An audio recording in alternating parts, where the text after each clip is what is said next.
We already know what they're doing. Okay. Trailer comes out, you see the nameplate. Personally, I took it as a joke about He-Man. At the same time, he's got pronouns, got the job, it's funny, move on. Some people didn't take it so funny though. Some people were irritated with that. Okay, so now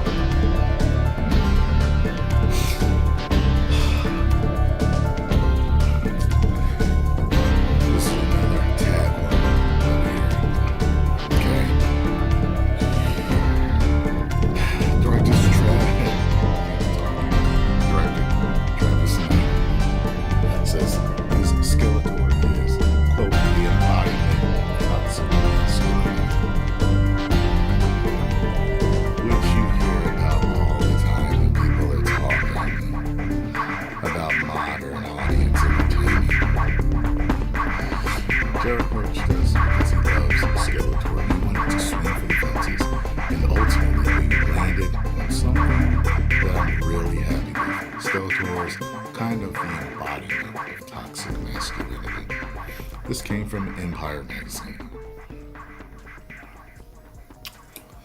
Look, they told us in the interview what it was going to be. You saw it was cast as Man-at-Arms.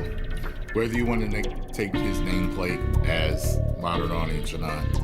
But there's other characters, from what I understand, that they're messing up. Look,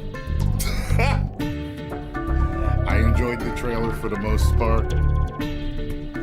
The question is, now that we know that it's going to be a modern audience movie, now that we know it's going to be a DEI movie, now that we know that it's going to be a woke movie, the question is, will it be good? That's the question. Kind of reminds me of alcohol. We already knew they were going full-blown woke with it. The question is it going to be good? I guess we'll just have to find out. That's right, it's a little bit high. It's still good. And some of you are like, I like the trailer. We need Thundercats now. They're showing you what they're doing with this. Is that what you want done to Thundercats? You already know what they're going to do. If they were to make Thundercats, you need the right people to make Thundercats. Oh, good Lord. Oh, I'm so tired. I'm so tired of this. I still ain't watched Wonder Man yet. I don't care what anything else says. Say what you want to talk about. Oh my God, it is the greatest thing ever.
we go.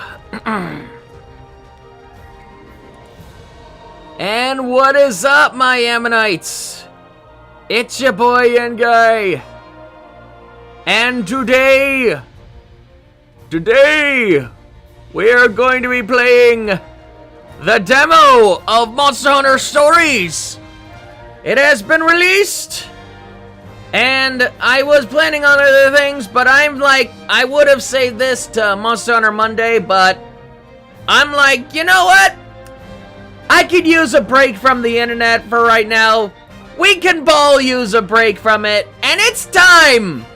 It's time to check out what's in store for Gotta Catch 'Em All. Let's go!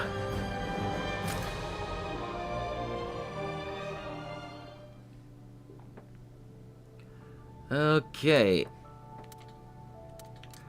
Obviously, I'm a man. So let's see. Body type. Oh, what? Okay. Okay, let's see here.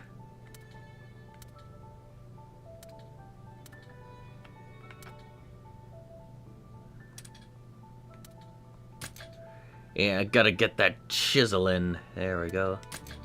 There we go. Skin tone. Oh.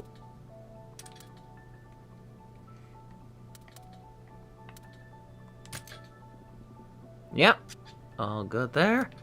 Alright, eyebrows.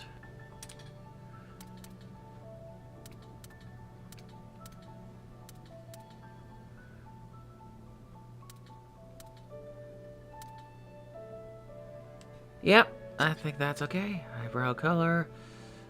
Yep. Yeah, I think that's good. Eye shape.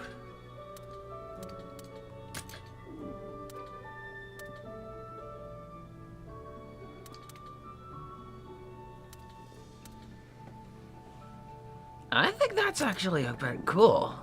Almost draconic, right? Eye shape, eyes.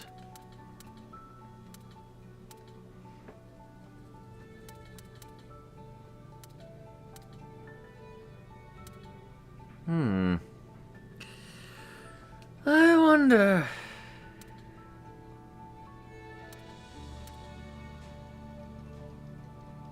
Guess I can go with this. Oh, iris shape? Hold on. Oh.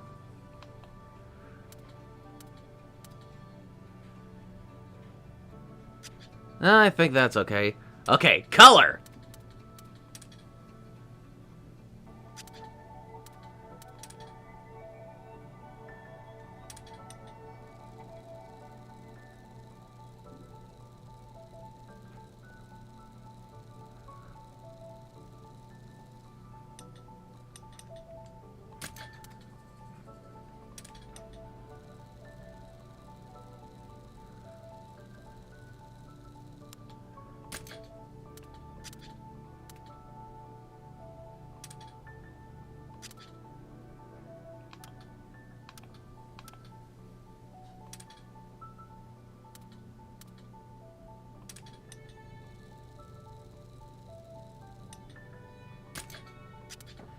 Yeah, I'm gonna revert to all that.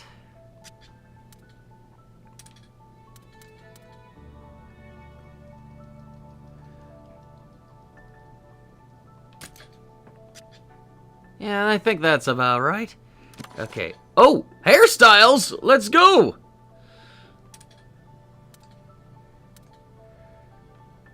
Oh yeah, look at that princey royalty. I'm gonna go with this, cause hell yeah.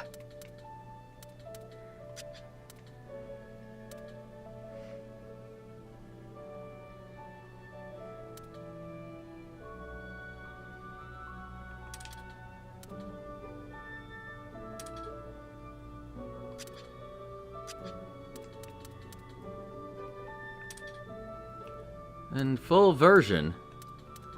Oh, okay. Okay, it's... Okay. Now we're getting somewhere.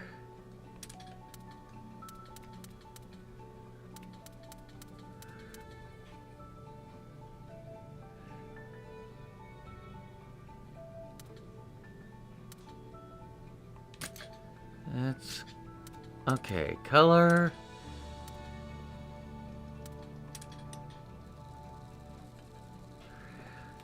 Yeah, this is gonna be quite...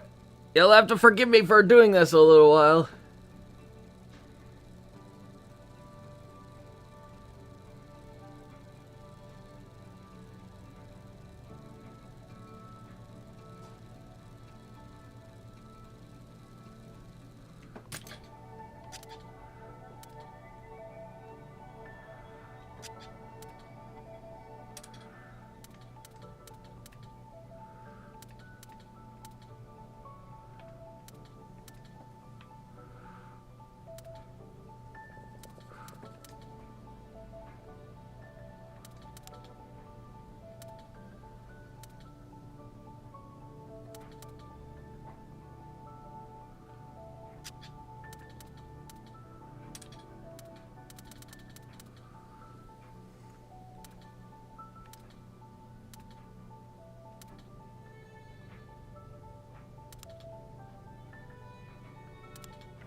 I wish there was actually a way I can get my gills back. What were you doing, Capcom? Give me my gills!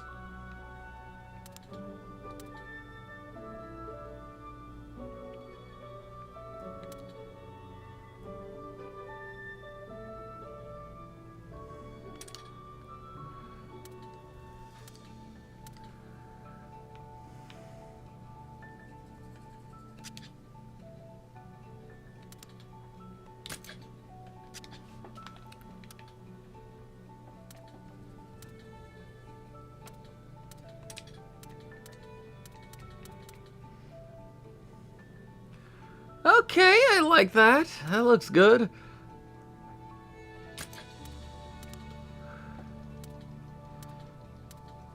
Yeah, I'm gonna have to go with this.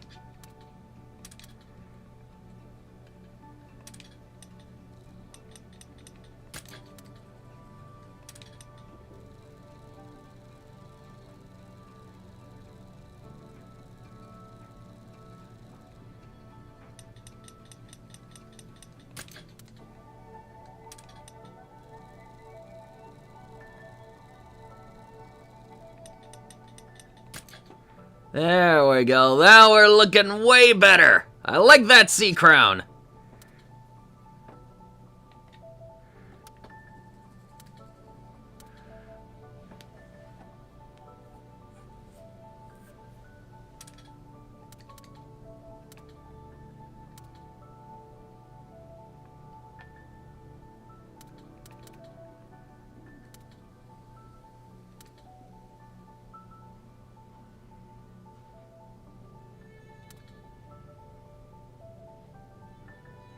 Yeah, I could. Yeah, I think a little scar would do just fine. Yeah, make ourselves a little bit of a veteran here.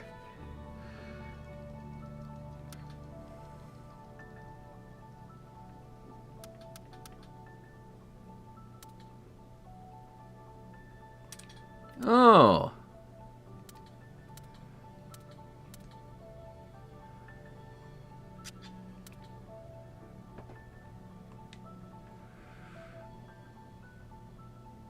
Ooh. Okay, little prince. A little bit dorky, but hey, it works.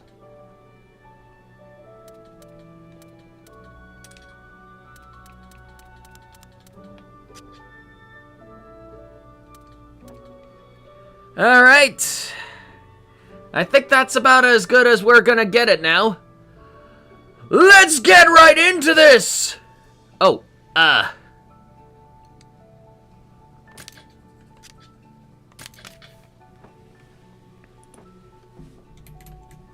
Sorry, but my name is not Leo, it's Yenny. It's Yen!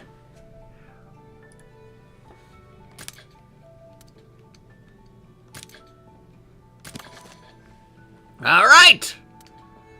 Let's go! Alright! Onward to adventure once more!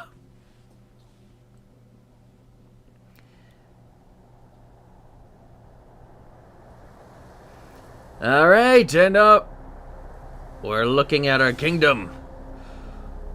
Oh. And look at all the... Is that ice? Or is that just crystal?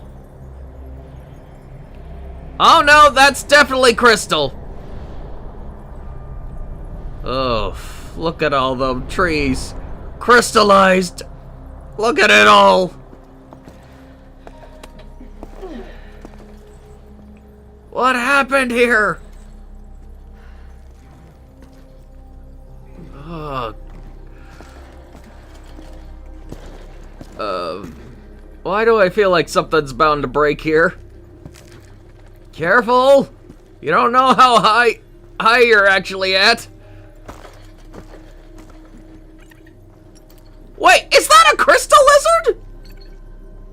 Yeah, I guess I gotta start hunting for endemic life. Oof. That is a flash crystallizing. What happened here?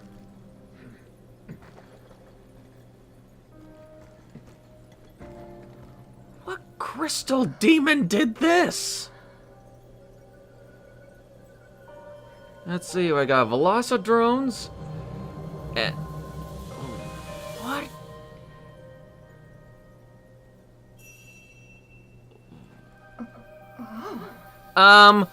Don't touch it! What are you doing? You don't even know if it's even safe! What are you doing? Is there an Anjanath in there? What are you investigating here? Oh. Oh.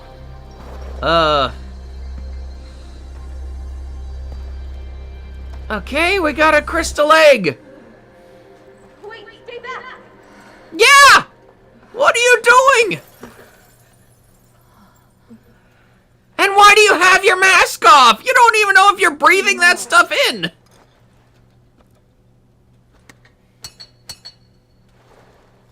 Okay, it's careful. Yeah, easy. Okay. One piece. Okay.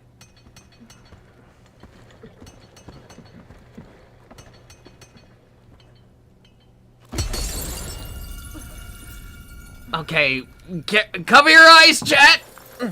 We don't know if we're breathing that. Oh, hello. We did it. All right, I guess we freed the egg. Seriously? Put that mask back on! You don't know what kind of crystal disease you're gonna catch! Okay, back at the palace.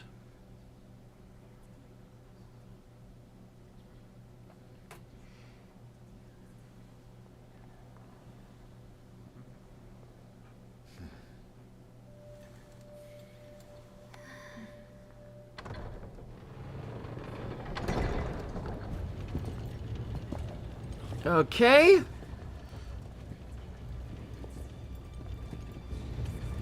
It looks like we're about to see the egg hatch.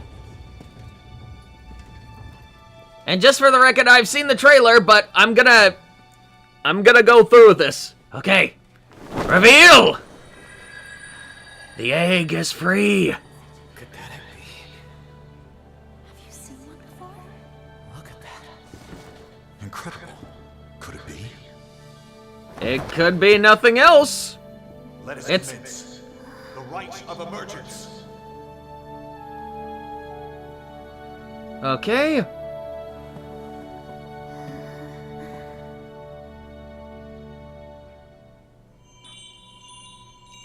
Okay, there's the gem.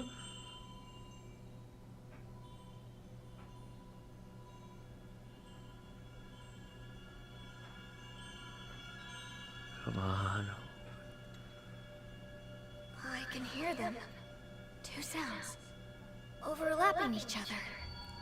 Uh-oh. Two inside that egg? That's not a good sign. Oh. There's one.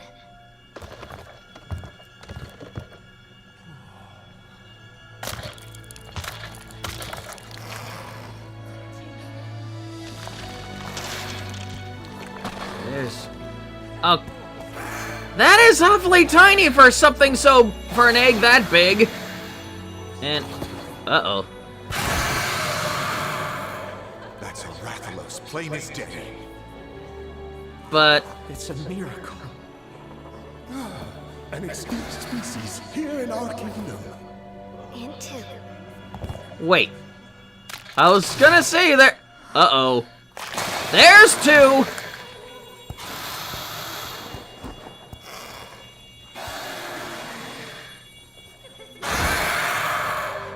An extinct species, though. They're twins. An ill omen indeed. And look at their scales. You didn't notice the horn?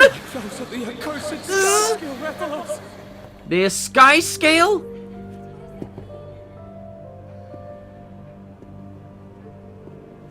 Twin monsters are a portent of disaster.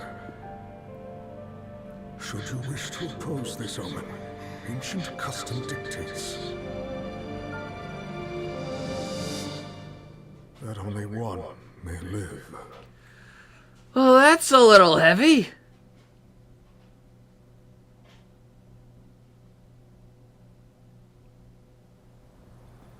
And that's a bit of a fast forward, I'm guessing. What do we got here? Oh! That's an angry pickle, Frozen. That's literally in a pickle. No one would have guessed. All right. Yep. Look at our boy. Prince of Azuria, Yen. That's us! Here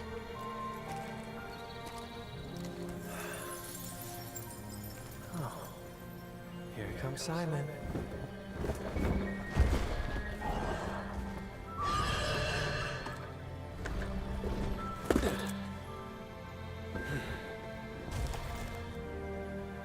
Hello, Simon.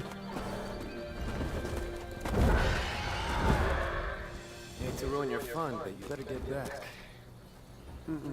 Just give me 1 second. What are we looking for exactly? Monster's a rare specimen. For all we know, it could have been the master of this forest. Well, it's certainly not a master anymore. Pretty cooped up, I was stuck like that. Some people say egg quartz is a gift from the very distant past. Egg quartz? The light of their lives may have gone out, but they have much to tell us about the world they lived in. Observing egg quartz teaches us about monsters that have gone extinct. In my book, we couldn't have asked the past for anything better. I suppose you're right. Still, how'd they even get stuck in there? What really happened to them? That's yeah, what is going on here? Putting us to work solving this big confusing mystery of theirs. I guess not. That's what we Rangers are here for. Well, Come on, let's head back. The rookie's inaugural expedition is today, right? Yeah, but not until the afternoon. yeah. Oh, what happened? This is bad. I have important business to do. Important business? Yeah, the royal kind. That really is bad. We need to get back fast. Yeah, where? Okay. Yeah, make haste! Oh no, Dad's gonna be mad! I'm gonna get the royal scepter spanking!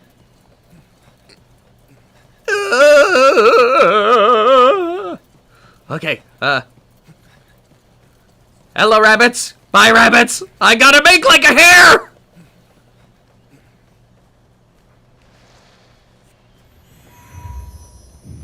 Azuria. Oh, can we make it? Run, run, run. Oh, there's Ratha. And we're gonna make them jump. Yeah!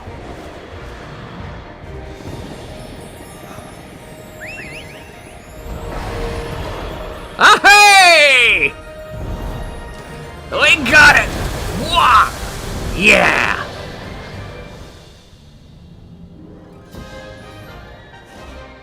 Okay. Move forward while airborne. Ride the updraft and take flight. Hi. Okay, so flying doesn't exactly work the same way it did in other games. Huh. Yeah.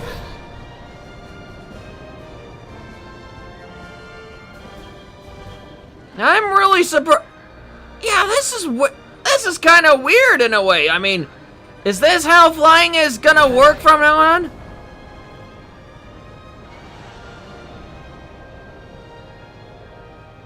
Yeah, what is going on here? Yeah, I'm gonna have to play around with it a little bit more.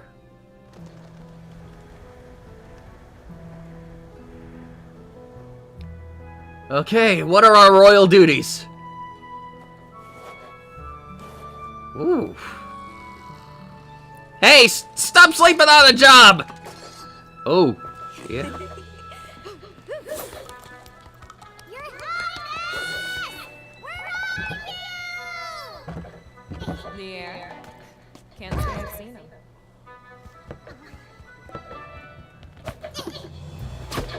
Uh-oh. Prince to you!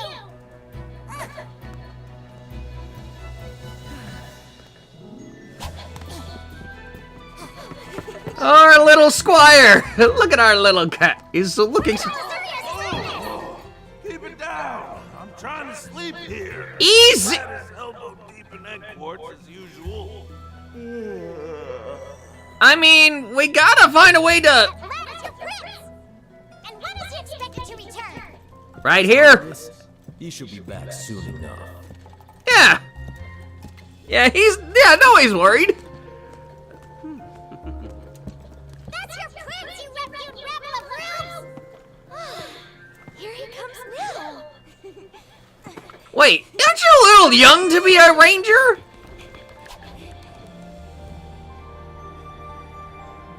Okay. Yep. Better hurry. Clearing in for our landing. Preparing for landing. Oh, I guess they're gonna have more than just a little bit. Okay, trial versions. Limit the maximum limit of all features to player level, monster captivity, trade points. Okay. Yes, save product are available at canvas stand.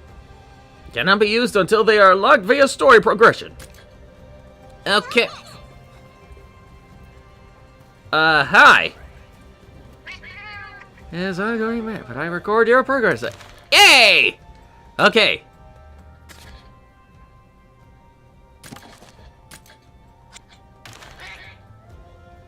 Thank you. All right. Are there any? Can we check out more weapons? All right. Where? Don't mind me. I'm just looking around. Skibbity skirty, look at that booty. Skibbity swooty. Meow. Oh. Hello. Hello, Ratha. Yeah, just checking out the stables. All right. Rathalos statues? Yeah. And look, we got steak. And with a side of chicken, too. And yes, I know what y'all are thinking. Okay. Your Highness. Yeah, he's for siege of the throne. Yep. All right. Oh, I wonder what we're supposed to be doing here. Okay. This will be paid toward Digger, and Rudy will explain your goals. Okay. All right. Oh. Uh-oh. Okay, we're on it. Inside we go.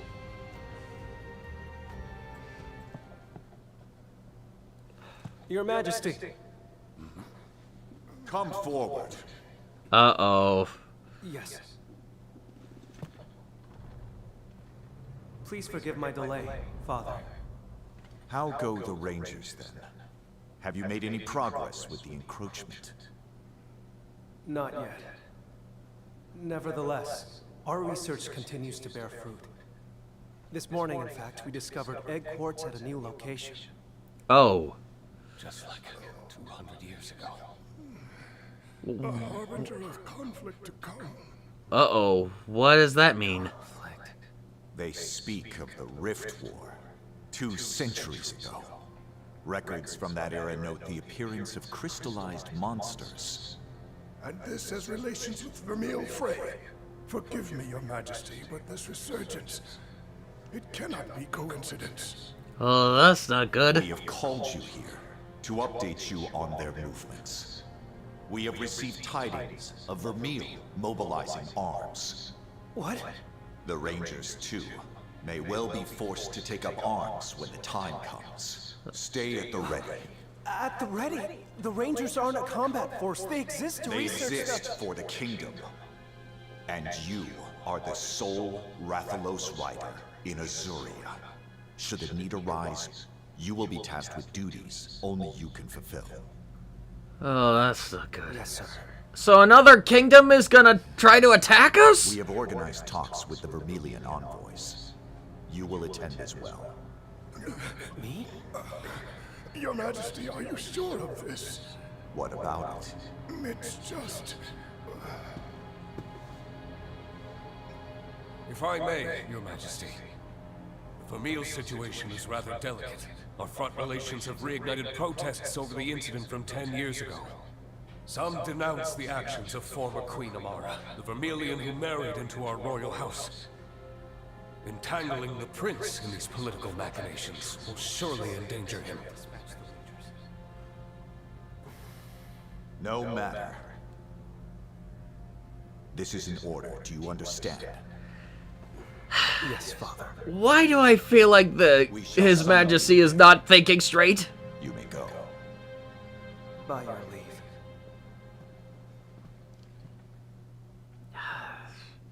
The king is gonna get us all killed! And where is the queen anyway? Why the long face? Your meeting go that badly?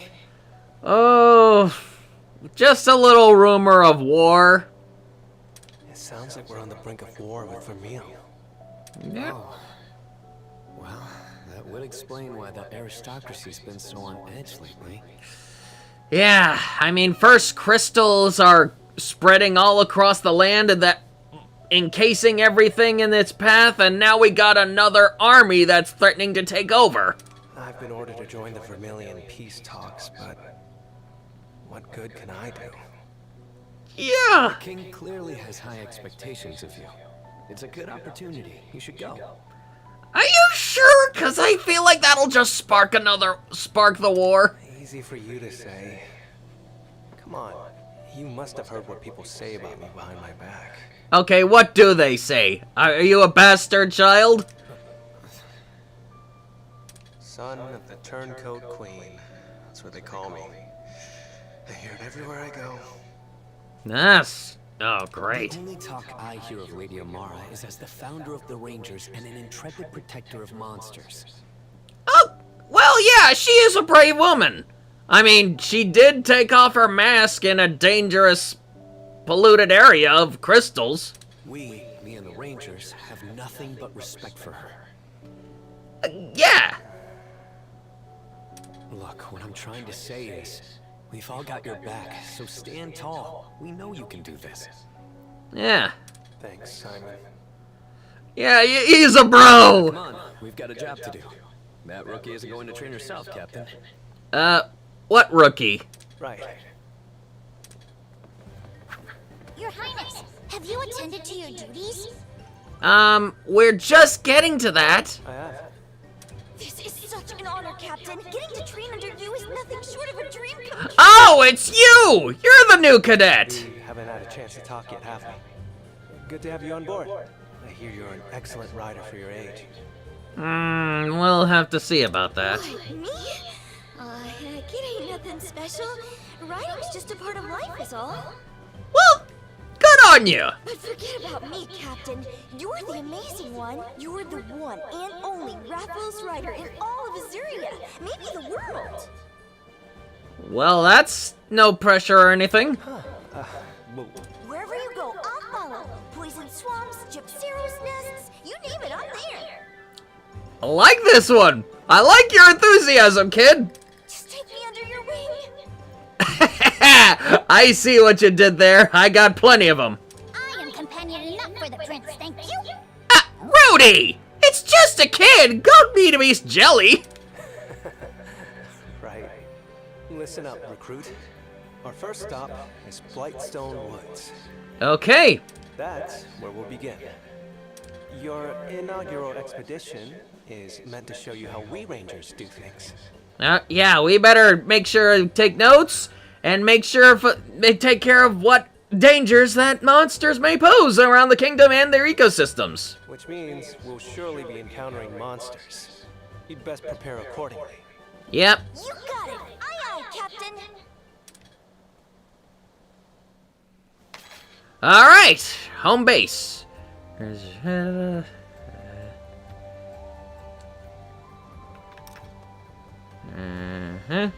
Okay. Let's check the chest. Change clothes. Ooh. Oh, okay. Let's see here. And clothes.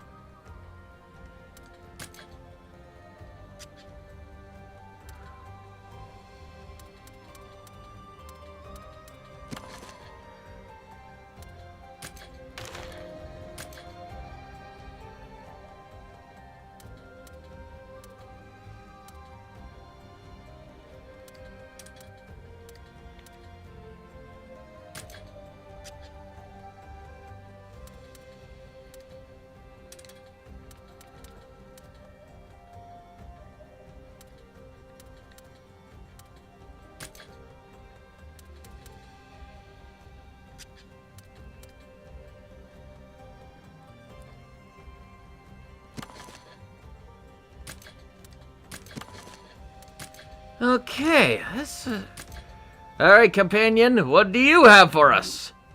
Okay, Rudy. Okay. What do we got here? Ooh. I like you, buddy. Go, is it? Whew. When do I get this armor? Any other armors that we can get? Oh. Oh no. Oh. Hello, mommy. Sorry, mommy. Sorry, mommy. Sorry, mommy. Sorry, mommy. Sorry. Whoa! Daddy is eating good tonight. Okay. And this is just the child.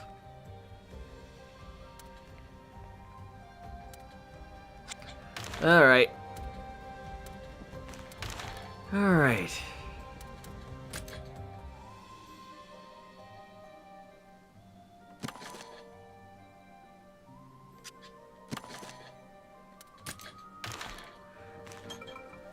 All right, where are the weapons at?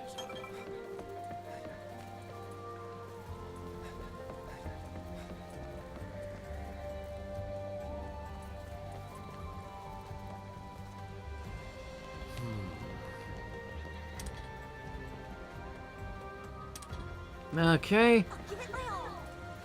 Yeah. Operations complete. Now, okay.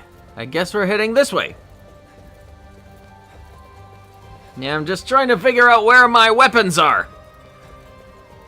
I mean, I can't go out here without proper armory. Okay, the castle. Is this a...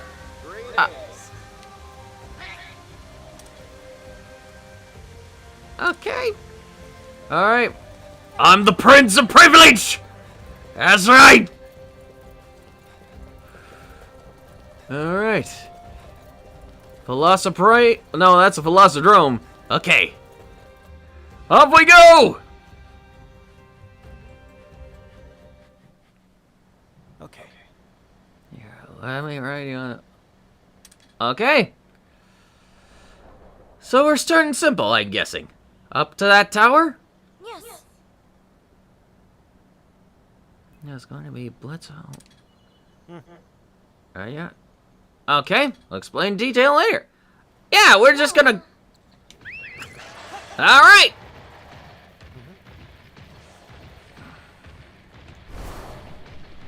Okay. Oh.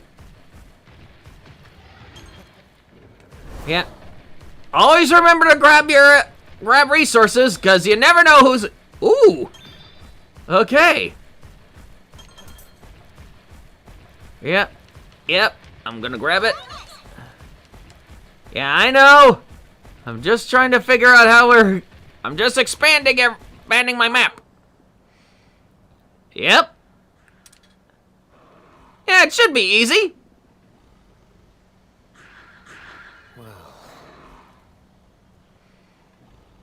Okay. We'll slay the Velociraptor, think of its chances to test your skills. Alright! And... Yep, if we... Caution. Or... Can be on... Well, 2 colors, depending on the difference between them. Is slightly higher than yours. Is much higher than yours.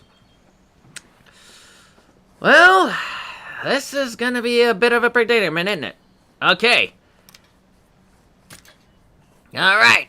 This is gonna be easy pickings. Alright. Handle it together. If I had my trident, things would be way more interesting. But this is a Final Fantasy style game, so let's do this. Yes. Careful. Uh-huh. Okay. Yep. Rock, paper, scissors. Yeah. Eat. Yeah, you gotta study how... Yeah, listen, kid, you gotta make sure you study the general types. In this case, this is a speed type, so... Yeah, pay attention. It's gonna come from... Yeah, so what you gotta do is you gotta make sure you gotta go for a special. So, like this. Hiya! Okay. Yeah. Sometimes it'll be multiple types. Well, your roster should use a type advantage. Okay. Let's see. Have attack types. No. Well, that depends on what you think about that sort of thing.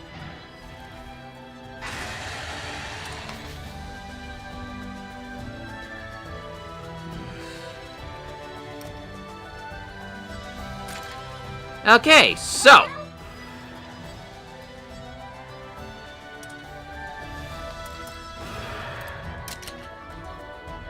Let's go. Okay, fireball. Yep. You know the DNA me? It's wizard time. Now. Yes. Okay. Technical attack. Yeah. It's wizard time. Fireball. Yeah, see that? Next one.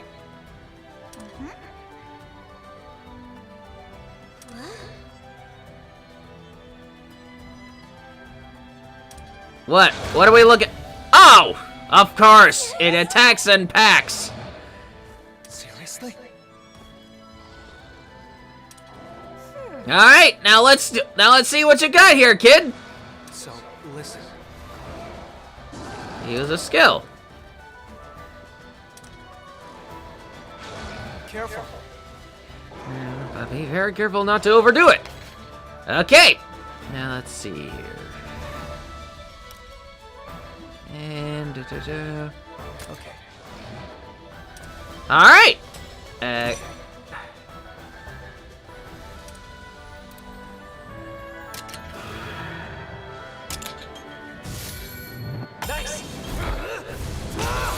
You did it! So, listen. Skills can reduce a monster's wyvern soul gauge. Make it much easier to slay monsters, so make sure to play away all those wyvern soul gauges. Reduce it to 0 to give it a big advantage in battle. Attack with active skills, attack while riding, or use kinship skills. Okay. Alright.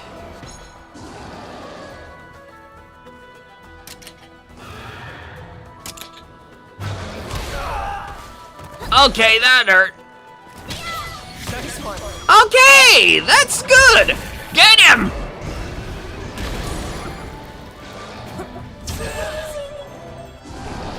Oh, he's angry now. Tend to jump their attack patterns. Fair warning, it tend to also change depending on monster's form. Yep, you see, I told you that monsters can have multiple types.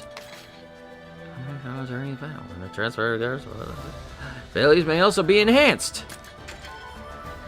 So let's see here.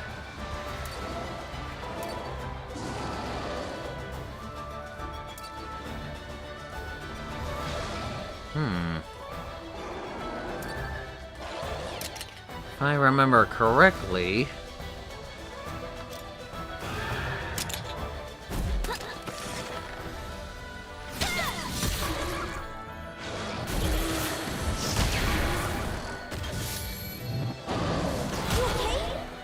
okay.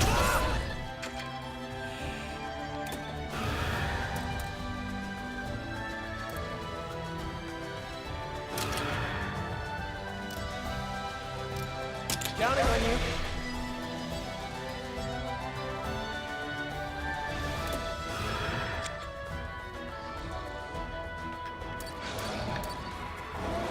Wait.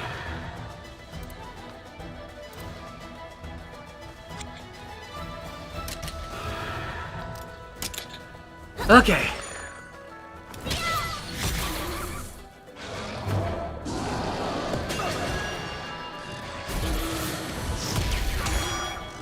Yeah, that's gotta hurt. Nice one! There it goes. Yeah, it's down! All right. This should do it.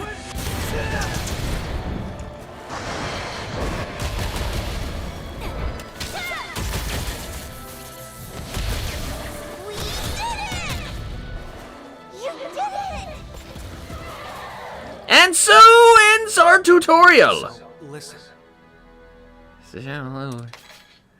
Alright. Yeah. We did it! Good work. Yes. That should work. Well, I think I'd still advise you to keep a partner around. Okay.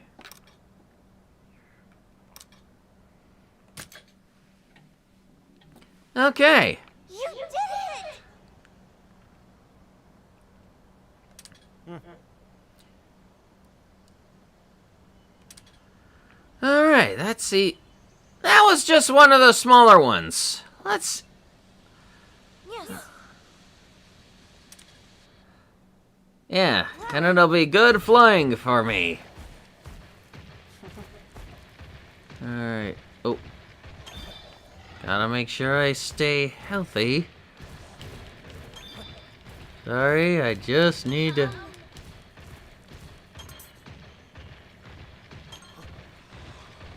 Yep. I'm sorry. It's official business.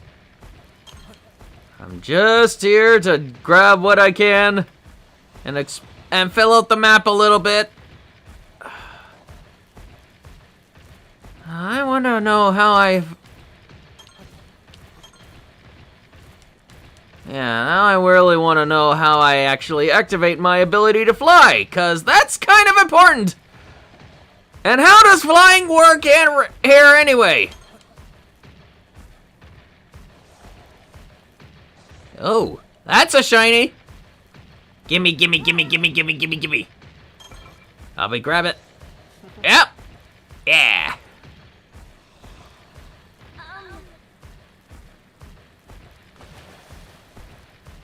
Ooh, berries. If we can knock some Ooh, look at these. These are the biggest blueberries I've ever seen. Are they blue apples? What is going on here? I mean, what kind of fruits are these? Can you guys imagine if some mad genius decided to hybridize an apple with a blueberry? What would that actually look like? A blue apple? What is it? I mean, this is from Willy Wonka, Willy Wonka's chocolate factory. Like, how do we get blue apples? Like, what is going on here? What is this planet? Okay, so obviously we're not going here.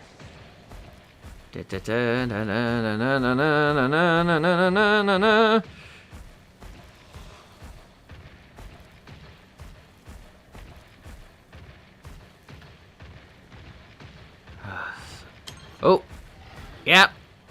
Gotta grab that ore. Okay.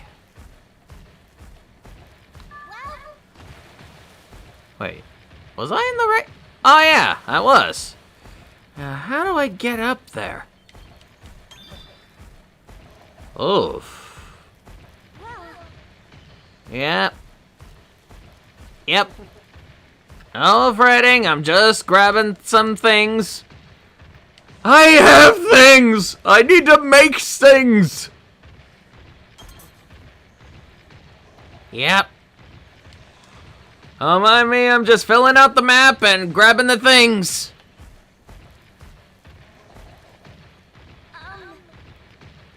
I'm just... Okay, obviously we're not going that way. What kind of honeydew is this? Wow! Whew.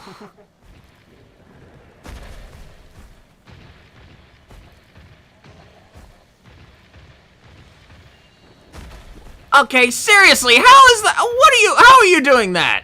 Okay. Not the...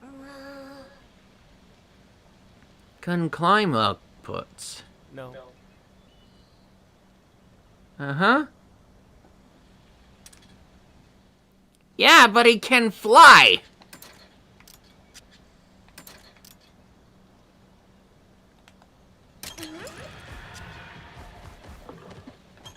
Okay.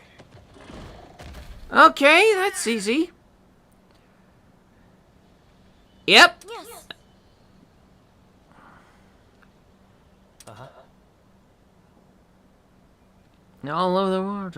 Yep, as you do. I'll hand over a map. Yeah. Nice. Yeah, I've been filling out a little bit of the map here. By the way. Yep. Okay, let's have a look at the spyglass. Or the path of the woods from the spyglass. Alright, let's have a look. Alright. Let's see. There's the Blightstone Woods. Looking around. I mean, that's obviously what we're here for. Okay. Look at that icon. Yep. We should be able to take that road to the Blightstone Woods. Oh, hey, Simon! About the... Was wondering if you were gonna show up at some point. There's all sorts of places. Be sure to look at our points of interest. Uh-huh. Oh, we're getting a location. That's gonna be helpful.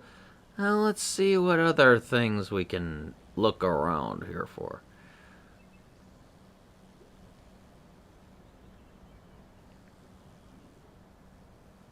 What's this? I'm gonna put yellow here. That I think that's gonna be a red. Blue.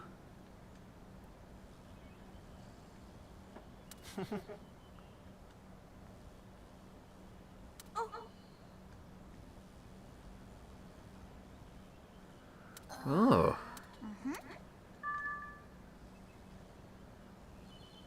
I'm gonna put a green over here. Yeah. Yeah. Hold on.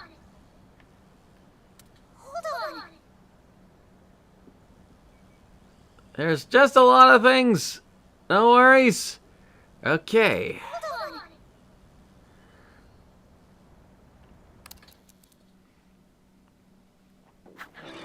All right. All right.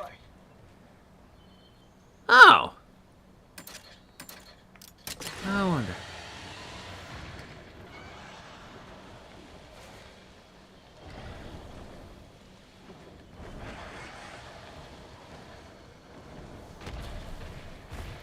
How is the fly? Okay.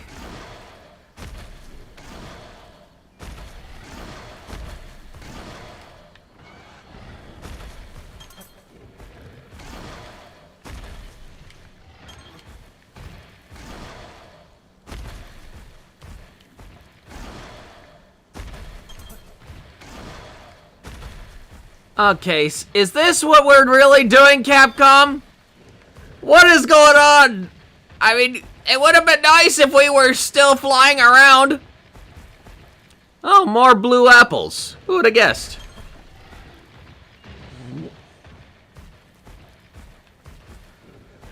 Okay.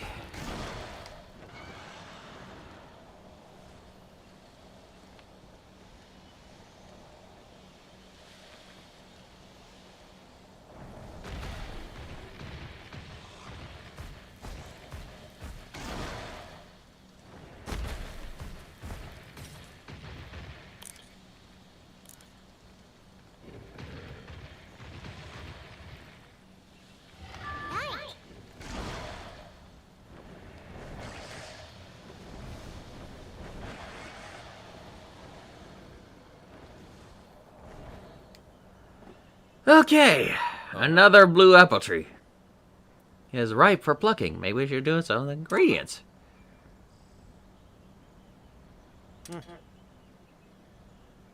Hit the tree with a breath or melee attack. Yay!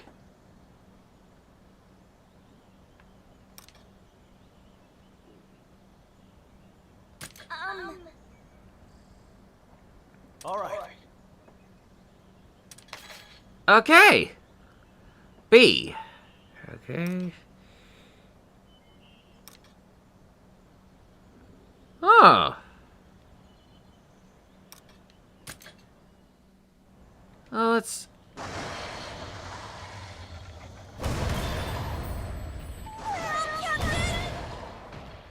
Whoa! Hello!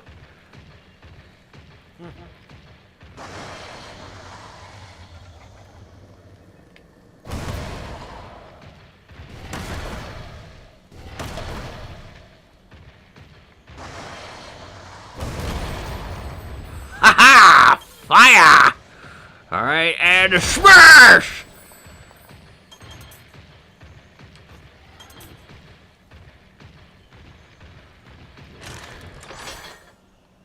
May as well save here.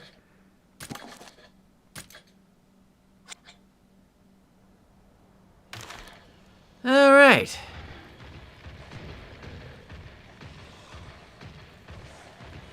Wonder what's over here.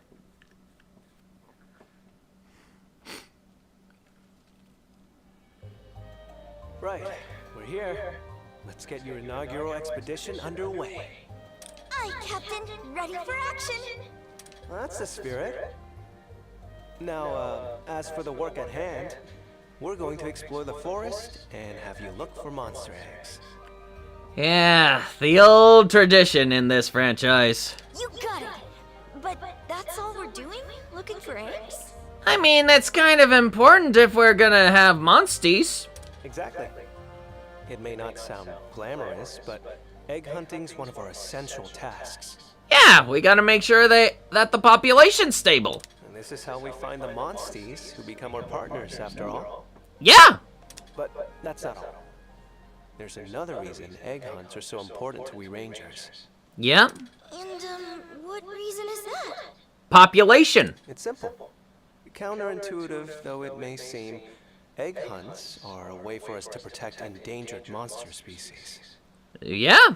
When we find an endangered species egg, we take it and hatch it. Then, we can return it to the wild, bolstering their population. Yeah? That really does set you all apart from your average riders. What a great thing to do. By the way, do you know why more and more monsters are on the brink of extinction? Environmental changes brought on by the encroachment, maybe?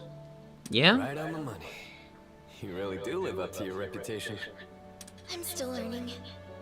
I mean, yeah, there are a lot of crystals. I don't know how it's happening, but it is not a good sign.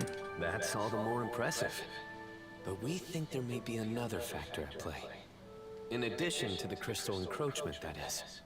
Yeah, there's another thing that we really gotta look into. Are you familiar with feral monsters? That's a bad thing! Feral monsters. Oh, yeah. They're sort of like regular monsters, but super strong and aggressive, right? Yeah, 'cause they kill everything. From what I heard, no one's ever encountered one of those beasts and lived to tell the tale. Huh? Hold on a moment. That can't be right. What do you mean? What do you mean it can't be right?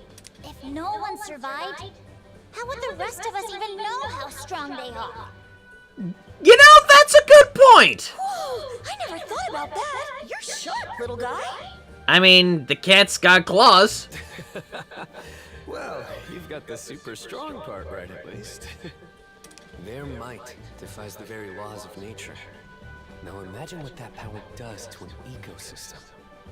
I'll tell you more about feral monsters down the line. Yeah, I'm sure we'll be encountering plenty of them. I am all ears. We should probably get going. You can give her the lesson on the move. Aye. Well, we better get going.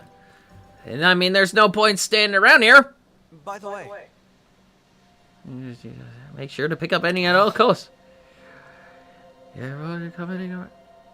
Yes, combining. Okay. Yeah. Oh.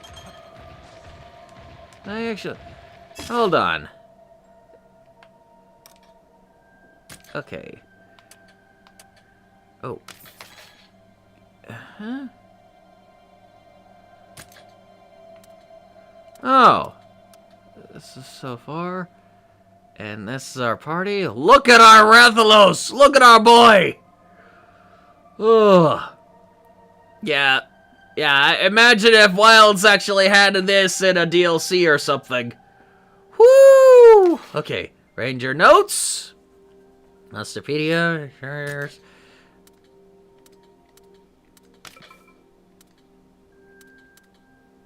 Whoa. Yeah. Wow, look at all these notes. Wish I was able to draw like this. Maybe I should go to an art school or something. Combining! Now we're getting somewhere!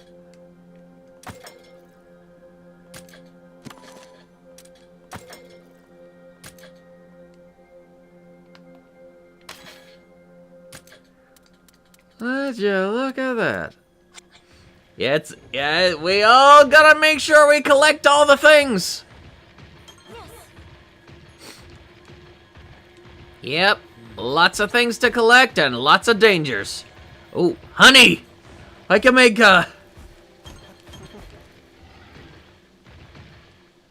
Is that an owl? What do we got here? Oh! Let's go! All right. Oh, not you guys again! I thought I was fighting the bird! Okay. Let's see.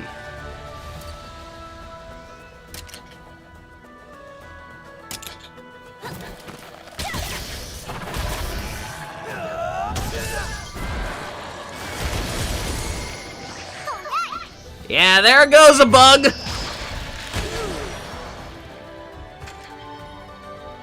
Alright.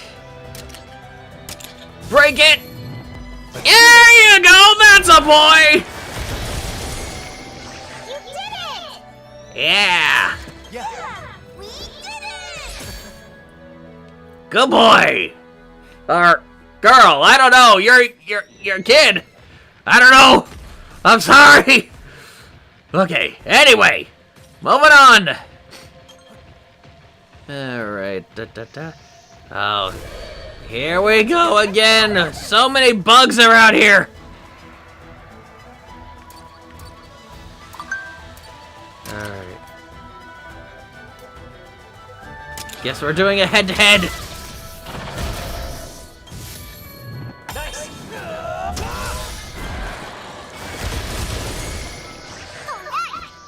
There goes.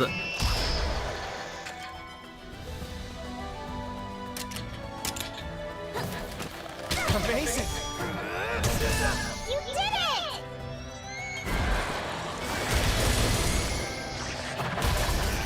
All right. Yeah! On to the next! Yeah. Okay, who's next?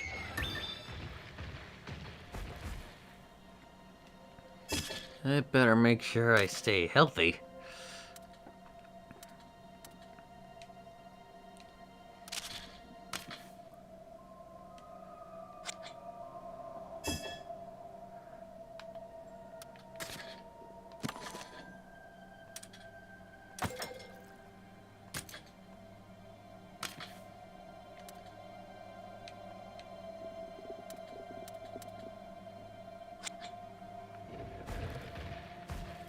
Weird.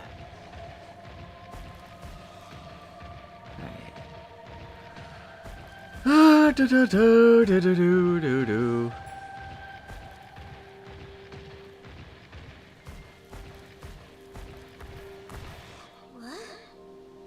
I was just about to explore that tree. A pig? How did a pig get way up there? That's my family's poogie. Yeah, how did a poogie get way up there? It must have had surprisingly strong little legs. Let's see. The four ran off together. We've been looking for them ever since. Hey,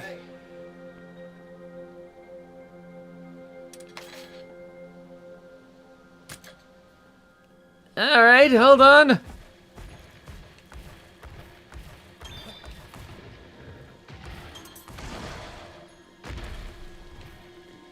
I got you, little piggy.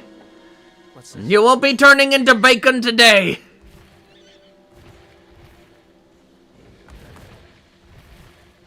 Seriously, how did this tiny little pig manage to get way up here? I mean, even if you had a running start, you're gonna land face first all the way here. And now...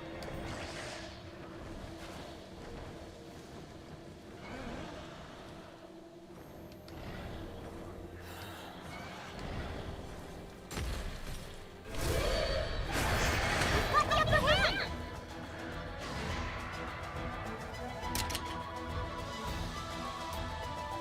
Alright, I'm gonna break this one. You did it!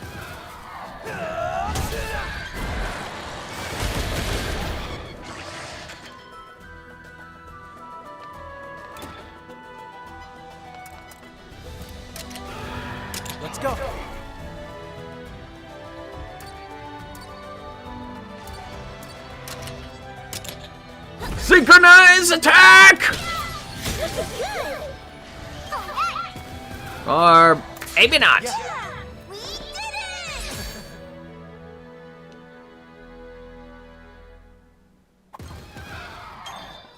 Well, that was easy.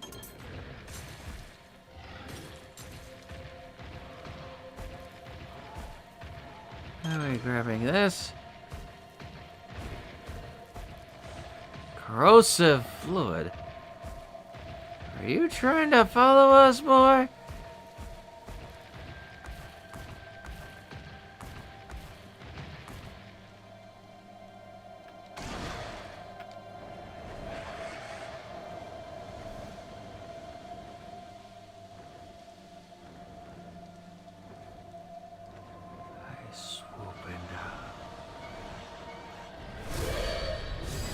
They snuck up on us!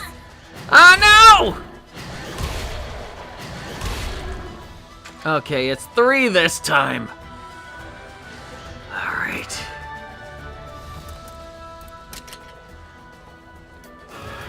Counting on you.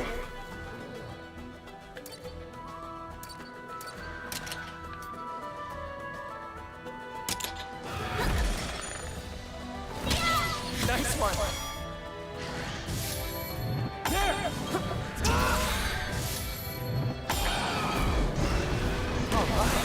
Burn! You did it! Hey! We did it! We got full treasures! Nice! And I thought I was the one getting the drop on him. Well, I'm getting the drop on this one! Alright.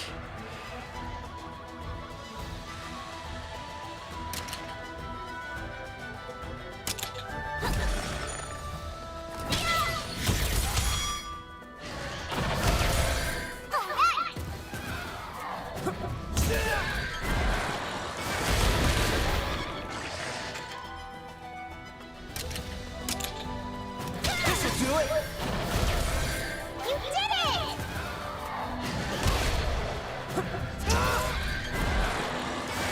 That's a chance. Well, that was guaranteed. We did it!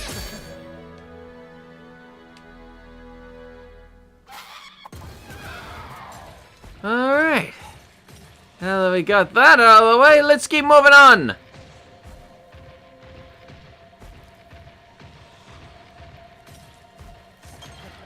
Yep, gotta cut up that stone. There's so many nuggets here. Okay, oh, I guess we're gonna look at the kazoo.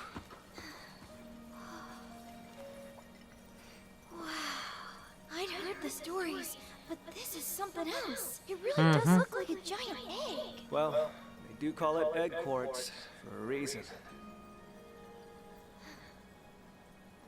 What's that inside? A Kesu. You hardly see any these days, but they were once pretty common. Is it, alright to touch? Of course. It's not like you're going to hurt it.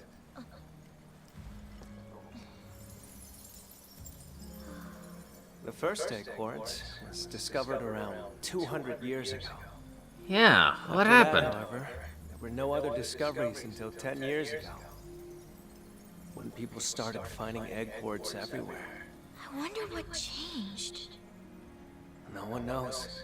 There's no rhyme or reason to where egg quartz appears, or what monsters it encases. With that said, I think getting to the bottom of the encroachment is our duty as rangers. Unraveling the world's greatest mysteries? Man, the Rangers are so cool! I mean, yeah, that's kind of our thing. Rookies get cold feet. Courage is commendable, but safety comes first. No matter what happens, don't forget that. I'll take that to heart, sir. Sir? That's not bad. All right. Okay, now that we... Yes.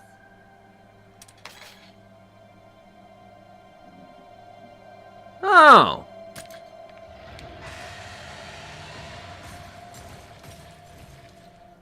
Okay, that's gonna be helpful. Okay.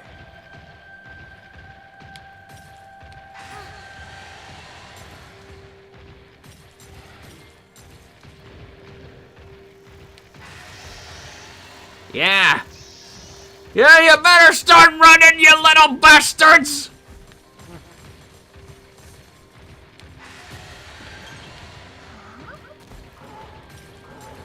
Oh, you're not trying to run, are you? Are you? Ah! Let's give it our all. Let's go! All right!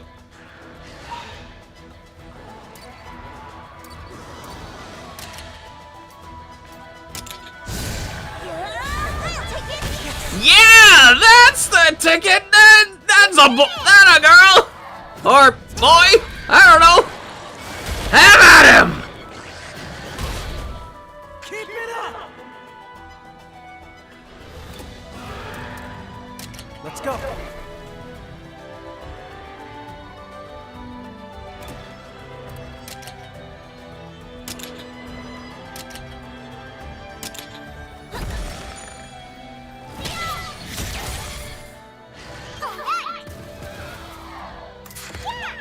On to the next!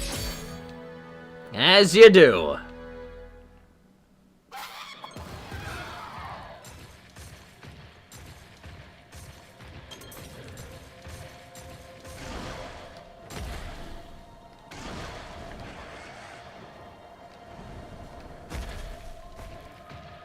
Yeah, I'm not really liking this flying system we got going on here.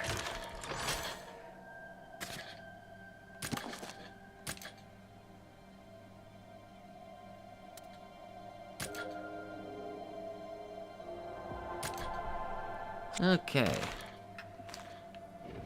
Yeah, I'm really not a big fan of how this whole thing is working.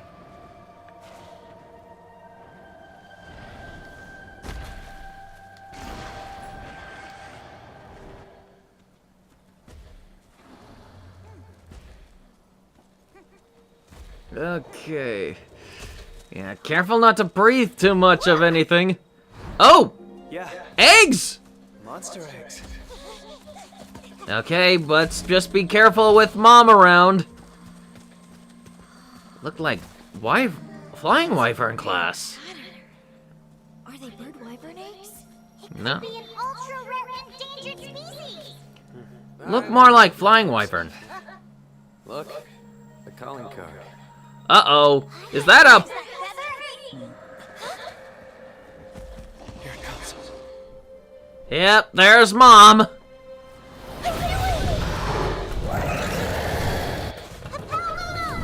out for aerial assault! Rudy! This is nothing! We're not backing down! Bring it on! It's hostile. We have to calm it down. Rafa! Kinda hard to calm it down when it sees 4 intruders. Well, 5 if you count the cat. Yes. Alright. I wonder.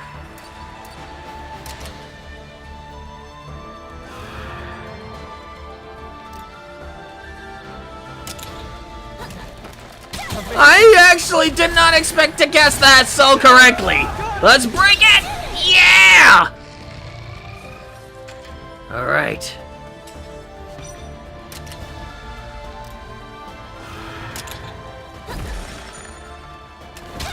This'll do it!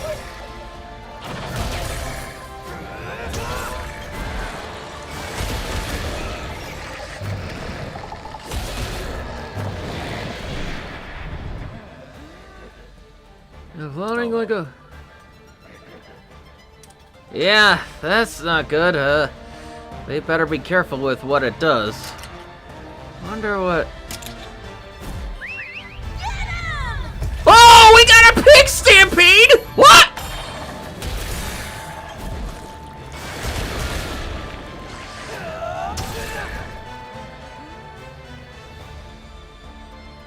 Let's do this.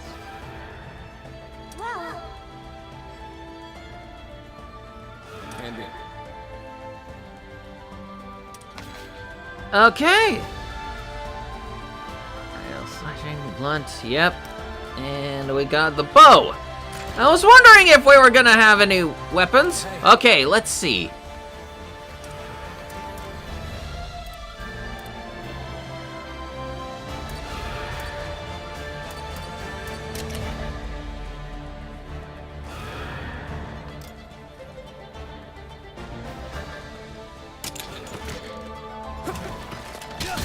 Nice one! All right.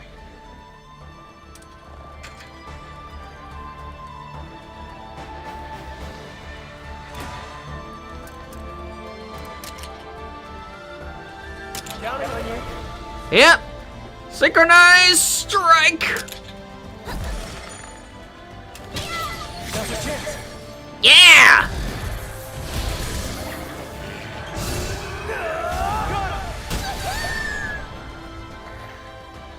Oh, he's definitely hurt.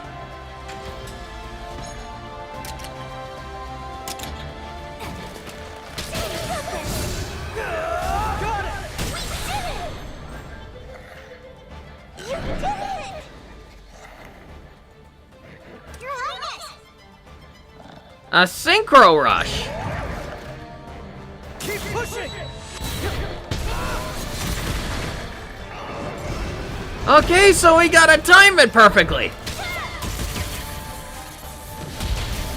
We've got this. Okay, obviously that didn't work. So listen. Okay, yep, there's gonna be the ride-on attack. Ready? Let's go! Your Highness!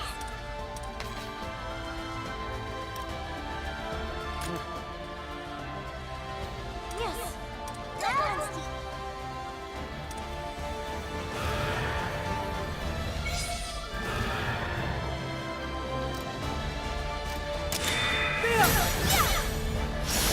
Let's go!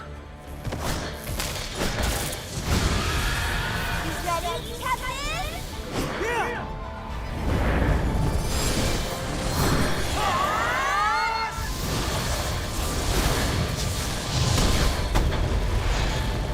Yeah! Good job. I'll give it my all. Good work. What's coming? What are we looking at? Uh-oh!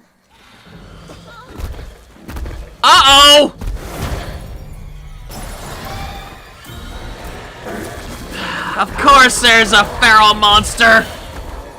It's licking everything to death! Oh. What's to the monster? Look at that. It's gone feral. Well.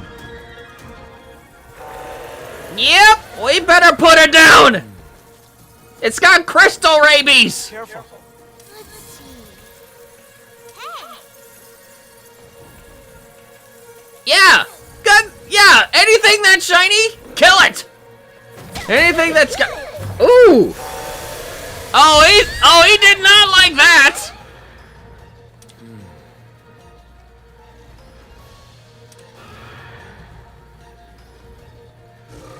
Oh. So we gotta make sure to stagger it somehow. Okay, attacking a crystallized part of a feral monster may result in a backlash counterattack. You unleash a backlash while in different states, so we vary of whether they counter before or after transformation. Okay!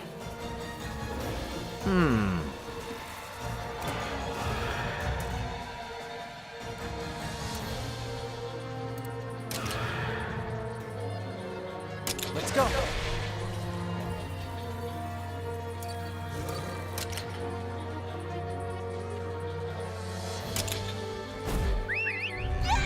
Boogie Parade!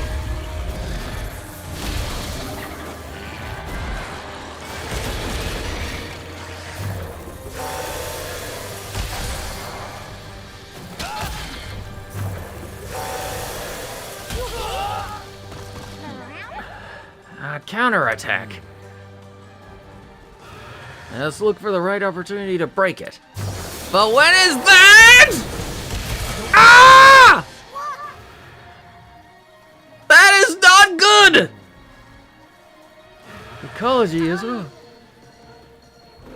We won't have to sidestep any more lightning. Capable of using powerful feral attacks, but these can be weakened by destroying the monster's crystallized parts. Ferals are... Worn out? Oh, that's a sign! Isn't an inherent to its species. It is our chance. Bet we could use... Okay!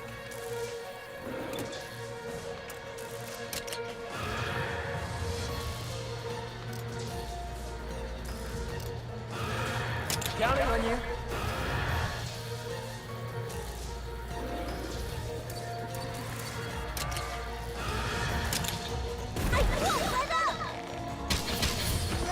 Look at you using aerial attacks! Look at you!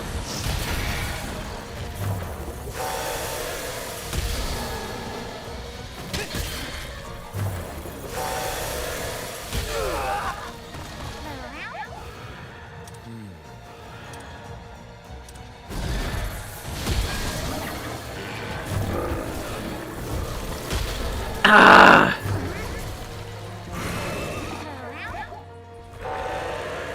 Oh, that's not good. And devastating.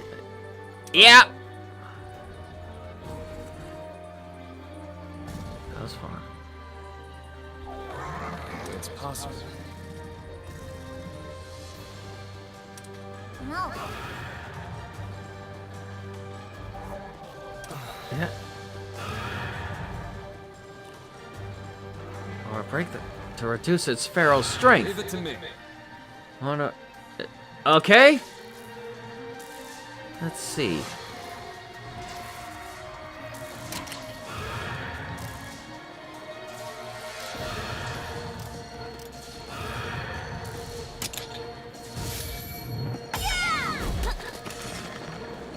Oh, you got poison! That's great on ya!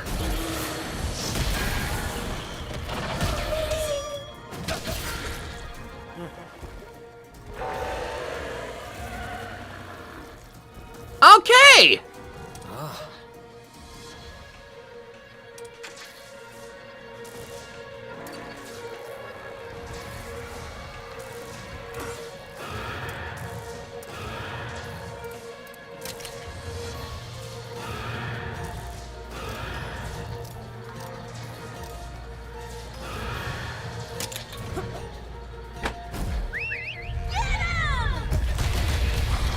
So many pigs! You did it!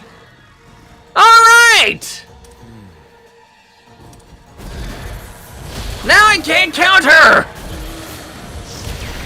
Oh, this is gonna be painful. Hi-ya! Can't move! Alright.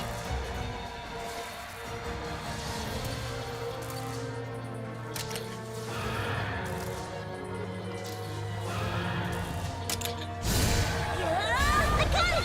Yes!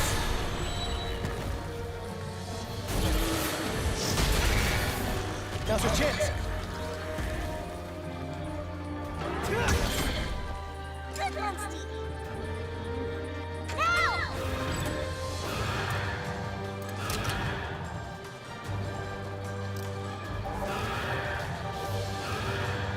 Let's go.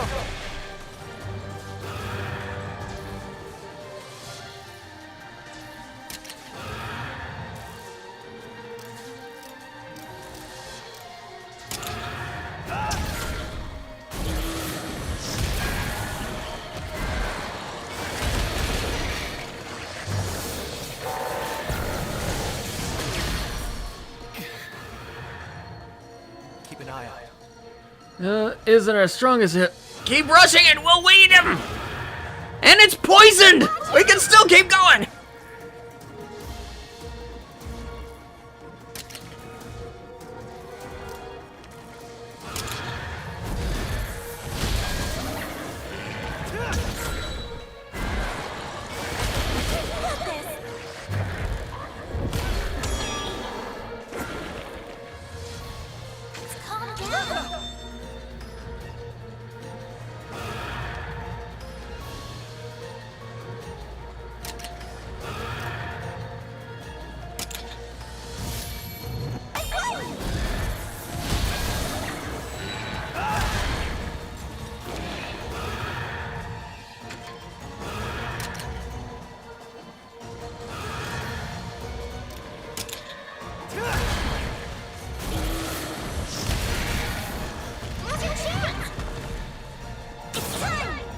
Let's go!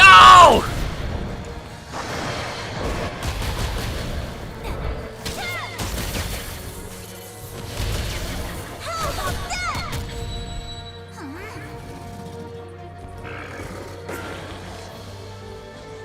We've got this.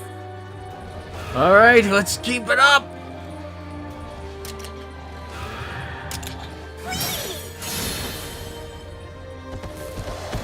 Go, kid, go!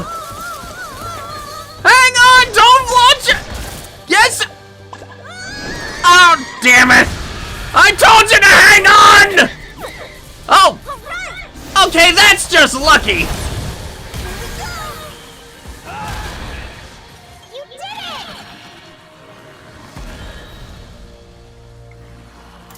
it! Not bad, kid! Not bad at all. Yeah, such dangerous beasties, ain't they? You alright? Well, could have been better. Yeah, I'm fine. Thanks to all of you. You pulled your weight too, Thea. Yeah, we're... Thank you, Captain. But all I really did was try to survive. I mean, that's the idea out here. That's all you can really do. What was a feral monster doing here of all places? Doing feral things? It was really terrifying. Now I understand how one of them could destroy an entire ecosystem. Yeah. That is not a good sign. There isn't a rider alive who could control one. The best thing we can do for these ecosystems is to take them out. Yeah. Yeah, these dogs are rabid and we gotta put them down. It looked like a regular chotacabra to me, but it was so strong. Where did all that power come from? Well, I think it might have something to do with that egg quartz. That's what we Rangers are here to find out. Yep. We've got our work cut out for us. I'm all in. That's the spirit, kid. With your inaugural expedition complete, you are now officially a Ranger. Welcome aboard. Hey! Roger. It's about time we head back. Oh, here. This Paolumu egg belongs to you. To me? You mean it? Yeah, I mean, it's fair and square. To commemorate your first day. Raise it well. Yeah, it's all yours now. I will. Thank you so much. Come on. Let's hatch these eggs. All right. Yep, off to it.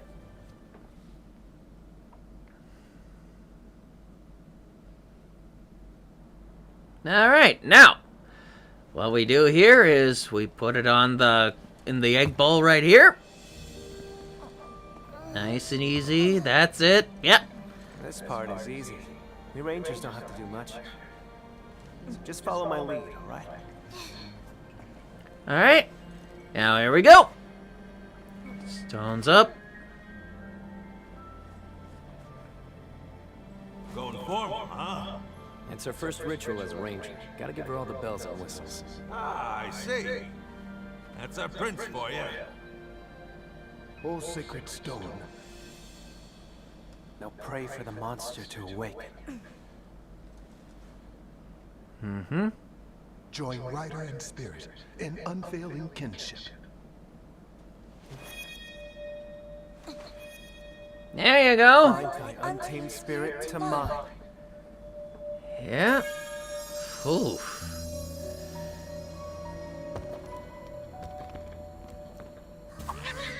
That's it. Nice and easy. Now hold that focus. Hold it. Hold it.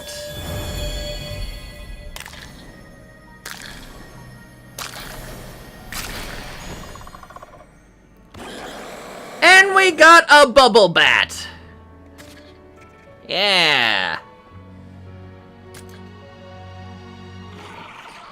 Look at those cute little batties.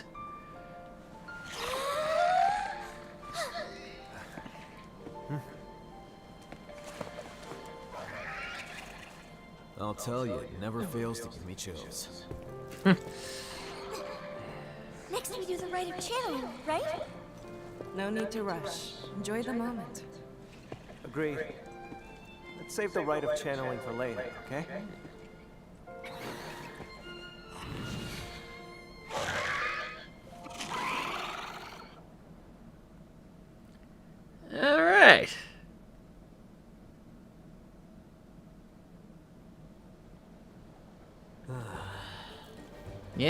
Seriously? What's up? Yeah, it was his kid's first day. What's going on here? Gee, that's what. Take a look for yourself. Uh-oh. What is it? Oh, no! Requests, but why so many? So much paperwork! No! I hate the office! Given the political climate, many riders have been dispatched to the Vermilion border to provide surveillance and security. Okay. His Majesty has delegated their duties to us as rangers. Damn you, Dad! Why do you have to make all these things difficult for us? Can't knock the vote of confidence. The king clearly believes we can handle anything they can throw at us. I mean, it's flattering, but what the hell? Harvesting fields, repairing damaged roofs. What? Does he think we're a bunch of handymen? Evidently. That is your king you're talking about! Mind if I take a look? Yeah. What do we got? I have a sneaking suspicion about these requests. I think they're trying to distract us or something. Of course you did. Alright then. Lay it on us. So, the majority of these requests come from people living near the border. Uh-oh. We're talking invasion plan. What does that mean? I'm not entirely sure, but I'd bet it's related to our Titan border security and a distinct lack of unoccupied hands. We are building a wall! And it sounds like we should take a look for ourselves. Scanning over them, some of these requests even involve chasing down rare monsters. Now that sort of job sounds much more up our alley. Yep, chasing down all the monsters. What do you say? No pressure, of course. These requests aren't exactly kingdom-shaking, so there's no need to bite off more than we can chew. Oh yeah. Yeah, but it is a lot of heavy stakes here. No, I say we go check it out. Simon, you're with me. Yeah, we need some real experience here. All right. By the way, Yeah, let's stop by the stables to see how our monsters are doing. Yeah. Yeah, what are your hatches doing? Yeah. I forgot to change his name. Oh, tasty looking meat. Yum, yum, yum.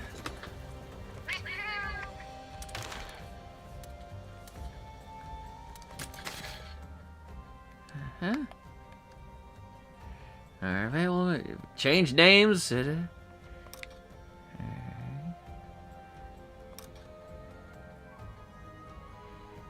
Release it will never return. Some monsters can be released, such as ones using a current party, but you restored to a party set.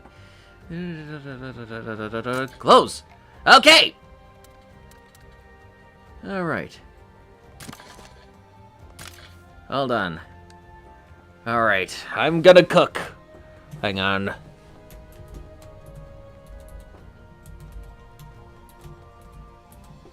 Bubble bat. There we go.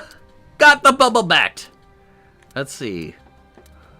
Fire. Okay, let's see. Fire chicken. Ratha, that's already a name we're gonna stick with. Yeah.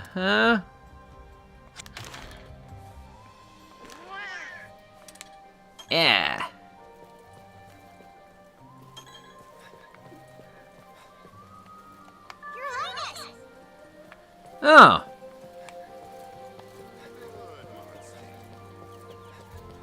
Alright, moving onward! Over here? What's going on? Are we at the different border now? Oh. Oh, the smithy! I was wondering if we were gonna get those! Yay! Heck yeah! Let's go! Alright, let's have a look at our weapons. Let's see here. Outward appearance, you can do it. Okay! You know what? I like this! Iron katana.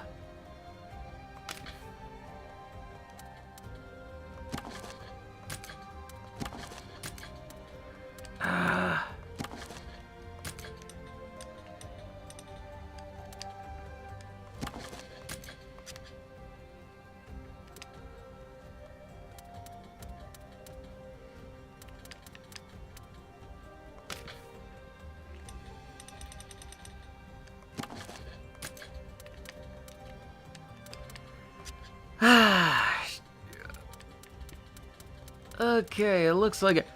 Is that a gun lance? Okay, I see where we're going with this here.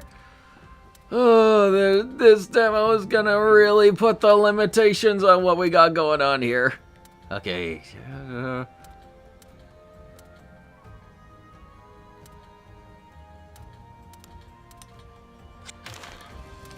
And we got armor.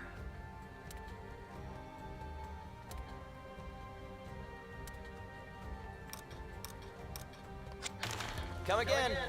Thanks. Now I know where I can build my thingies. All right, now we are off.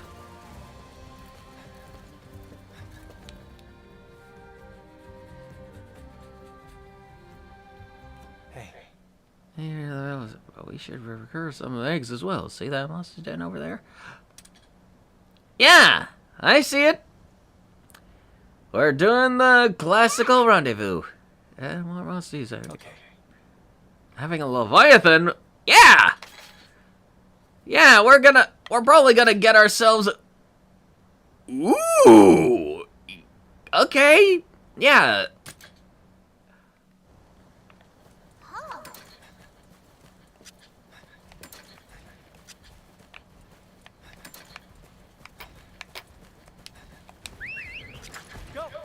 Oh. Hold on. I'm gonna grab this. Okay. Fire chicken! And of course it's got...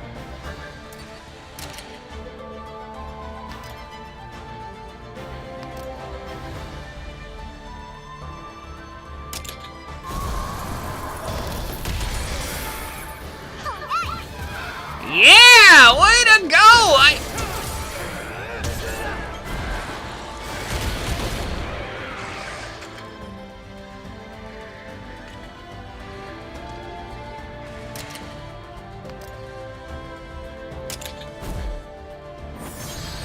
Oh.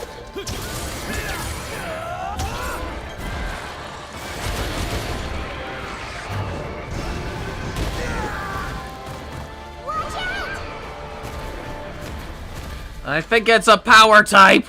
I better move fast.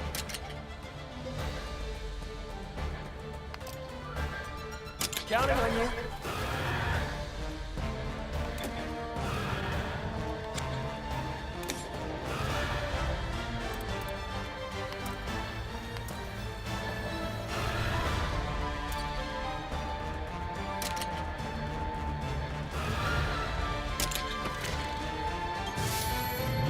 Keep it up.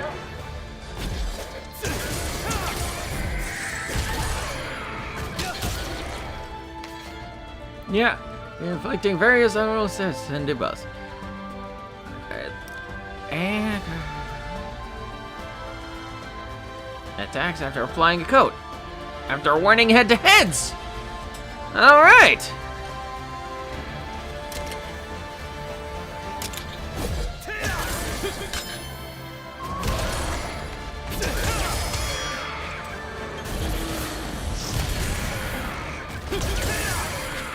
Okay,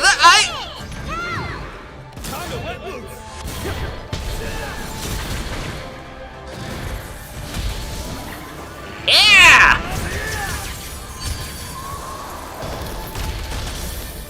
You want some more? Who wants some buffalo sauce? Yeah! You flatter me. Look at them boys!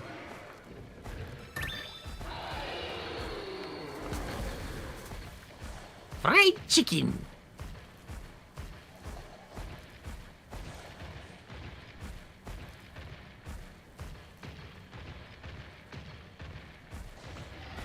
Hey.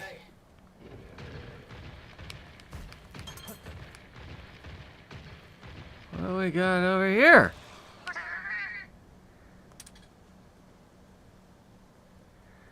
And who? Okay.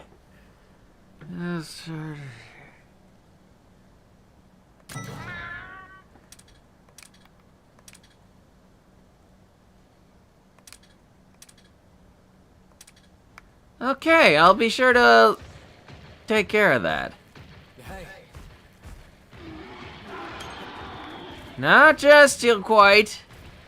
This looks like a logical thing, but before we do that...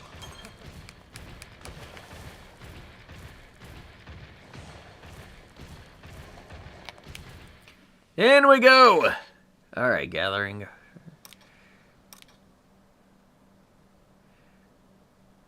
Highness!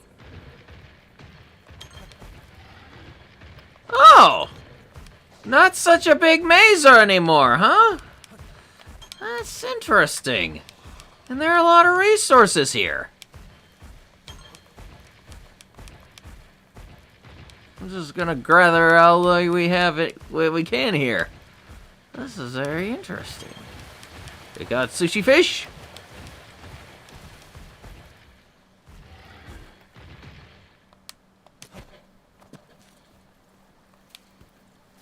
Alright, great. Very potential.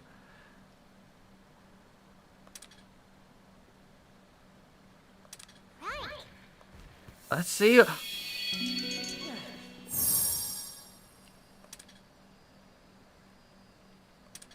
I mean, it's a rare one, so let's grab it.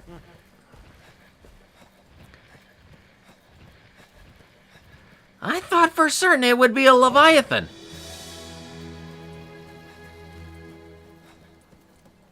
Wonder if we can head back. Wait, since we managed to make it back, wonder if... Nope. It's a one-time thing. Alright, onward!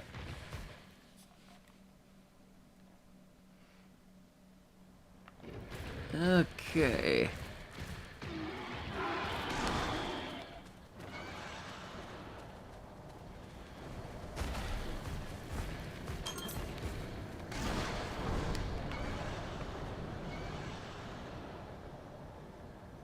Okay, this... I guess the wind thing is kind of cool, but I'm still not a big fan at... I mean, maybe... Capcom, if you're watching this, it might be a good idea if you simply allowed it for a limited height and still stay airborne. And not just be a sort of gliding thing. I mean, it's a... I mean, what we had before is actually amazing before. Why did you have to get rid of flying entirely in such a... give it such a limited capacity?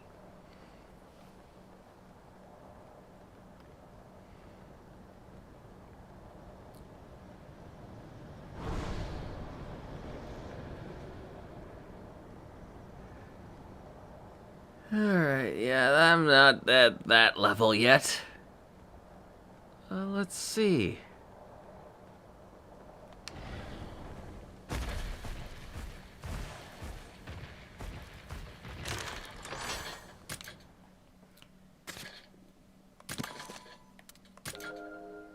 Yeah.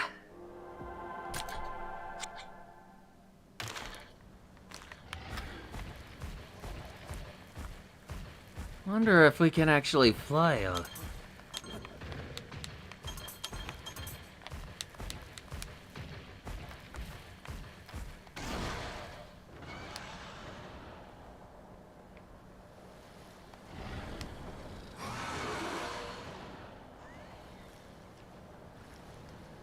Well, we can still fly overhead.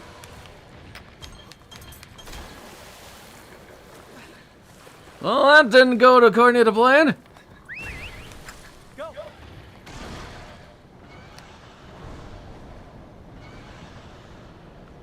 You're not taking me alive, Tuna Face!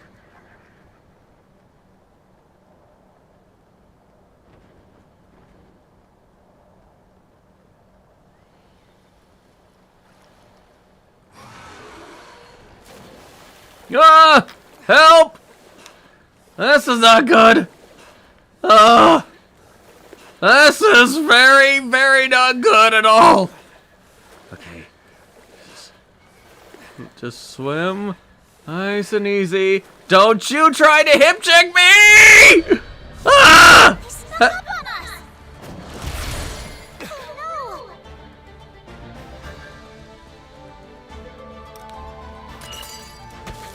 Oh Oh no! Okay.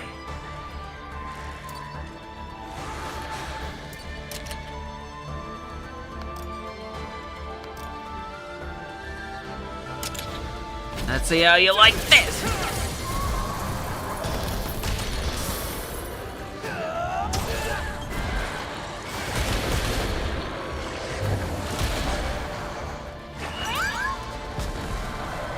Oh, we are in so much trouble. How do we run? Is there a way to flee?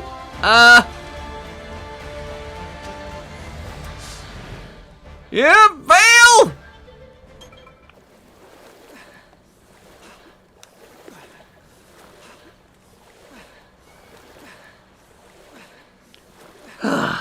Did not expect to have to deal with all this. I mean, here I was trying to just fly. Capcom, why did you have to do this to me? Why'd you have to do this to us?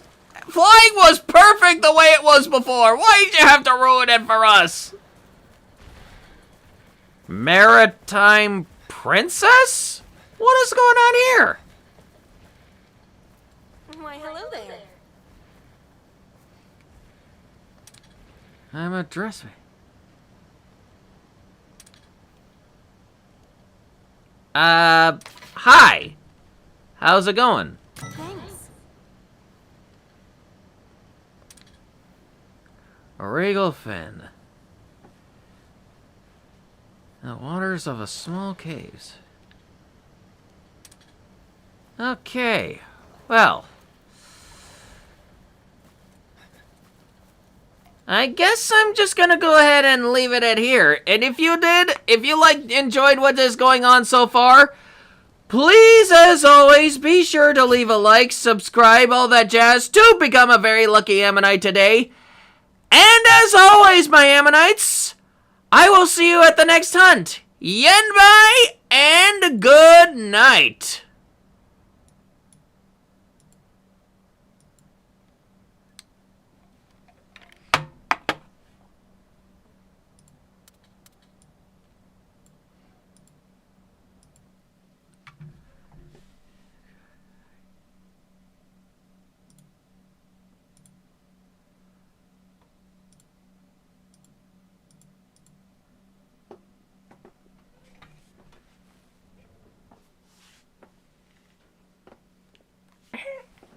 And what is up, my Ammonites? It's your boy, Young Guy, and welcome back.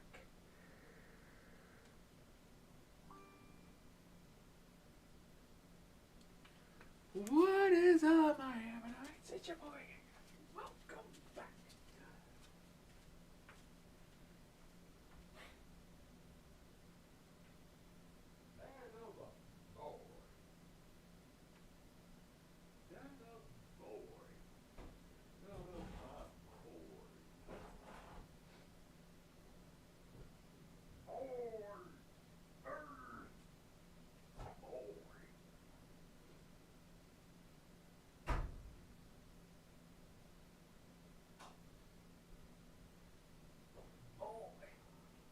Where are you going, boy?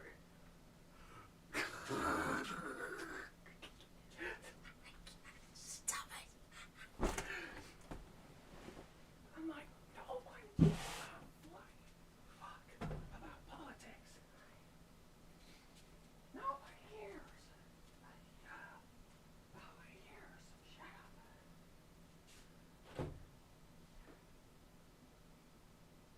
I know it. You know it. He knows it. Shut up. I know it. I know it. You know it. He knows it. Shut up.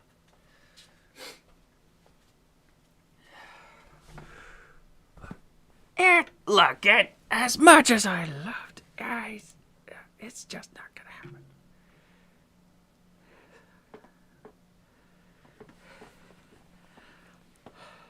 It's just not.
Oh, there's two chests in this one.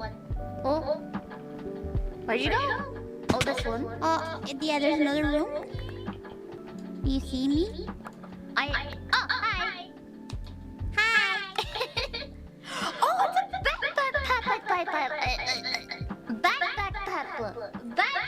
Backpack.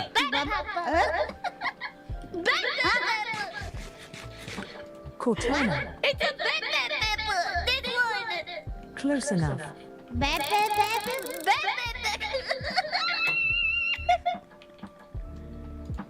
Close enough, honestly.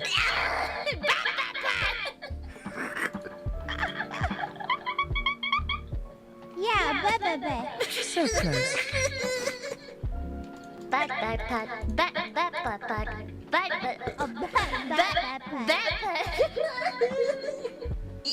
So close.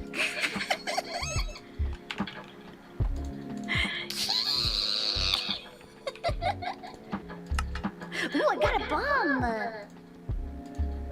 Nice. Hey, Henya, Yeah? can you hold this for me? What the? Did she? What happened? Oh my goodness! My ears like, wow! What the heck? Zen! Uh-oh. Zen! Did she hit me with a frying pan? Zen! Hey, Zen! Could you hold this for me? Oh! Ow! Oh, I'm so sorry, Mouse, but not for you, Zen! You missed. One more? Uh-oh. Come here, you little shit. Uh-oh. Well, then you can't catch me because you are not one block tall. Oh my god, she's so small. Surprise, mother... How the heck you still here?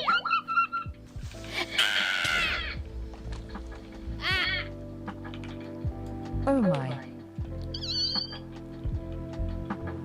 Well, that was fun, wasn't it?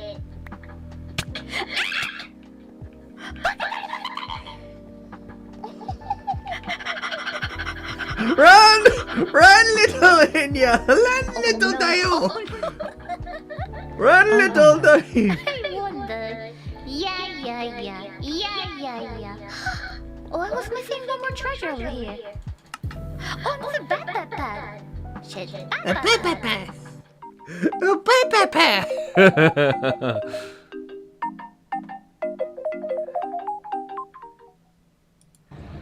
A backpack.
You're not dolphins.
Upside down trees?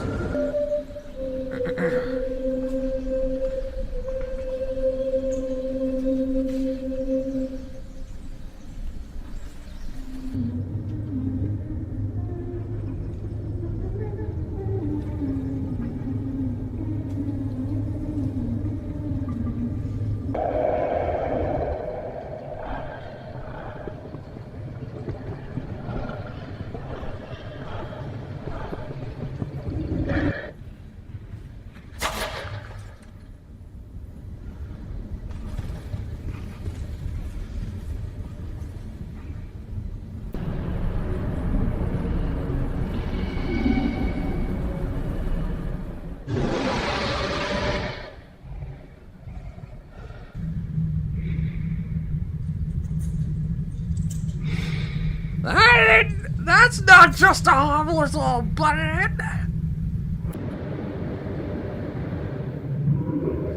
A mammoth rabbit?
How would a dragon actually breathe fire? Well, firstly, dragons don't exist. And secondly, this isn't really a hydrate then educate moment. More of a hydrate then opinionate. Now, another thing arises with this question is what kind of dragon, depending on the mythos, the fantasy, or the fiction tale that you are basing your dragon off. Because, like I said already, dragons don't exist. But there are dragons that can fly, there are dragons that can swim, there are some dragons that don't breathe fire. I think some of the serpent dragons depicted in Asian mythology, they never breathed fire, they act like snakes. They would just wrap around their prey, crush it, and then swallow it whole. Also, those dragons didn't have wings, yet could still fly because of magic. Anyway, on to the fire. Now, for fire to exist, there needs to be three things: fuel, air, and a source of ignition, or a spark. Right, we've got all that out of the way, let's focus on three dragons so we can cover all of our bases. The three dragons are the dragons from Reign of Fire, the dragons from Game of Thrones, and Smaug from The Hobbit. So first of all, Reign of Fire, released in 2002. Okay-ish movie, but the dragons is what we want to talk about. Now, the dragons in this film aren't exactly like traditional fire breathers. They don't exert a gas that is then ignited. These guys are chemical fire breathers. By that I mean these dragons just squirt liquids out of their cheeks, like some kind of gland. When these two liquids mix in the air, they spontaneously combust, creating a plume of fire. Now on to Game of Thrones, and obviously we're going to talk about Dragon. Now, Dragon is described in Game of Thrones as a methane-breathing dragon, meaning that he has some kind of modified stomach or a kind of mutated lung of sorts to store and exert or breathe the methane. So essentially, Dragon here would use these little glands at the back of his mouth, a lot like the Rain of Fire dragons, to squirt out the methane at high velocity. And the ignition method for Dragon's breath is literally the force in which he is squirting out the methane. Just basic biostatic electricity that would build up as he squirts it, and then as soon as it comes into the air, spark and boom, fire. And finally, Smaug. Now, I would describe Smaug as a furnace dragon, meaning that he has some kind of biological furnace built into his body.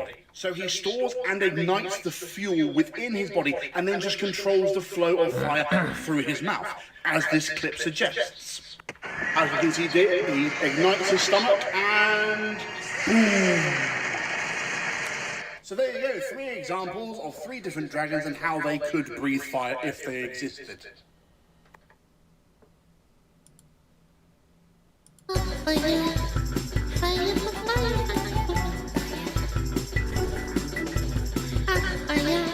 Chat! Peep this! Big W to the female VTubers who can actually gain a big audience from being entertaining and not just from having quote-unquote dark humor and being a right-wing grifter. Seems like grifting is the easy way to succeed nowadays with how brain-dead some male fans are. Before we even get into it, by the way, I need to remind everyone that this is also the complete and utter f***ing retard that thinks you can't be racist to white people. Can I just remind you that? I had to block them at one point, I think maybe like a year or 2 ago, because they literally would not stop subtweeting, and I just couldn't, I didn't want to fall for the rage bait, because they're just farming people, right? I could even block them now, honestly, I don't care, but nevertheless, this happened, I think it was probably a year ago, maybe a little bit less, maybe a little bit more than that, but I have to remind you, they did not delete.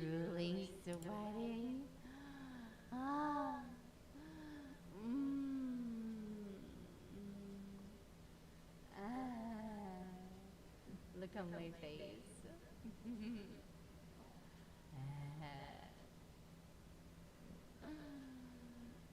Unfortunately, I can't make my own ass. I would love to. I got a cute little blush, you know. Oh. Yeah.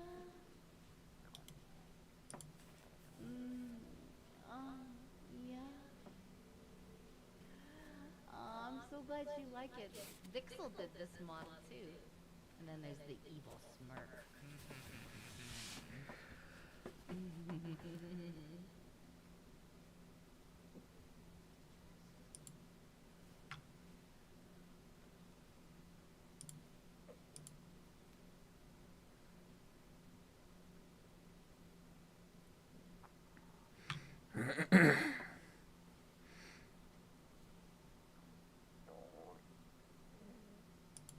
Get another test run. Really think it'd come back negative. All pretty stressing that we need to get hold my hand.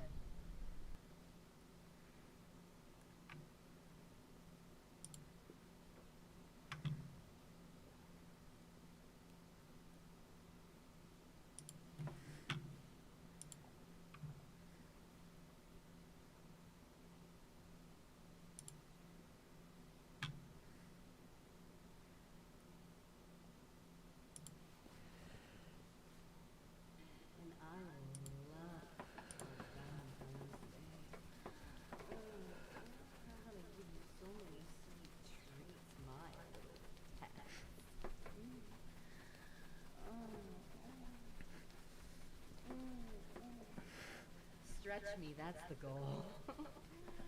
I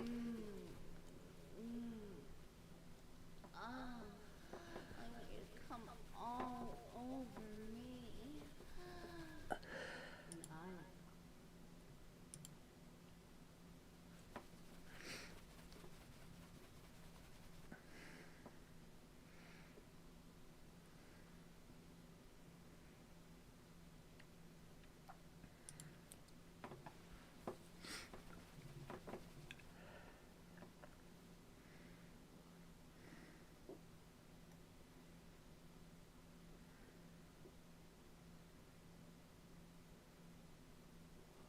How?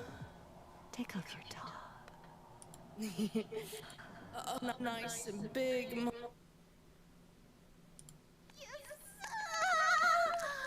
Yes, I'm gonna bounce on your cock. Yeah. I'm so tight around you.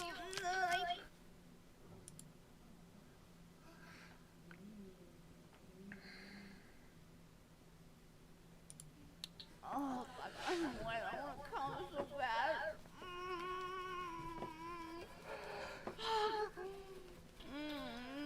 Please think of me harder.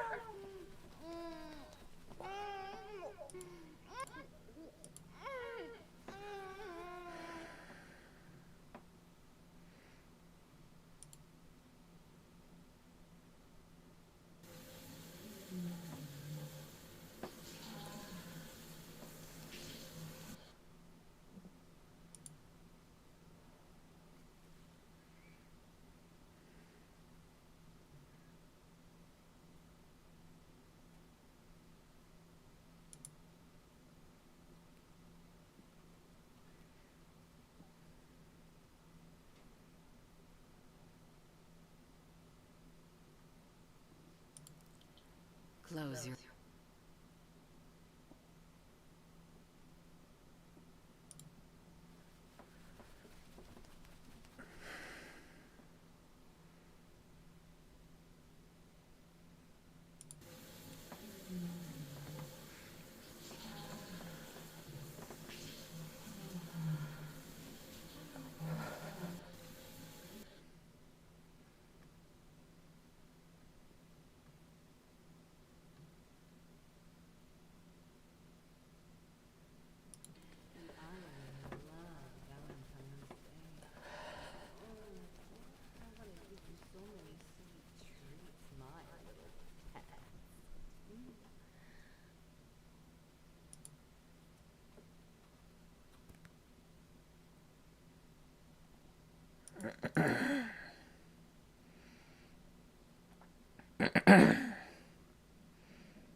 I am not in danger, Skylar. I am the danger.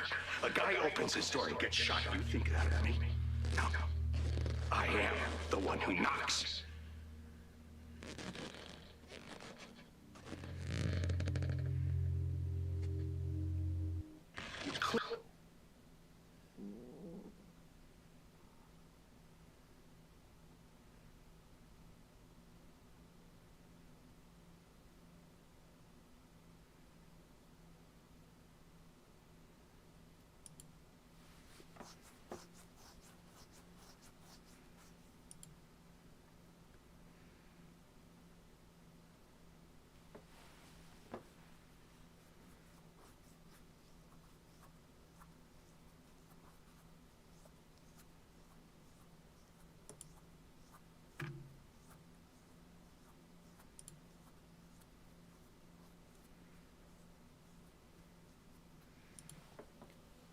Like, I can get a really...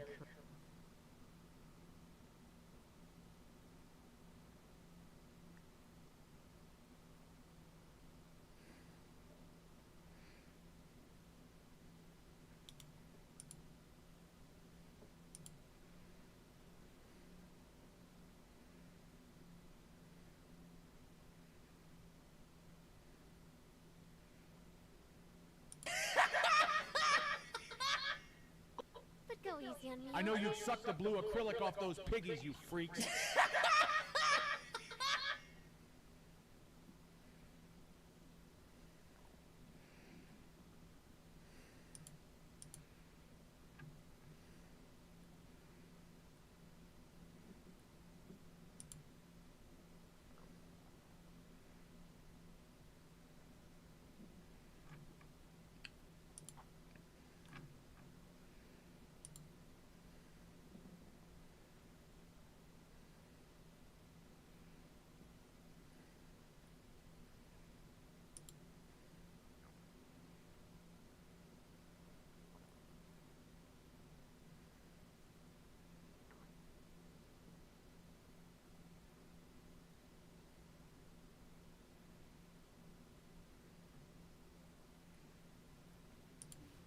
Oh, but I don't want to come so bad.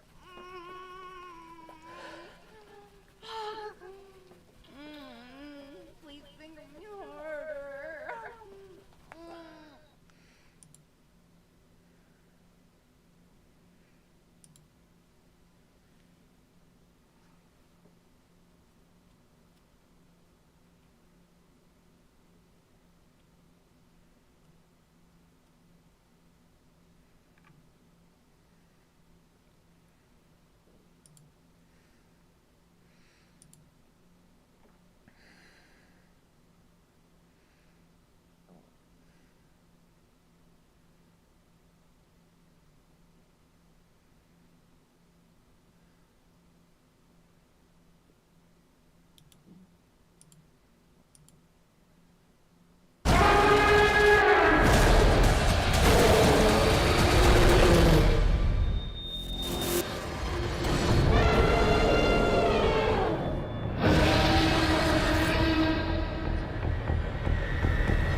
Things have totally spiraled out of control.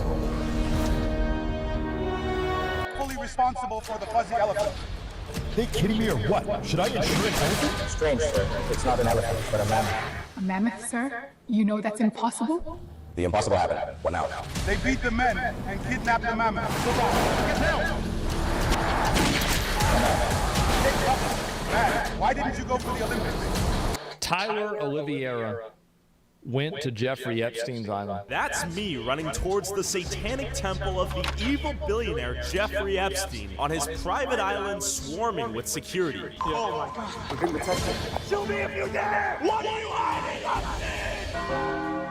Made it to the U.S. Virgin Islands. Epstein, where are you? So the first part of the scheme was to get our hands on 2 jet skis while being goofy tourist vloggers asking if there were any nearby islands we should take a look at while we toured the ocean. Should we go through Little James and Big James or those no-nos? No, don't go through there. Don't do that. Don't go through there. Somebody's island.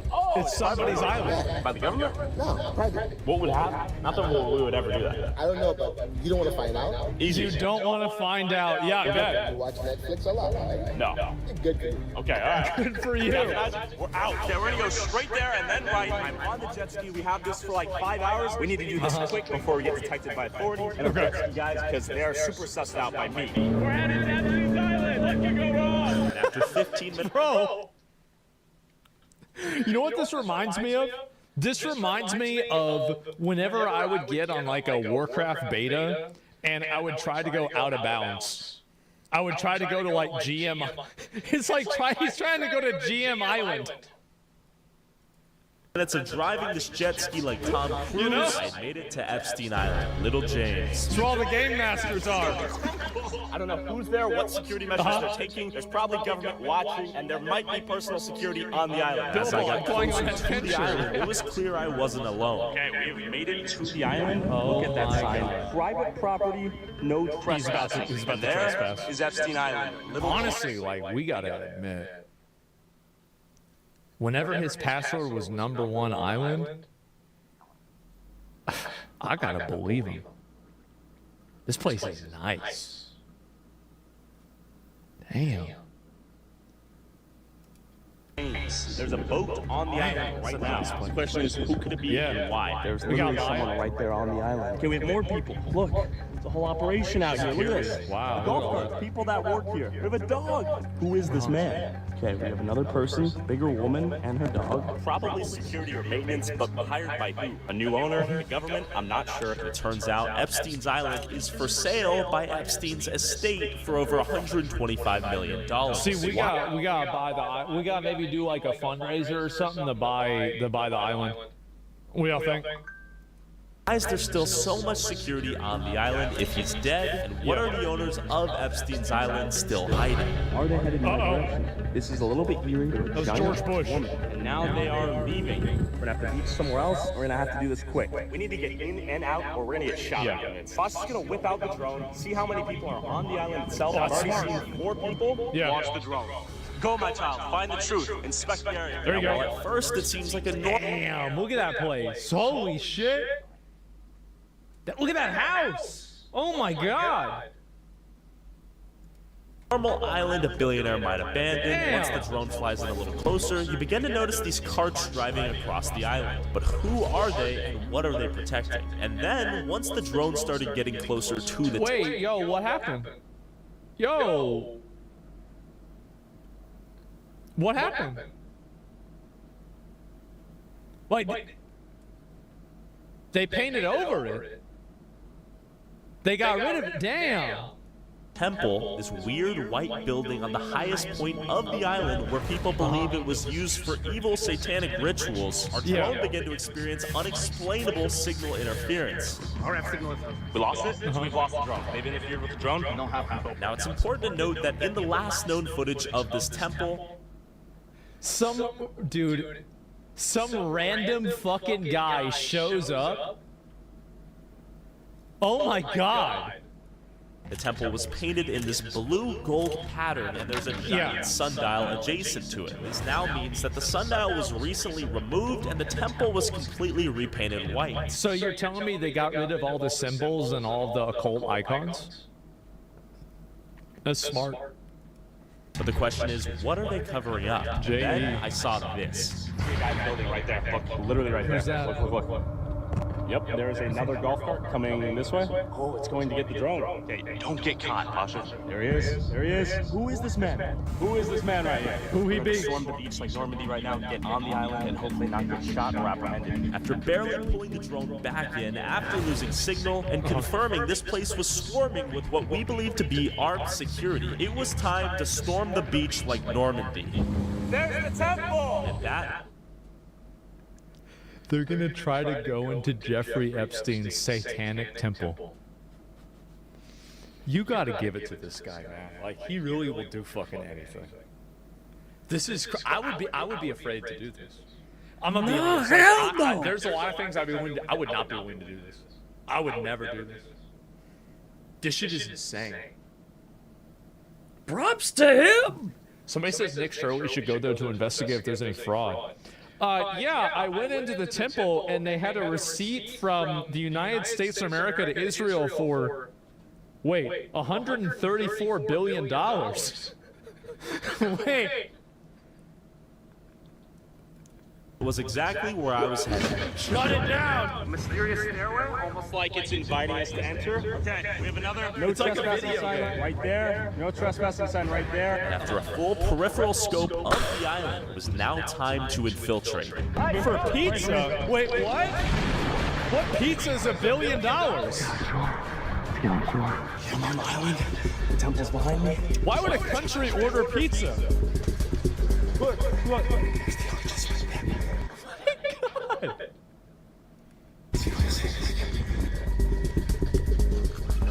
How would somebody want to eat a pizza that's 8 years old?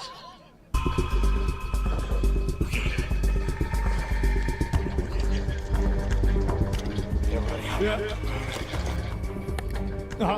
Turn. I had made it to the beach undetected, and I was headed towards the temple. Now with this temple, all right. First mission accomplished. Like, this would be like first objective. Like, this is where he hits it. If this is a video game, he would just hit a checkpoint right here. Was the source of the signal interference. It's only logical that there might be something hiding there waiting for me to find. And keep in mind, this is a rough map of the island. And right now, I'm here, and this is where I'm headed. Wait, what is this? What is it? Tunnel into the hill. Yeah, alright. This is where I'm headed, forcing me to essentially sneak up a cliff to hopefully avoid security. Don't get arrested. Jesus Christ. Using all the skills I learned from playing video games right now, I'm a top. That's right. So, yeah, we're top of the hill. That's smart. Look how beautiful this place is. This is amazing. Like that's what's weird. It would be beautiful if it wasn't like the last thing that I would be thinking about doing is like getting into trouble that would like get me arrested. Like I would be like, okay, this is good. Like I don't want to fuck anything up, right? Like this is great. You know what I mean? It's like you get a nice new car, you want to park it inside the garage. You don't want to leave it out in front of your fucking house. The hill. We've not been detected yet, which is surprising. Drone in the air. Yeah. Tyler. And my basic strategy here is to find something to hide behind, regain my breath, and then run as fast as I can, slowly making progress to the temple and avoiding security along the way. See, what he should have done, like this is, if this had been better, is he could have used a camouflage thing. Like he could have gone through like, you know, like one of those fucking Desert Storm ghillie suits. I'm gonna keep going on this road. Let's go for go-karts. Let's keep going. Yeah. We've been detected. We've gotten to the side. I've not been detected yet. I see this. Oh, he can get in there. Get in there. Lose aggro. Lose aggro right now. Let's keep this in mind. Just get up there. Slowly, but surely. There we go. Okay. There's the temple. I just climb up the hill. Let's see if I can get it. Okay, let's do this. What's up? I don't want to get shot. It's probably loud. And with my massive calves, I scaled up the side of a literal mountain to Epstein's temple.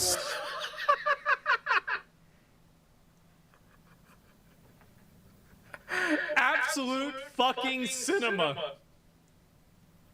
Insane. Just, bro, are you kidding me? Absolute cinema. Walking up to Jeffrey Epstein's temple. Wow. Talk about going into the belly of the beast. Detected. Wow, better Mission Impossible? Yeah. Get this far still. You think they'd buy security cameras or something? With only the open road standing between me and the temple, it was time to go for it. Might have security cameras hidden somewhere. Get to the temple. We made it to the temple. Wait, was that a bird? That's a drone! Look! I mean, to be fair, that's probably their drone, but still! Yeah, it is. It is. Look at the angle. This is the temple where crazy stuff went down. Oh my god. Into the belly of the beast. Look at this. Blocked off by steel.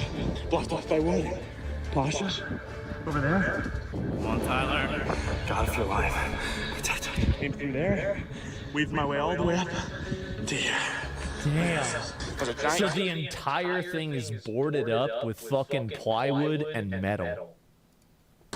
They really don't want anyone to know what's in here. The entire place looks to be repainted. It used to be blue and yellow. A ladder right here, almost as if they just repainted the place. It is literally pure white now. Someone took a dump right there. This is the place where evil things went down. In this temple right here, there used to be a giant sun compass that was removed apparently. There's a bonfire right here. Maybe where they burned people alive. Or...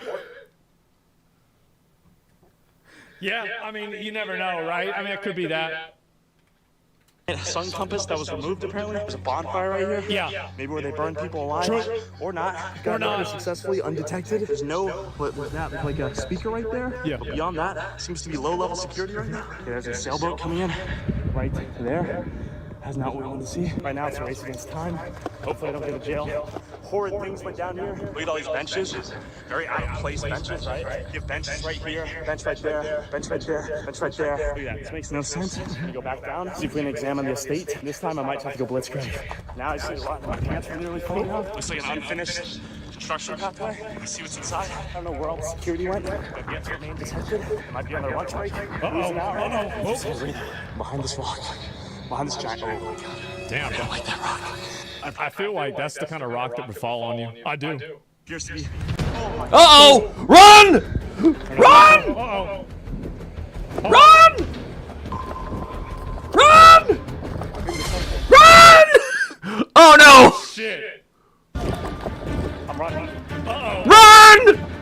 Shit! Shit! Run! As I ran away from security, I saw this. Oh no. They know! Run! Now Run, boy, run! Going full speed in my direction. Run! Run! I mean, this guy's in shape, man. He's running a lot. Run! That's a lot, man. I'd be hot. He's gonna be no shape in a minute! Run! But they're staring at me the whole time. Run! Use the terrain! Use the terrain! Head for the steep places! No shot. He's got two. He's got two separate vehicles after him. And is he gonna go into the water and try to fucking get away on the jet ski? On the jet ski? Or what is it called? The what a jet ski? Yeah, jet ski. There you go. Run! We're good. Run! We're good. I'm out of here. They're behind us. Run! We made it down here. Run! To the beaches. We're good. I'm brand new. To the beaches. We seeing this? Nice pool. Really nice pool. We're not as fast as we are. Gotta keep going. Good training. Yeah. Don't get cocky! Don't get cocky! They're gonna I began to shoot! run away. Pasha notices this, pulls the drone in, and begins zooming over on his jet ski to pick me up, right as I unknowingly approach a cliff. And at this moment, it looked like I had no choice but to jump. Go down! Oh god. Cliff! Cliff! Go! Go! Go! Go! Go! This is insane. Oh my god. Oh shit! Run! Run, you fools! Run! Run, Forrest! Wait for Pasha to pick me up.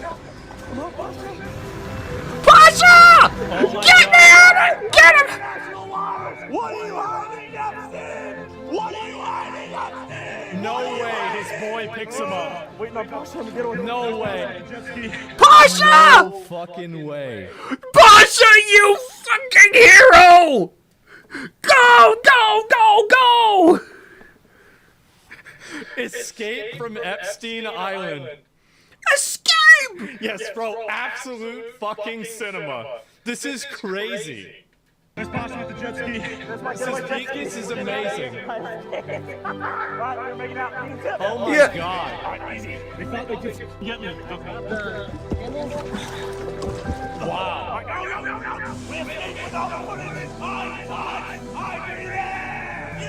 And as we zoomed back and made our way to the airport, I saw this. I think we're being followed by a Fed right now. Damn! Oh my god. So this is an older video, but yeah, Tyler Oliveira apparently went to Epstein's Island. Well, not apparently. It's pretty obvious it happened. So I don't even know what to say. That was awesome. That was amazing. I loved it. Yeah, Epstein Island. Holy fucking shit. The hottest new video game of the year. Escape from Epstein Island. I mean, that's what they're saying, right? It's hard to say, but it's a very, very interesting fucking time. I think this is hilarious, man. I really do. We need to know what happened after. I mean, I don't think really much anything happened, really. I have no idea. Run! Run, you fools! Run! Run! Run!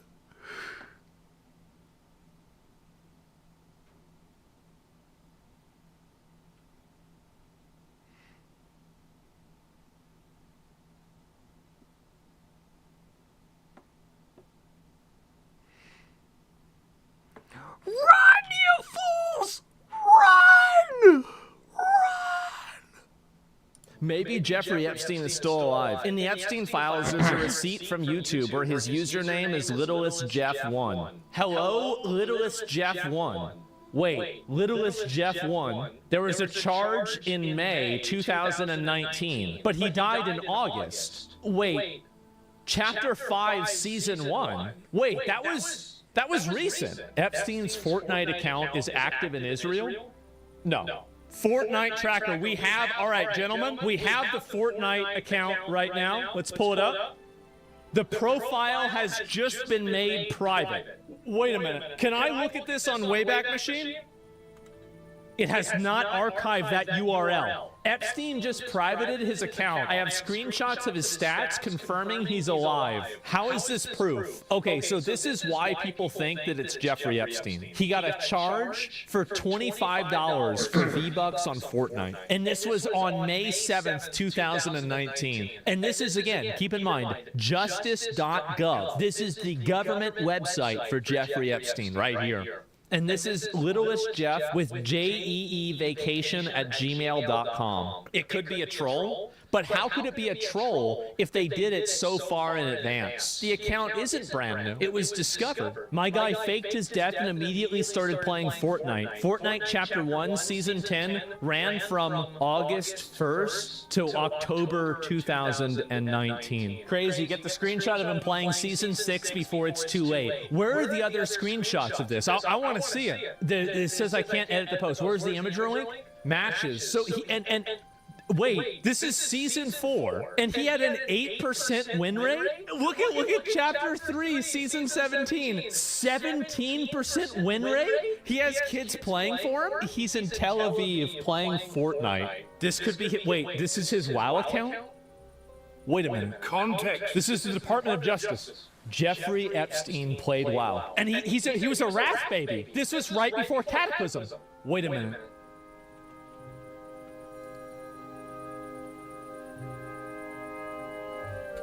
No. He was Horde? I knew it, guys. I knew it all along. He has heirlooms? Yes, he has heirlooms, which means that this is an alt. This is an alt character. This is Epstein, isn't it?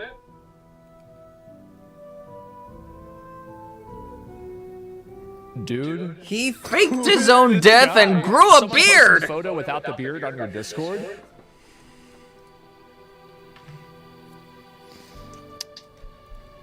Guys? Okay, I'm gonna save this photo though. So, which one is better? Okay, that's a better photo. And why does it not, what the fuck? Why is it not, why is it doing this? Like, what the fuck? The fuck? The fuck? Guys? Guys, are they in? Yeah, I'm really confused here. What's going on with this?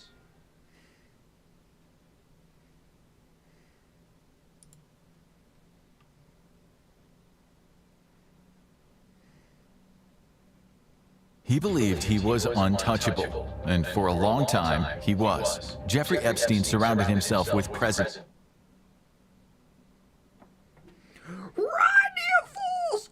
Run! Run! Run, you fools!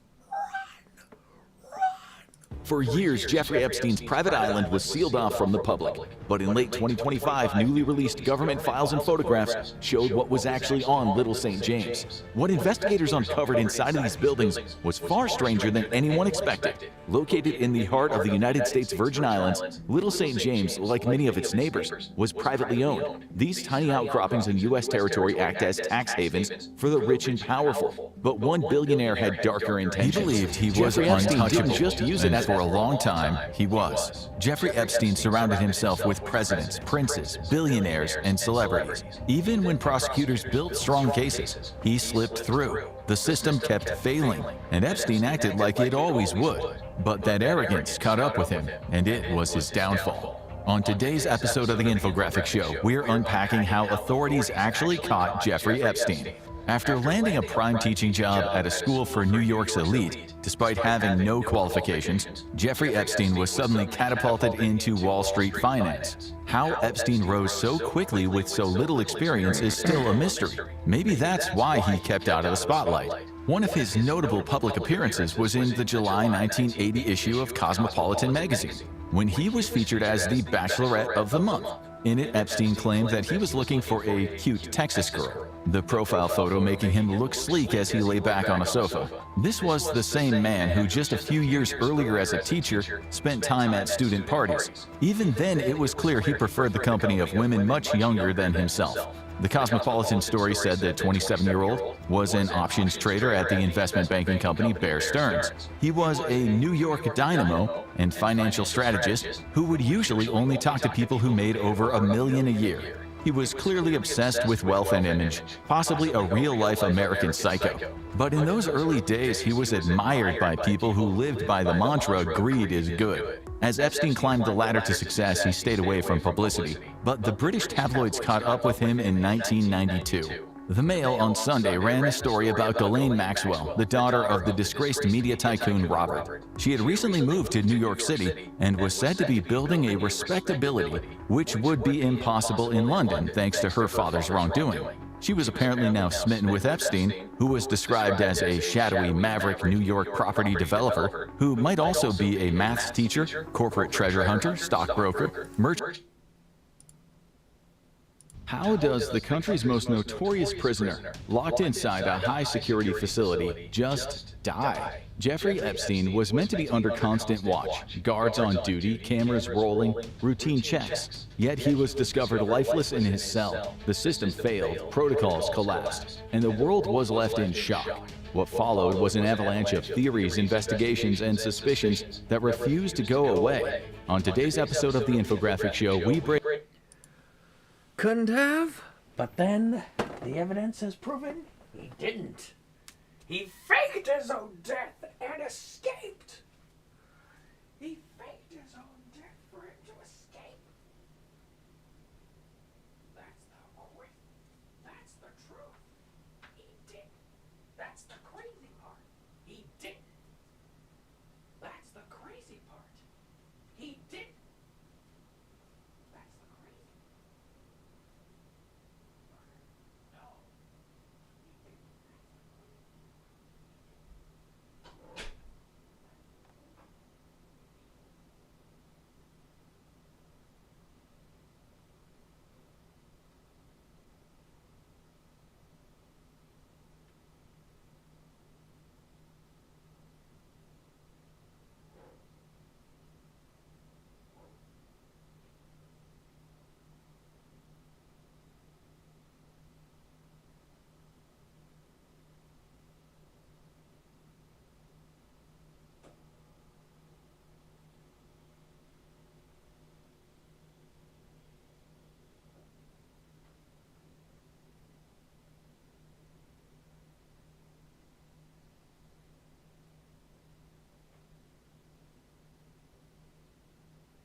the tweet. It's still up.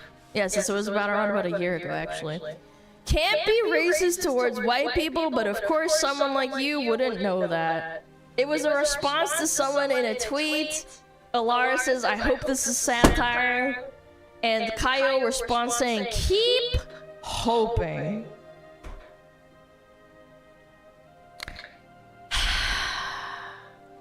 It's the classic, honestly. Like, it is. It truly is. Everyone who disagrees with me is a grifter. It's been the same playbook for, like, I want to say 5 years now? I really wish they would just get new material at this point. And, like, again, here's the thing, guys. I'm not stupid enough to call them a grifter back, because they're not. I think this person truly and utterly believes this with their whole heart. Which is why it makes it even more retarded. Like, let's be real. The core reason they call me a grifter and anybody else is because they want to pretend that you couldn't possibly, like, mean what you're saying because it's that quote-unquote, like, outlandish, right? They want to paint you in this light, into this picture that you could only ever mean this if you're grifting. Saying something right-wing if you didn't actually mean it is grifting, guys. That's why they do this. It never works. They've completely overused the word grifting. It's overused in every sense of the word. And it's completely washed out. Like, nobody cares about it anymore. It's like grifting this, grifting that. It's just sad, really, and it doesn't help their point at all. And again, they just farm it again a year later. Oh, everybody's a right-wing grifter. Everybody's a right-wing grifter. So no, I won't call this guy a grifter, because that's not what he is. But I would say he's, idiot. Oh, he's yeah, that's pandering is the word I was looking for. Yes, pandering. You're pandering to an audience. He parrots every popular liberal talking point to his follower base, no matter how, like, false, no matter how out of pocket, no matter how stupid it fucking sounds. To the point where other people call him out and be like, dude, like, what are you doing? What do you mean you can't be racist to white people? You can be racist to everybody, what? No matter how out of pocket it is for the purpose of, like, these fucking seal-clapping retards on Twitter so they can, like, jerk them off. I find that to be on the same tier, if not, like, worse than grifting. Like, actual grifting. You have no original ideas. You don't have any original thought. Every talking point that you make is, like, spewing out everything that's been said on Reddit 1,000 million times, right? In these echo chambers. All for seal clapping, all for followers, all for, you know, likes. I don't think this is botted. I think it's just like people, you know, agreeing with what they're saying. And they're just like, I have no understanding of what's being said.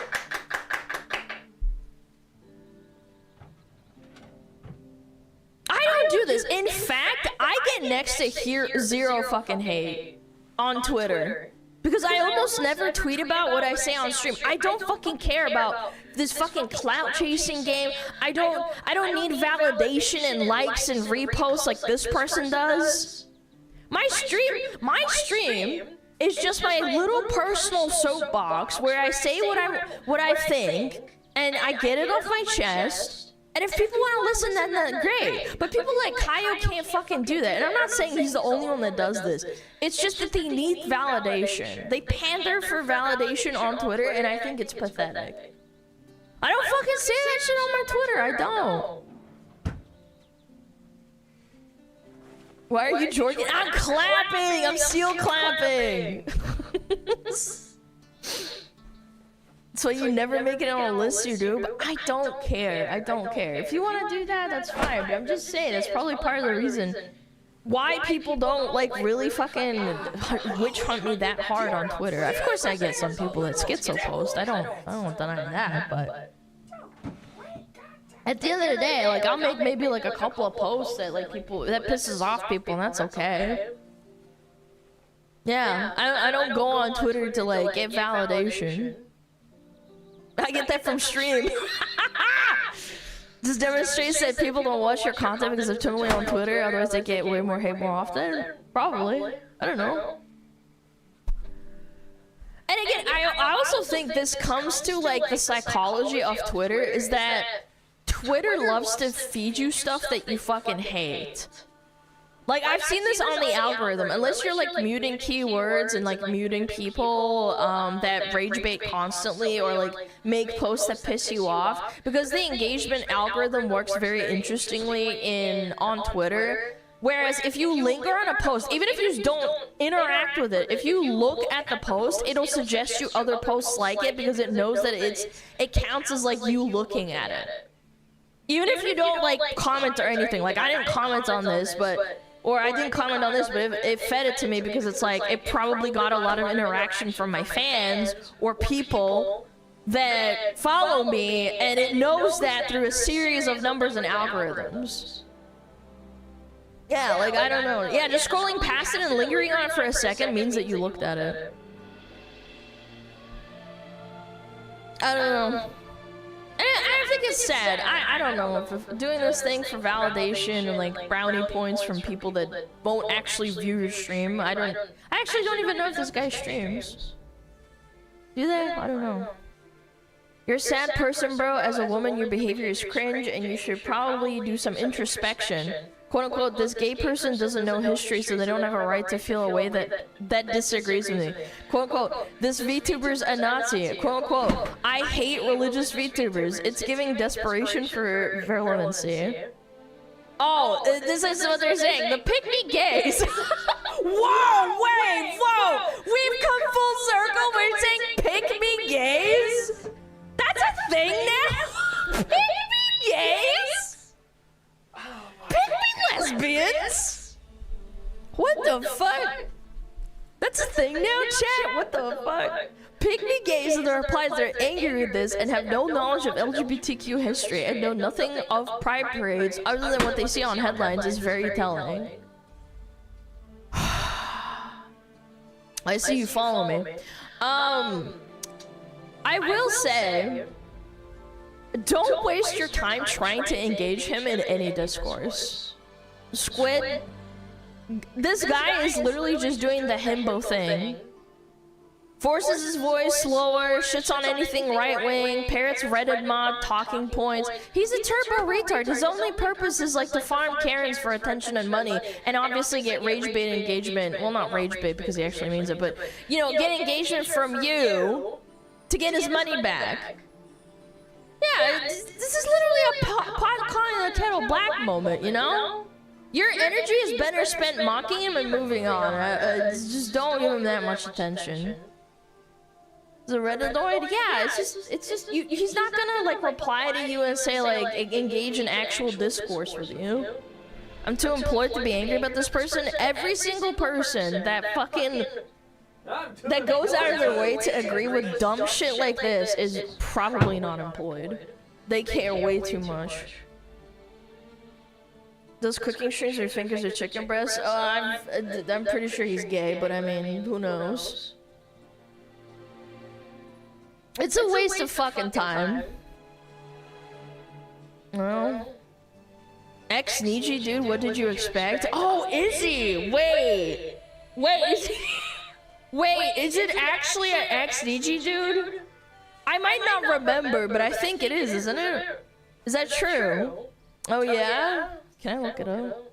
Yeah. Yeah, that makes so much sense. I can't keep track of all of them. He's a different guy? No, it's not Hex, it's a different guy, but he is the ex-Niji. That makes a lot of sense, actually. Is this the dude that said you don't hate men enough? No, it's a different it's a different guy! I can't believe I have to preface this. It's the same phenotype, but two different people, okay? Don't go get it twisted. I'm just making it clear for the record. It's two different people.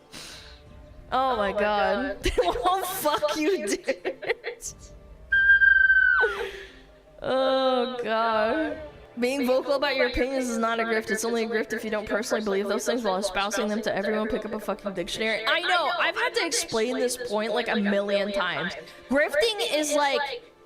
it's essentially like scamming, Because you don't actually have a product that people want and you're just saying shit to get attention. Yeah.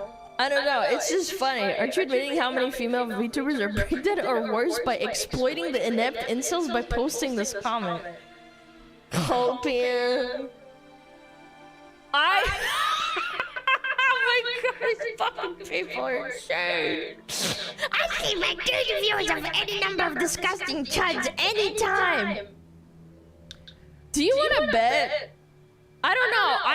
I don't know. Maybe I'll look into it, but I bet you this person probably posted about how sad they are that they don't get any views. I don't know. If they don't, then good for them, but I don't know. A lot of the times people will cry about like how they have low viewer counts and this then they'll dude is also... just firing off on all cylinders. In a few you months need that to... we heard... No, I'm not... Sorry. Thank you for the dono. I can't do this right now. I have to keep my train of thought, otherwise I'm gonna get off the deep end. I'll read it after. Most of the time when people say this type of shit, I've noticed this. I've looked into this several times. I never like publicly call them out. I never do this kind of thing, right? Because it's pointless. It's just you're punching down and it's cringe. But like in my head, I think to myself, and I don't know if this person does, but 90% of the time, these people will say like, oh, I have 30 viewers and they're all honest people, and then like all the fucking right-wing chuds, they're just a bunch of losers and I don't want those losers in my community. They'll then you go back into their history and they'll complain about low viewer counts. I don't know, maybe you're just not entertaining. It's not about like, probably reminds me of blog. You know, it's not about you not catering to the chuds. Maybe you're just not entertaining. I don't know, have you thought about that? Everyone who disagrees with me is a grifter. Political views that aren't my own don't actually exist. We're on a house of mirrors. All you do is complain about everything. Well, yeah, I mean, it makes some Twitter money. I don't know. Grifting is just having different views than mine. Shut the fuck, bro. Lamau. And have a personality. So funny, dude. Pick up a good book and learn what words mean. True. V-tweeter. Do they actually not stream that much? I wouldn't know. Yeah. Right-wing grifter, in this case, being person who is politically different from my dogmatic orthodoxy. Bro, you're washed, get off. Touch crash. You're literally a racist piece of shit. Fuck out of here with your bullshit. I have to preface, this person unironically typed this and pressed send. I will give them props that they didn't go back and like delete their post. Like they actually stuck with it. Most people when they post about this shit, they'll delete it because they get backlash. This person unironically believes it. He's streamed quite a bit, but his numbers aren't growing, so it might be an attempt to get viewers, or he's not entertaining. I don't know. 2024 was a while ago, though. It doesn't matter. I'm pretty sure I've seen them double down and say things like, yeah, I said it, what about it? Like in recent posts, every time someone brings it up, because this is the first time this guy has come across my, my page. Even though I have him blocked, like some people send it like in chats and stuff. And they'll be like, Alana, look at this, and I'm like, it's just the typical farmer, the typical Twitter farmer. Self-hating male grifter with a female gooner fanbase calls female VTubers right-wing grifters for having their own opinions. That's not very woke of you. I will say shitting on other women in the space, because a lot of women that watch male VTubers or like male streamers in general enjoy having the male agree with them and put the women down. There are no bigger haters than other women when you like are a female streamer. Men will absolutely like fantasize about you and like stalk you, don't get me wrong. I think that it goes both ways, but I do think that shitting on women is like an actual thing that male VTubers do to like cater to their audience. I find it fascinating that YouTube consistently hires only the best people and the worst people in VTuber space, but again, they're the same gens. I don't know, I think it's more about what phenotypes they go for, because there's a very clear thing that they go for with male VTubers, for example. There are obviously decent and good male VTubers out there, but there's an audience that wants to goon to them very badly, and they really, really enjoy validation to the point where they're willing to post just really dumb, stupid shit for attention. Are you telling us that women can't think for themselves? How misogynistic of you, buddy. Go touch the grass. What the fuck? Dude, the sun's everywhere, man. You can't live this shit down. This guy's been still desperate farm rage bait. I've said this before with retard versus rage bait. I would not classify him as rage bait. I do think he genuinely believes this. House of Mirrors. Yeah, living in a glass house and throwing stones. Hey, everyone's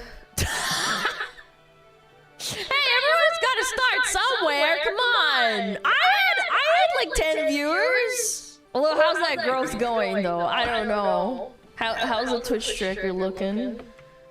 Has he grown at all in the last like however many months? As a place of business, it was the place where he carried out his darkest deeds, a massive sex crime enterprise that trafficked women for decades. The secrets of the island were kept under lock and key until his mysterious 2019 death, and even then it was plagued by red tape until it was sold for $60 million in 2023. Since then, only a few pictures have been released, but each one is more bizarre than the last. The main house was described as a mansion, but it was really more like a compound. There was a massive colonnaded villa-style house that was used for elite guests. Alongside it was a stone cabana with a turquoise ceiling, which Epstein typically used as his private residence. A large pool was under construction at the time of Epstein's death, another luxury amenity demanded by the money man. But this was all standard rich guy stuff, the kind of money-is-no-object residence you would expect. And it definitely wasn't built for one person. It had plenty of room for guests, including housing quarters for both the staff and for VIPs. While some stayed in the mansion itself, there was also separate buildings for larger groups. This is one of the clearest indications that ferrying people to the island for twisted parties where any vice was available was a key part of Epstein's business model. But when it comes to sheer strangeness, nothing on the island compares to the next structure investigators found. There is one big building on the island that no one can quite explain. It's known only as the Temple, and it is the biggest remaining mystery around the island. A massive blue-striped box-like building located at the southwest point of the island. It's surrounded by a huge square pavilion covered with red and white mosaics. At some point, the building was topped with a massive golden dome and not anymore, it's not. It's painted white. Several bird statues. It looked like an ancient temple to the gods. But not even divine intervention could stop Mother Nature. It was seriously damaged during Hurricane Maria, 2 years before Epstein's death, and the dome was lost. And only a few people have ever been allowed inside. The building was reportedly originally designed as a music pavilion, and it may have been patterned after the famous Dome of the Rock in Mecca. Patrick Barron, a piano tuner, paid a brief visit to the building to set up a piano for Epstein in 2012, and described the unsettling vibe with the gargoyle-like statues, and would later confirm what he saw in pictures as the investigation built. But it's rarely been seen since, as the island was kept under lock and key following Epstein's death. But one of the strangest things about the building wasn't a thing, but a person.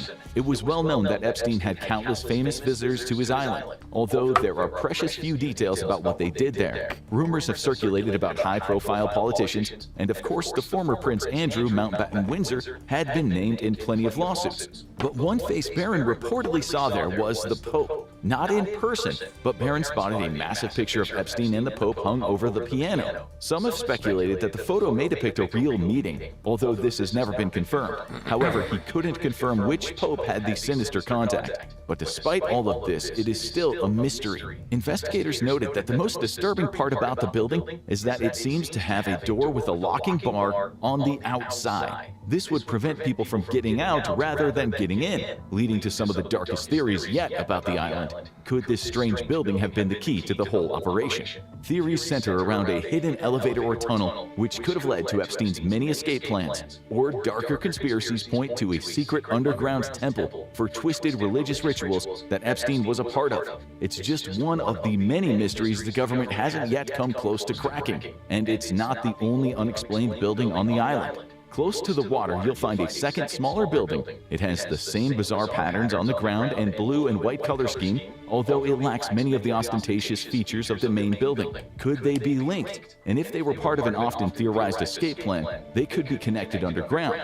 But the little information we have about them hasn't proven anything, which just makes the conspiracy theorists determined to make sense of them. Information was sparse, but never underestimate the power of an influencer. In 2023, an American urban explorer managed to make land on Little St. James while it was still in limbo. They found most of the buildings that Barron described were still standing. However, the ostentatious temple had been painted white, making it blend into the surroundings. Did Epstein's tastes change, or did he or someone else want to cover up the bizarre series of events going on here? Yeah, it's a With cover-up. only a few people able to access the island, answers weren't going to be forthcoming anytime soon. But some seriously disturbing secrets came to light. That guy was a The hero release who files showed the full showed extent up. of the compound. This included the guest cabanas, housing for the island's caretaker, and private helipad and dock. And Epstein left his darkest secrets behind when he was arrested, because the strangeness of the temple is nothing compared to the mansion. What the newly released photos revealed inside of the mansion shocked even the seasoned investigators. From the moment you enter Epstein's mansion, you start to feel like you're in a horror movie, and you kind of are. Epstein cultivated an environment of loyalty and secrecy with everyone who stepped foot on the island, be they famous faces or low-level workers that he trusted. And that led to Little St. James feeling more like a cult. That's something that becomes very obvious when you walk by a chalkboard in the main house. What people immediately noticed was a series of chalk writing featuring the words like power and deception, and other hard-to-decipher messages referring to music and the time of day. But it's what isn't there that is just as haunting. The photo of the blackboard was released to the public, but not all of it. There are 5 items on the board that have been redacted, covered with a black bar. No one knows what they contain except the government, but the working theory is that they might have contained the names of top associates, and those names might still be key to any investigation. And the people who saw this board were truly in the inner circle. The chalkboard was found in the middle of the dead billionaire's library, which contained 4 upholstered armchairs all facing each other, like something out of a secret cabal meeting. The room contained several full bookshelves and a large desk. It could be a place where Epstein could impress on his associates just how important it was that they kept everything they saw to themselves, because on this island their darkest desires were possible.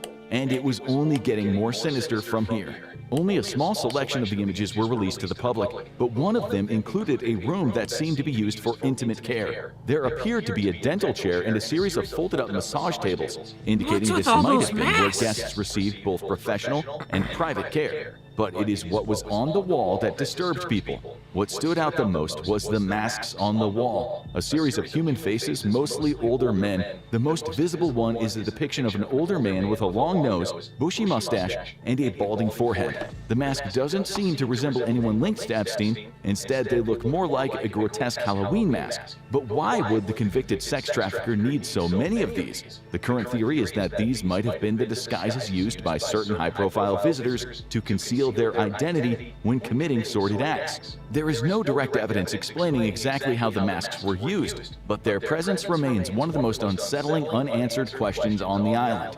And the island was visited by some of the most high-profile VIPs around. Only a few victims have testified, but those who have said they saw some well-known names present, including businessmen, celebrities, royals, and presidents. Although very few of these contacts have been confirmed, one victim stated that she was given to a minister who proceeded to assault her. At a certain point, anonymity would provide an extra level of security, and the masks were introduced. Epstein wanted to make sure his high-profile clients were taken care of, and the house was designed for anything, most of it depraved. Investigators discovered a large steam room, a place where the guests could come for a sauna, and it was heavily stocked with pillows, towels, and lotions, indicating that this was a very active part of the house. It's believed this was one of the most heavily used rooms for sex in the compound, and Virginia Giuffre mentioned being assaulted there. The bathroom was equipped with baby powder, perfume, and moisturizer, making sure that visitors were taken care of. Giuffre revealed the island was designed as a paradise for its twisted guests, and a dark prison for the many women trafficked there. But this wasn't the only room where abuse took place. One photo revealed a room investigators say may be one of the most disturbing spaces on the island. A large oval tub rests against the wall, and 2 wicker chairs are positioned in front of it. A towel appears to be laid out on the floor, perhaps a place for guests guests to pause after whatever illegal and depraved acts they committed. But even more disturbing was the chair placed beside the bath itself. It suggests that on the island, even the most intimate moments could attract an audience. And the more you explore the island, the stranger it becomes. Epstein saw himself as a patron of the arts, and plenty of strange objects could be found on the island. Beside the massive pool outside of the compound is a large bronze sculpture that looks like an African tribal archer, pointing his bow intimidatingly at anyone who walks by. Despite all that's known about Epstein's crimes by now, much of his private life remains shrouded in mystery. We still know relatively little about the man and his personal tastes, and the architect of this bizarre statue is unknown.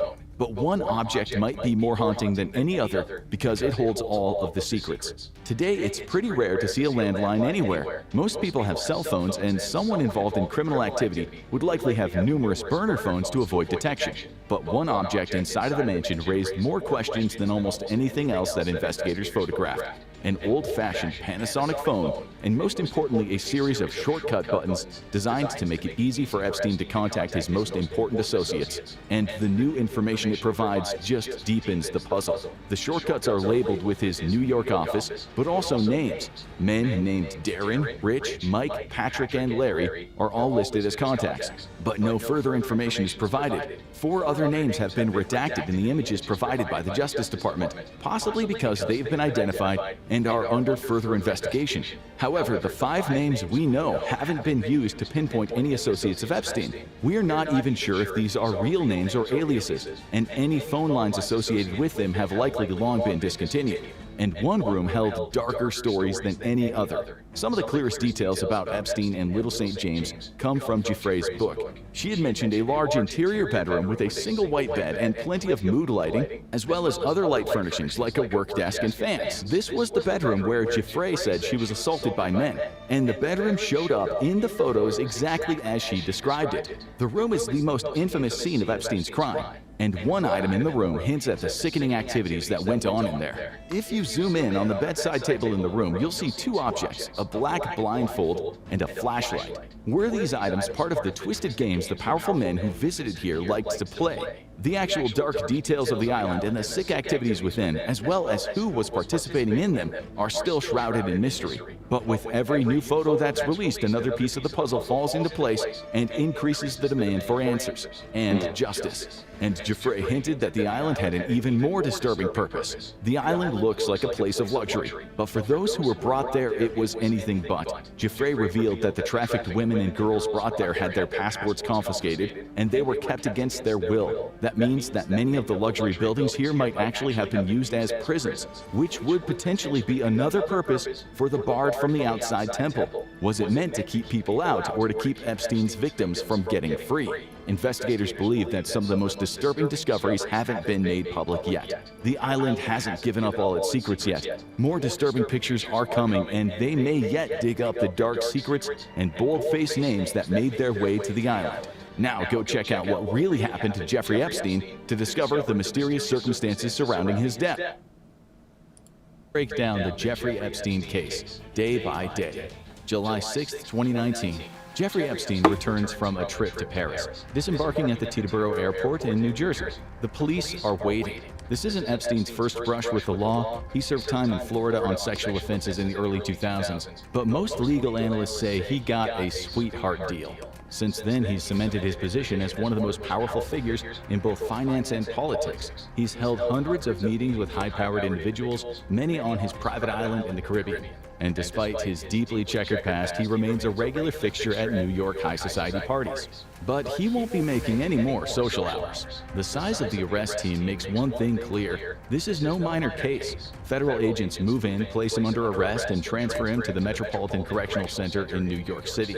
Upon his arrival, an employee noted that he appeared confused, sad, and withdrawn. She recommended that the staff keep a close watch on him to ensure his safety, but the prison's psychological team was reportedly never contacted. Instead, Epstein was processed into the federal system like any other inmate. But it wasn't to last. July 7th.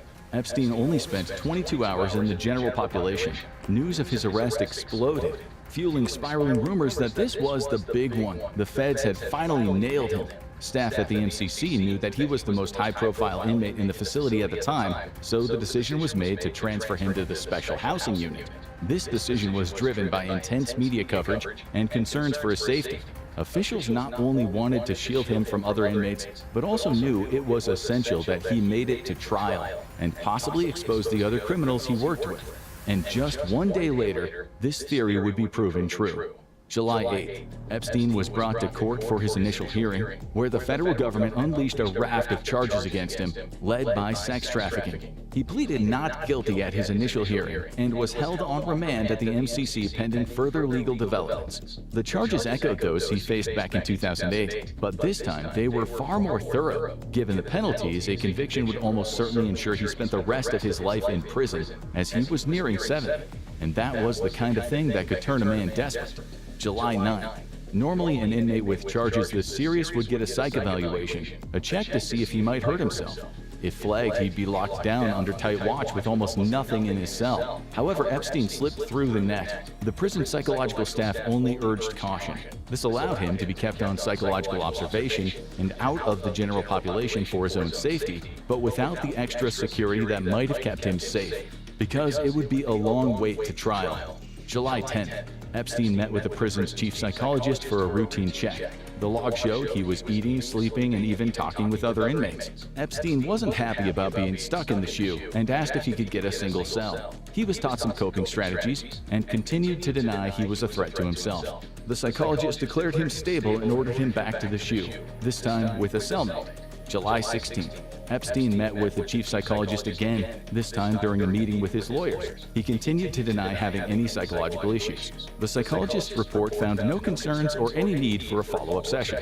They noted that Epstein would be monitored only through routine SHU rounds and monthly reviews. July 18th. Epstein and his legal team appeared before the judge for a second time for a bail hearing. Epstein's team attempted to present their client as a low-risk inmate and a pillar of the community who could be released safely on bail. They even proposed an arrangement where Epstein would wear an ankle monitor and be confined to his $56 million New York townhouse. But the judge ordered Epstein held in prison, citing his massive flight risk given his 20 international trips in the past year and his access to private planes. Epstein's legal team vowed to appeal, but for the moment he was heading back to his cell at MCC. And it wouldn't be long before he was in the news again. July 23rd. At 1:27 in the morning, guards were alerted to a commotion in Jeffrey Epstein's cell. The inmate was found sprawled on the floor of his cell, dazed and half-conscious. A strip of cloth was wrapped tight around his neck, the skin beneath already bruised. It wasn't serious enough to require hospitalization, but he was transferred to the psychological unit, where he was observed 24 hours a day to ensure he wasn't a danger to himself. But not everyone thought this was what it appeared to be. Epstein's roommate at the time was Nicholas Tartaglione, a notorious murder and drug trafficking suspect whose charges meant he would never be getting out. Tartaglione denied having any involvement in Epstein's injuries, and prison officials cleared him of involvement. But not everyone accepted that conclusion. Spencer Cooven, an attorney representing several of Epstein's victims, argued it might have been a deliberate attack, an attempt to silence Epstein before he could strike a plea deal. And this was when the case really started gaining momentum in the American mind.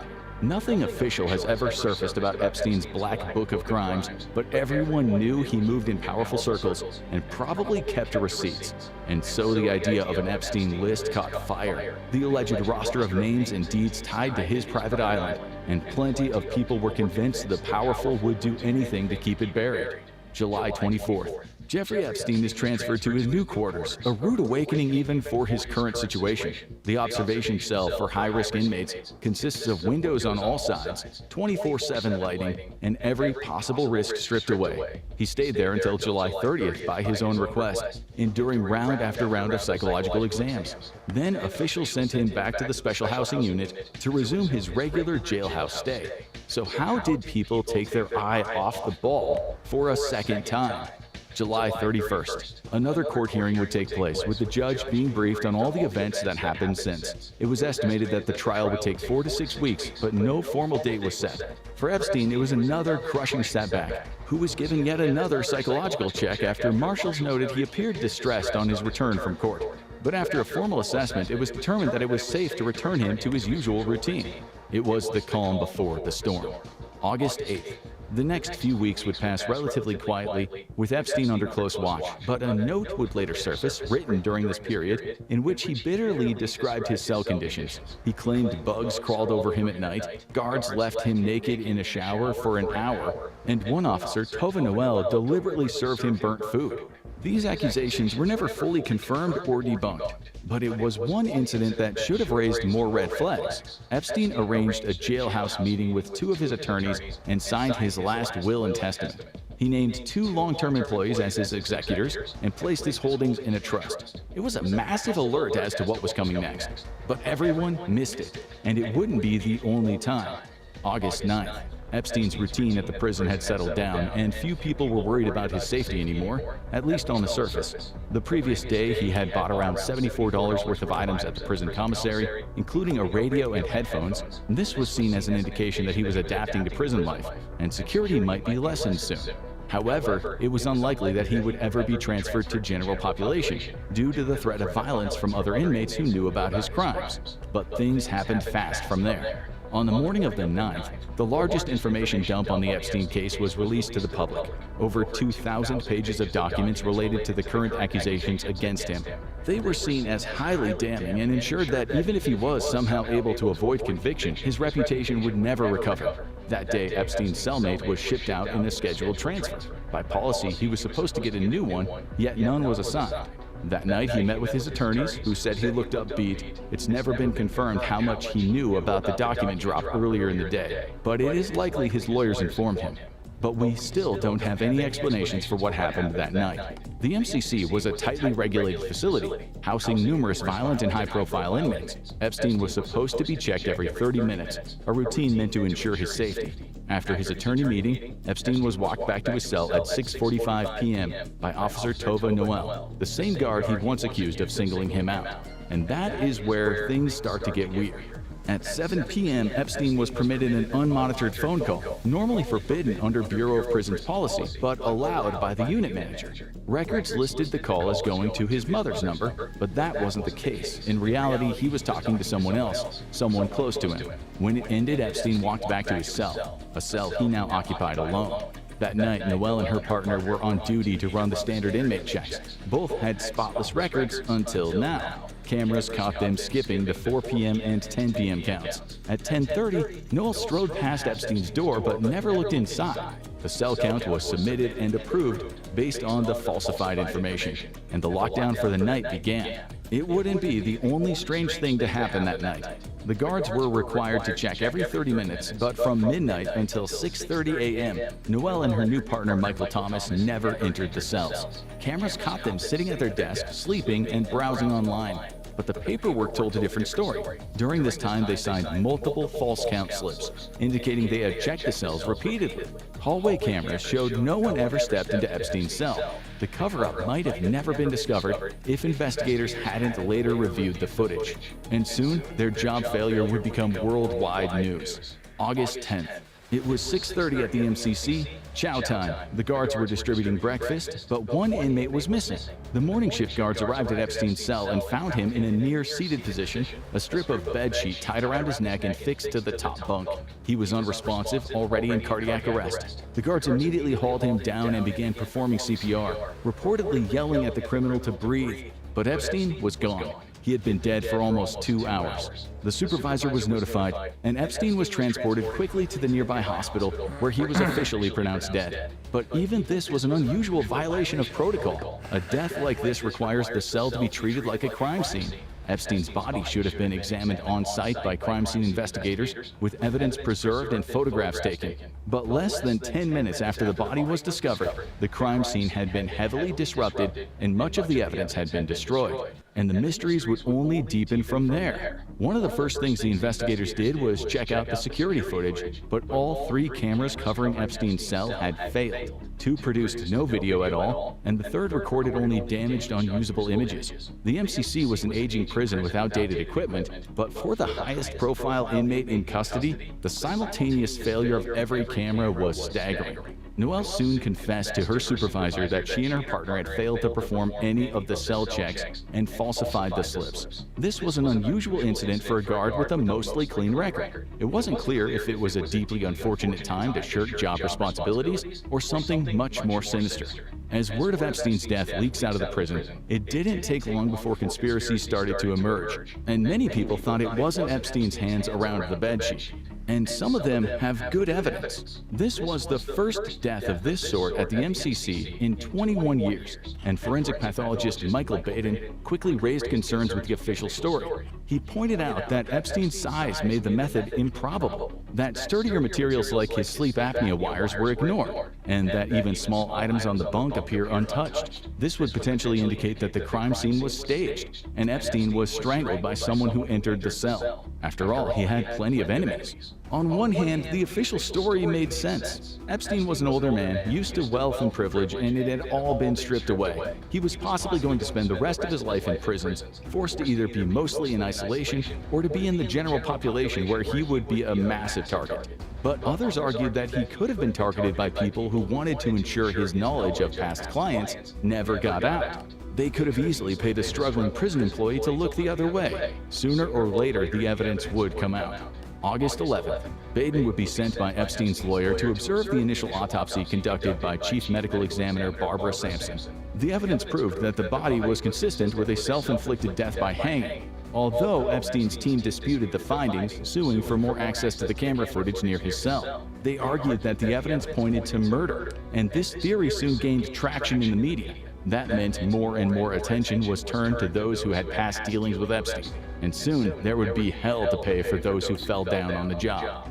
August 13th. The first head to fall wasn't one of the names directly responsible, but the boss. Attorney General Bill Barr announced an investigation into the MCC's failings and suspended Warden Lamine Ndiaye, replacing him with James Petrucci from the Otisville Penitentiary. 2 staff members on duty that night were also placed on leave, but unlike the warden, their absence was widely expected to be permanent.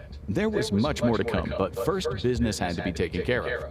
September 5th, Jeffrey Epstein was laid to rest in Palm Beach, Florida. His body had been claimed after the autopsy by an unknown associate, who would later turn out to be his brother Mark, who ran a real estate business and had never been associated with his brother's crimes. While Mark deliberately kept a low profile, he stated in a few interviews that he believed the circumstances were suspicious. The case was so high profile and tensions were so high that the family chose to have the markers removed from their parents' tombs to avoid vandalism. But the fallout was just beginning. November 19th. The criminal trial was about to begin, but not against Epstein. All charges had been dropped after his death. Ghislaine Maxwell hadn't even been charged yet, but the case against Tova Noelle and Michael Thomas was much easier to put together. The two were charged with multiple counts of falsifying records and associated conspiracy. And there was plenty of evidence. They claimed that they were being scapegoated for larger issues in the prison system, and at that point, they would have been the only people to go to jail in the Epstein case. But the system showed mercy with the two taking a deferred prosecution deal and being allowed to go home. But another key figure wouldn't be so lucky. December 2019. Nick Tartaglione had his own trial to worry about, but the criminal was also a suspect in the first incident that nearly left Epstein dead. Details of the July 23rd incident came up in court, but the defense claimed that he had actually tried to save Epstein's life. It was a bold claim, and they wanted to present the footage in court. But when they attempted to play it, the government claimed it had disappeared. Judge Kenneth Garris ordered the government to find answers, but they came back and claimed that it had been deleted because of a clerical error. Another case of missing information related to Epstein. But the mystery would keep growing. Epstein was gone, but his secrets weren't. The evidence he left behind was about to take others down. On July 2nd, 2020, Ghislaine Maxwell was indicted. Sex trafficking, conspiracy, charges heavy enough to put her away for life. After years of hearings, she got 20 years. And she wasn't the only one. That same year, Epstein's associate Jean-Luc Brunel was charged by French prosecutors with sex crimes later. But like Epstein, he never made it to trial. His death in custody was, to many, all too familiar. But one case wouldn't stop anytime soon.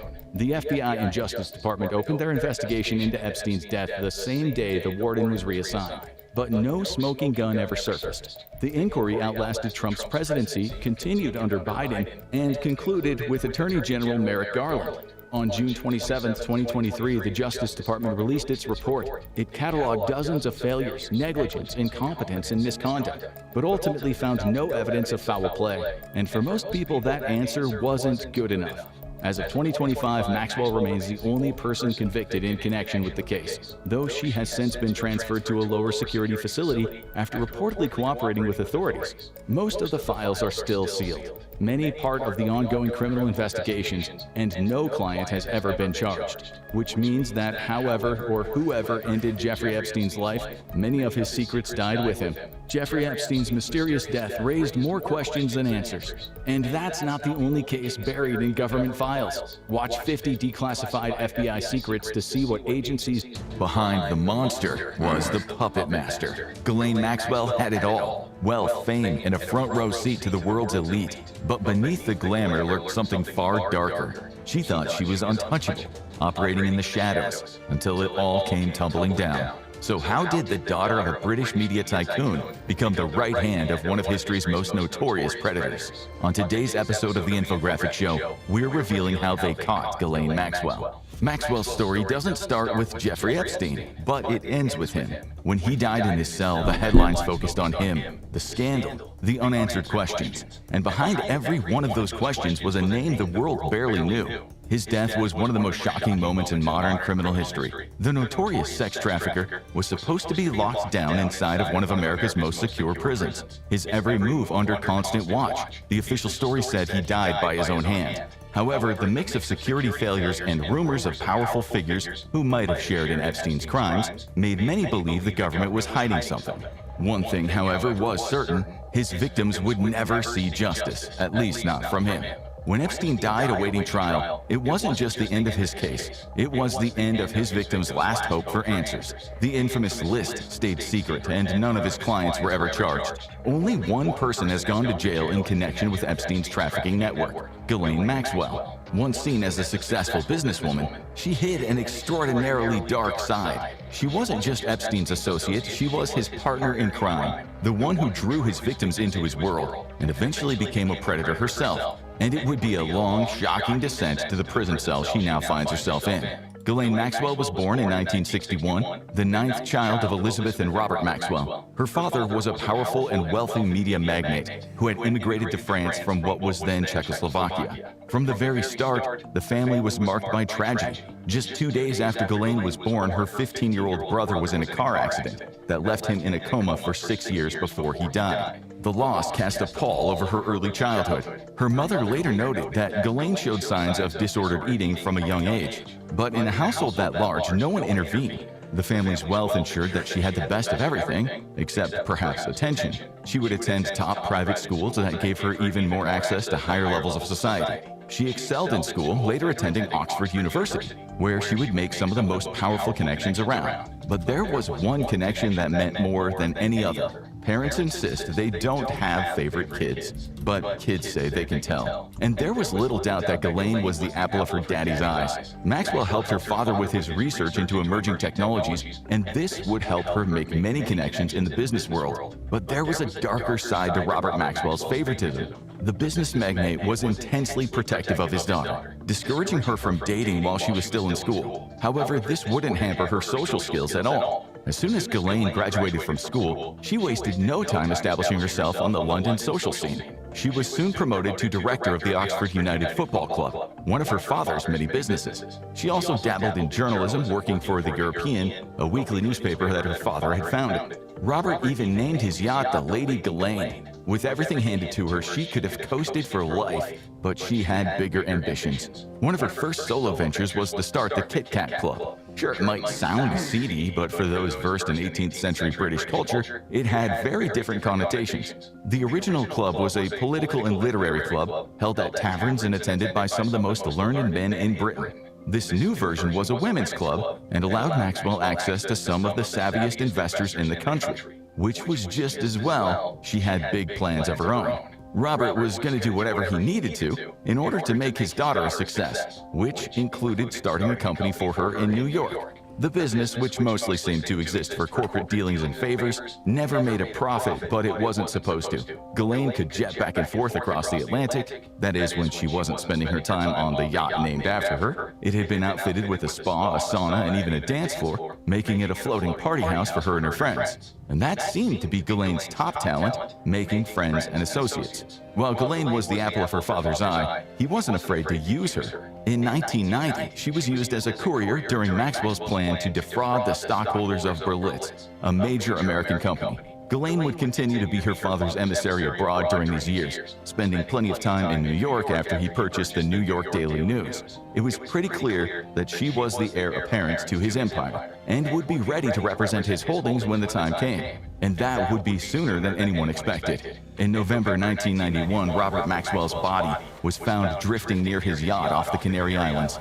His death remains a mystery, but no evidence of foul play was ever discovered. Ghislaine wasted no time taking charge, handling her father's business paperwork, attending the funeral in Israel alongside some of the country's most powerful figures. To this day, Maxwell maintains her father was murdered, and soon the other shoe was about to drop. On the surface, Robert appeared to be an upstanding businessman. Behind the scenes, it was a very different story. He was exposed for looting the pension funds of Mirror Group newspapers, the media empire he controlled. More than 30,000 employees lost their savings, and 2 of Ghislaine's brothers, tangled in their father's affairs, were indicted. However, they would ultimately be acquitted after a lengthy trial, but it would cast a shadow over the family's reputation, which meant it was the perfect time for Ghislaine to strike out on her own. The Maxwell family name was Mudd in England, and so Ghislaine moved to the United States full-time not long after her father's death. She had a trust fund set up that gave her a hefty yearly income and plenty of connections in New York to help find her housing. She got a job at a real estate office, but it was her golden tongue that would soon prove her biggest asset. She knew how to talk to people, especially celebrities, and it wasn't long before she was invited to every party in town. Aside from one arrest for drunk driving, she managed to stay under the radar and escape her father's shadow. But a much larger shadow would soon find her. Jeffrey Epstein had weaved a long, tangled web to get to where he was in the 1990s. He had become a teacher not long after high school, but he was fired from the private school that he taught at for inappropriate behavior with female students. He soon wound up working in finance, despite having no background in it, and proceeded to take every opportunity to manipulate young women, including posing as a Victoria's Secret talent scout. He was an opportunist and a schemer of the highest order, and he took every attempt to work his way into high society. So it was only a matter of time before the two crossed paths. The early days of Maxwell and Epstein's relationship are shrouded in mystery. Some reports say that Robert was responsible for the first meeting, likely having no idea what kind of person Epstein was. Others say they met at his office in New York in 1991, not long after she had a messy breakup with a South African businessman. Over the next 2 years, the two developed a close friendship, and something more. They took cruises together, attended events, and were reportedly intimate from 1994 to 2001. It's not clear when she became aware of his darker side, and when she did, she was all in. By this point, Maxwell had plenty of friends in high society, many of whom had front row seats to the development of their relationship, and they quickly saw how disturbingly entangled the two had become. Ghislaine was desperate to marry Epstein, while he played things more cool, sometimes showering her with affection, sometimes ignoring her. Many of Epstein's household staff said that she seemed to be his primary girlfriend, giving her some authority over the household and their jobs. She was now at the center of the world's social scene. Any memories of her father's infamous financial crimes that destroyed the family name were long forgotten. She would be mixing with some of the most powerful people alive: President Bill Clinton, real estate magnate Donald Trump, and powerhouse attorney Alan Dershowitz. But the associate she became closest to was Prince Andrew, Queen Elizabeth's second son, who she had met while she was a student at Oxford. She introduced him to Epstein, and the two struck up a close friendship, with the prince becoming one of Epstein's top associates, and they had dark appetites. Jeffrey Epstein was wildly wealthy, and that level of wealth largely means you can have whatever you want. Soon Epstein was recruiting targets for his powerful friends, whether the encounters were legal or not. While many of the rumors involving figures like Trump, Clinton, and Dershowitz remain unverified, that wasn't the case for Prince Andrew. One woman, who later died in 2025, directly accused him of assault, and Epstein of trafficking her. And Maxwell was right in the middle of it. If she was initially a naive recruit into Epstein's world, that wasn't the case anymore. As he built his twisted empire, Maxwell became one of the only people he fully trusted. She would facilitate the events where he would recruit, both targets and victims. She was a trained helicopter pilot, one of the many privileges of being a rich man's daughter, and that gave her access to one of Epstein's most closely guarded secrets, his private island in the U.S. Virgin Islands, where he carried out much of his criminal activity. Not only was it a tax haven, but it had far less legal scrutiny. Soon, this partnership would hit rocky waters. Epstein was a cunning criminal, but he was also a twisted man with evil urges, and he was soon caught up in a public sex scandal. He was arrested for soliciting a minor in Florida and went to prison, although he got a surprisingly light sentence with privileges no sex offender was supposed to get. The case raised a lot of eyebrows, and Maxwell knew that she had to distance herself. She stopped attending events with him, dialed back her social presence, and went to work rebuilding her reputation. After all, she had done it many times before. One of the things Maxwell was highly skilled at was laundering good deeds to take the heat off of her, and she wasted no time after Epstein's conviction. She soon founded the Terra Mar Project, a nonprofit organization aimed at protecting our oceans and the life within it. This initiative soon attracted many top donors, and her star was on the rise again. She even gave a TED Talk on the project in 2014. She worked with board member Stuart Beck to attend meetings at the United Nations, where they attempted to get diplomats on board. For a few years, her connections to Epstein faded into the background, and it wouldn't be the only area where she moved on. While Maxwell and Epstein were romantically linked for years, their personal relationship seemed to fall apart in the aftermath of his conviction. He wouldn't remain behind bars for too long, but his name was now mud in many of his own circles, at least at first. Maxwell wasted no time forging new social connections, including with political analyst Scott G. Borgenson. The Massachusetts man was soon playing host to her at his house, and it seemed like she had moved on from Epstein. The two were fairly secretive about their relationship, and it was speculated that they had quietly married. However, no record was ever found. She kept a low profile, stayed out of the headlines, and to everyone on the fringes it seemed clear that she had turned over a new leaf. It was all a lie. The details of Maxwell and Epstein's relationship have never been fully revealed. The evidence suggests that they ended their romance sometime before his first arrest and conviction, but that doesn't mean that they severed their business relationship. Once Epstein was out of prison, Maxwell was pulled even deeper into his world as he set about rebuilding his network of powerful friends. To outsiders who knew of his reputation, it was shocking. How could a known sex criminal suddenly be at every elite party in New York? It helps to have connections. Both Maxwell and Epstein had spent years forging financial and social links to some of the most powerful businessmen and politicians in the world, and no one knows exactly which of them have taken their relationships further. Epstein was infamous for keeping close ties on who had any dealings with him, potentially for blackmail purposes. Additionally, the parties he attended were always working parties where he looked to make new connections. This would lead to many uncomfortable photo ops for the people that he met, even though many of them had no dealings with Epstein Island or his criminal enterprise. Sooner or later, the truth would come out. The extent of Maxwell's involvement in Epstein's criminal activities remained unknown until the first clue surfaced in 2015. In 2015, an anonymous woman, later identified as Virginia Giuffre, alleged that Maxwell recruited her at the age of 16 while she was working for Donald Trump at the Mar-a-Lago resort in Florida. She thought that she was being offered a job, and it turned out that she would be pulled into Epstein's twisted underground. Maxwell wasn't just Epstein's money woman. She was his primary recruiter and enforcer. She knew every bit of the sordid sexual empire he was building. The lawsuit would ultimately quietly be settled, but this was only a civil lawsuit with no criminal fallout. That luck wouldn't hold up. 2 years later, Sarah Ransom filed a lawsuit claiming that she had been blackmailed by Maxwell with the threat of having her career destroyed if she didn't give in to Epstein's sexual demands. Maxwell quietly settled this lawsuit as well, but the walls were closing in. It was only a matter of time until someone had the leverage to take it to criminal court, and that turned out to be a woman named Maria Farmer. The artist filed a public sworn affidavit in a federal court describing the crimes that had been committed against her and her younger sister in 1996. This was ostensibly part of Giuffre's lawsuit, but it provided vital information. This was seen as one of the turning points in the indictment against Epstein in 2019. And as everyone knows, the mastermind never saw trial. Despite Epstein's death, things were far from over. All the scrutiny on the case actually supercharged efforts to get justice for the victims, and soon, several lawsuits were filed against his estate, and one after another named Maxwell as one of the co-conspirators. Several Jane Does led lawsuits, and Annie Farmer, the younger sister of Maria, went public with her own accusations.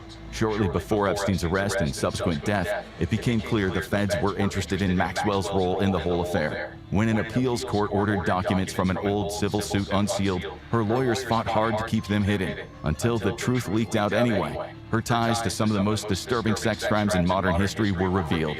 Several victims said Maxwell didn't just facilitate the crimes, she participated in them, being just as sick as her late boss. It was only a matter of time before she was charged. They just had to find her. Maxwell seemed to vanish. In the years that followed, she was rarely seen in public. At one point, even her lawyers claimed they didn't know where she was, or if she was still in the country. The pattern wasn't new. During the civil lawsuits, a judge even allowed opposing attorneys to hire a private investigator to track her down and serve papers. That was for civil court, so it was no surprise that she was even harder to find now. She was subpoenaed as a part of the investigation in the aftermath of Epstein's death, but U.S. Virgin Islands authorities searched in vain, and things would have to get high-tech to track her down. When the indictment finally came down, the authorities kept it quiet. Tipping her off could lead to her fleeing to a foreign country with no extradition treaty. So the FBI used a technique called Stingray, officially known as an ISMI catcher.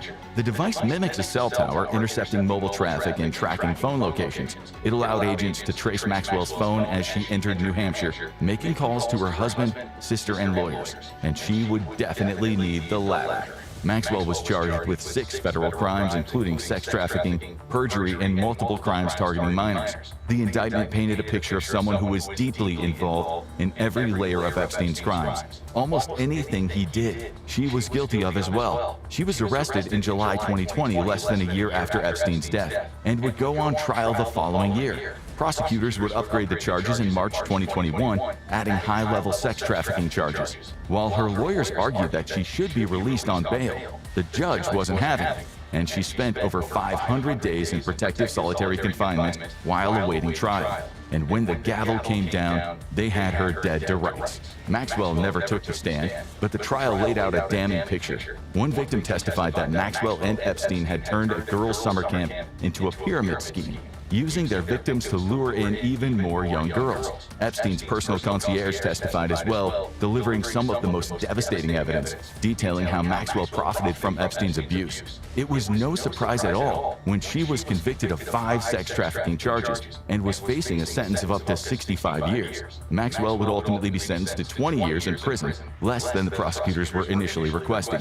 She would be moved to Federal Correction Institution in Tallahassee, Florida, a low-security institution for female inmates serving longer sentences. But there were some twists yet to come. Maxwell's case came back to the public eye when she was subpoenaed in 2025 to testify before Congress about her links to Epstein. She demanded immunity in order to testify, and that raised speculation about how much she knew. And soon, some powerful people were making big moves.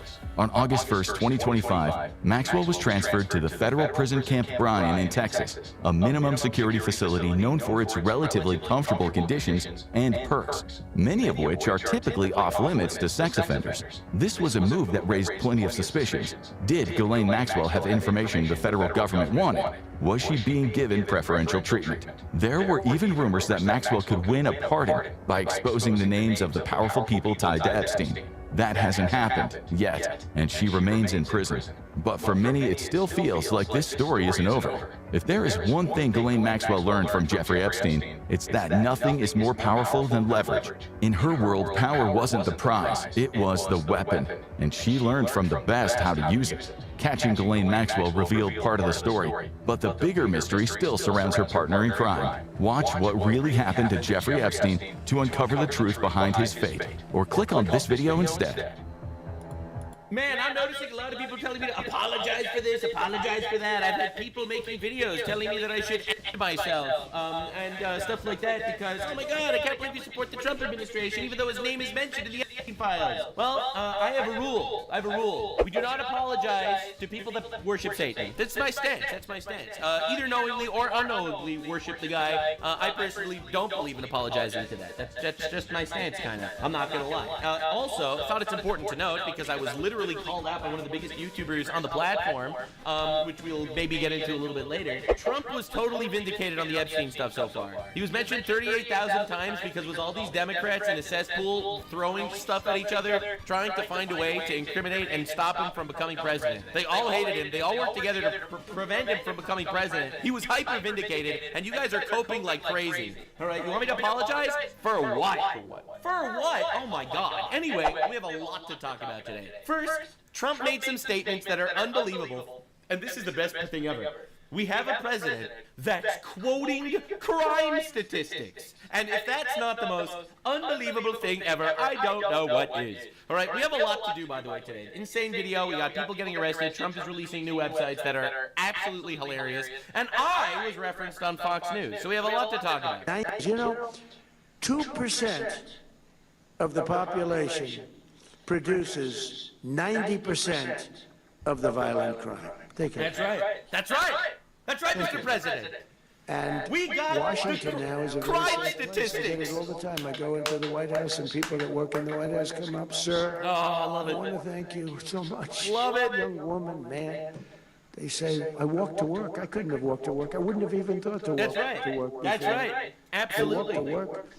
The place is booming. Restaurants are opening up. The restaurants were almost going to be all closed. They would have been all closed. You couldn't even go. Even if you got there, the restaurant would be robbed with people sitting there. That's right. Hold up your hands, everybody. That's exactly right. Give us your money, and then it whack people with the butt. Yeah, it would be a youth, probably a straight white male. Washington is a very safe city. That's right. We have almost no crime. All you have to do is arrest the criminals, and all of a sudden the crime decreases. Now, here's a stat that your liberal friend doesn't want you to know. They'll tell you that Donald Trump was mentioned 38,000 times in the Epstein files, because they were trying their absolute best to prevent him from becoming president of the United States. However, no one wants to talk about a different number. The fact that homicides in the United States decreased by 20% over the last year because arresting criminals actually helps. In fact, thousands have been arrested in Minneapolis already, by the way.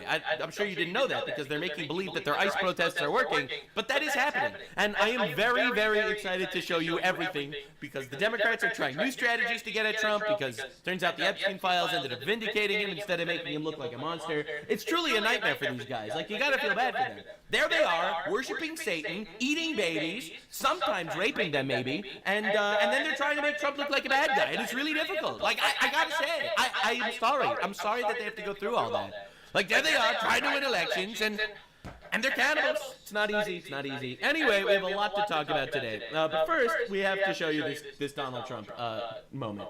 This little Trump edit went super viral yesterday. It got hundreds of thousands of likes on all platforms.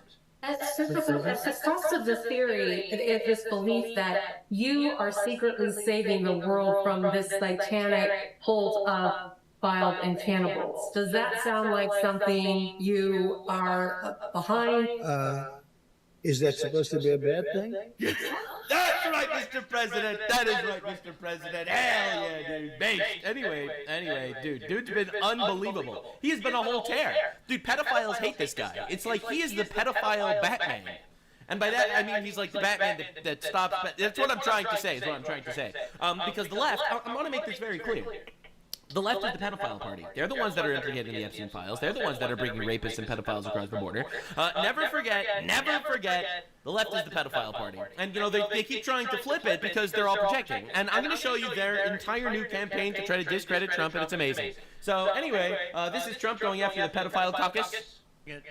No matter how many surgeries you have or chemicals you inject, if you're born with male DNA in every cell of your body, you can never become a woman. Oh, terrible news. Terrible news for the pedophiles.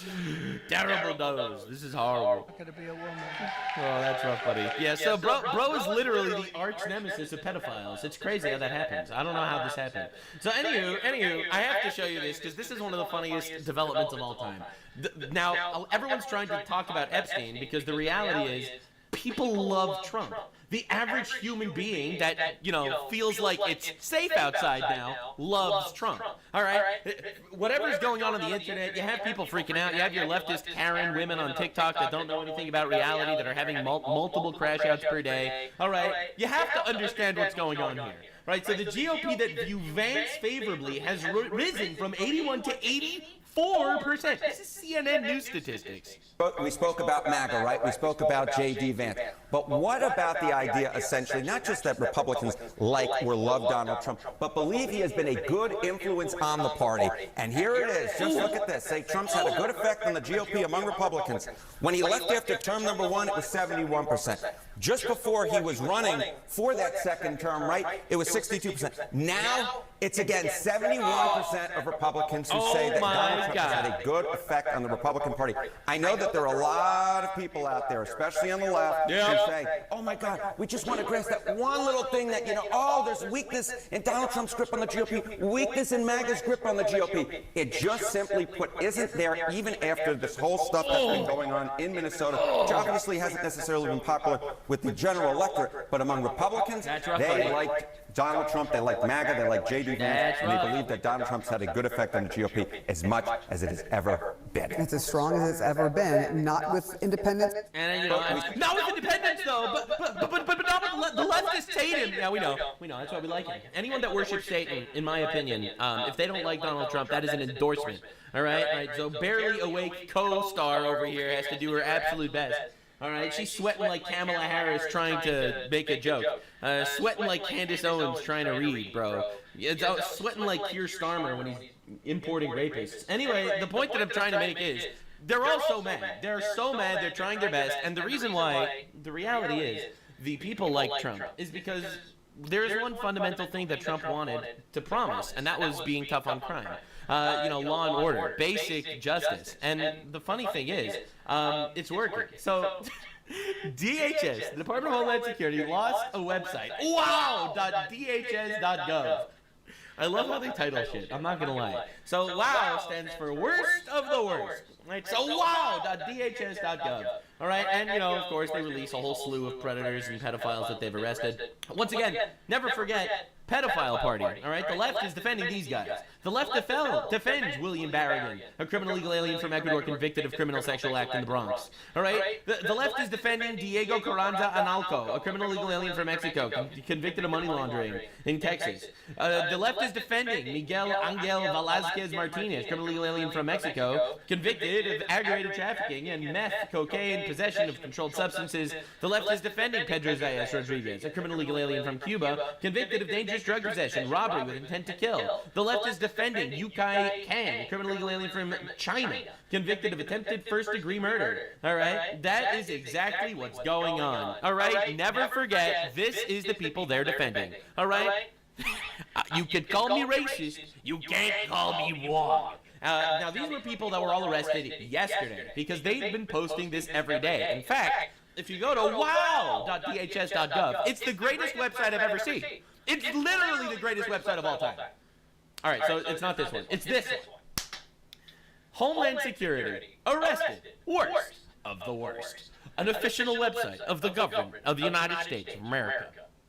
And you scroll, and it's beautiful.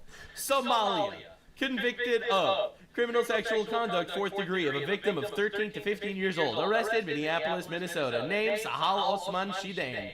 Convicted, assault, aggravated assault, non-family weapon, aggravated assault, weapon, threat, terroristic state offenses. Arrested, St. Paul, Minnesota. Name, Meng Vang, from Laos. El Salvador, name, Mexico. It's a website of all the rapists. It's a website. It's the greatest website of all time. It's actually incredible. Now, there are 1, 2, 3, 4, 5, 6, 7, 8, 9, 10, 11, 12 people per page, and there are 2,085 pages. All right, get your liberal friend to read 2,085 pages of 10 pedophiles per page of people deported. This is This is who Renee Good died for. All right, Renee Good tried to run over an ICE officer to defend these freaks. all right, from across the world, Sierra Leone, who committed homicide, all right, these guys, all right, this guy, Pedro Ornelas, convicted of rape, okay, all right, quite literally, 12 per page, 2,085 pages, 12 times 2,085, quick maths, that is 25,020 illegal alien murderers and pedophiles that got deported. No shit, the country's safer. All right? So anyone that cries, anyone that wants to cry about, oh my God, I can't believe this is happening. We have retards committing suicide by cop. Think of all the people murdered and raped by these guys that are gone now. All right, now the funniest thing is, this has racism abilities as well. You could specifically look up their countries of origin as well. Like, you could specifically look up Somalis that are rapists. You could look up Mexicans that are rapists. It's incredible. It's all of my racist dreams coming true. It's amazing. And before someone says, why are we, this is the greatest thing ever. Nothing's happening. A lot is happening. Is enough happening? No. I want mass deportations to the point that we are loading illegal aliens on trebuchets with parachutes and launching them into Mexico. That's what I want. All right, what if they're not from Mexico? All right, you don't understand my stance on things. Every country below the United States is a Mexico. So we just launch them in that direction, and we'll figure it out from there. I don't know. Let God sort them out is what I'm trying to say. Why parachutes? Because we want them to survive in Mexico. That's what we want to do, obviously. Yeah, in fact, this is a stance of mine that I've had for a very long time, actually. Muchachos, I've captured an El Presidente from one of the Mexicos. Every country below the United States is a Mexico. We've taken the Mexico El Presidente, and we will be taking more Mexican El Presidentes coming soon. Exactly. It's important to know, especially because I was sort of referenced on Fox News. Trump cuts U.S. aid to 3 Mexican countries. And everyone on the left is freaking out. What do you mean 3 Mexican countries? Because every country below the United States is a Mexico. So that's what we're going to do. We are going to load them all on Air Force One, and we are going to ship them to one of the Mexicos. Get out of here. So yeah, so it's stuff like this that makes the American people happy that Donald Trump is president of the United States.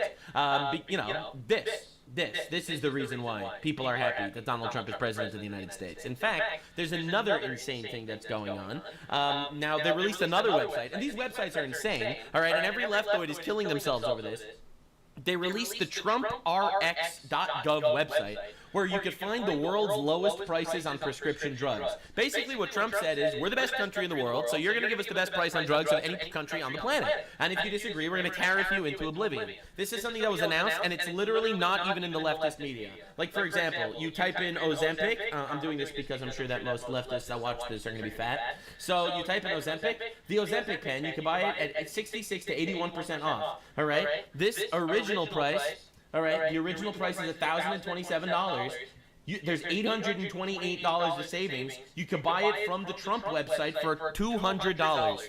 All right, just to understand what we're dealing with here. And they have this for every single medication on the planet. Every medication has this, okay? Everything on the planet has this right now. Medication is expensive as shit. It really is. And you can get anything for crazy discounts now because we have the Donald Trump world's favored nation policy. And this is why people like President Trump. All right, now, there's something that you have to know, and I think it's important. There were 2 DPS officers that were shot about an hour ago. It's an unbelievable tragedy, obviously, and it's honestly because we are constantly vilifying these people. We're vilifying these people because the media is vilifying these people, and every single one of these people is worth $1 million Renee Goods. They're worth $1 million Alex Preddies, whatever the fuck his name is. All right, these retards that commit suicide by cop because they're desperately trying to protect the pedophiles, all right, I do not give a shit about them compared to people that are doing their absolute best. 2 agents shot in Phoenix, Arizona, and literally no one cares, and the left celebrates this, all right? They've never been the party of empathy. They've always just worshipped Satan on the down low. People are telling me, Nux, maybe they don't directly worship Satan. I got so many people saying that. They do.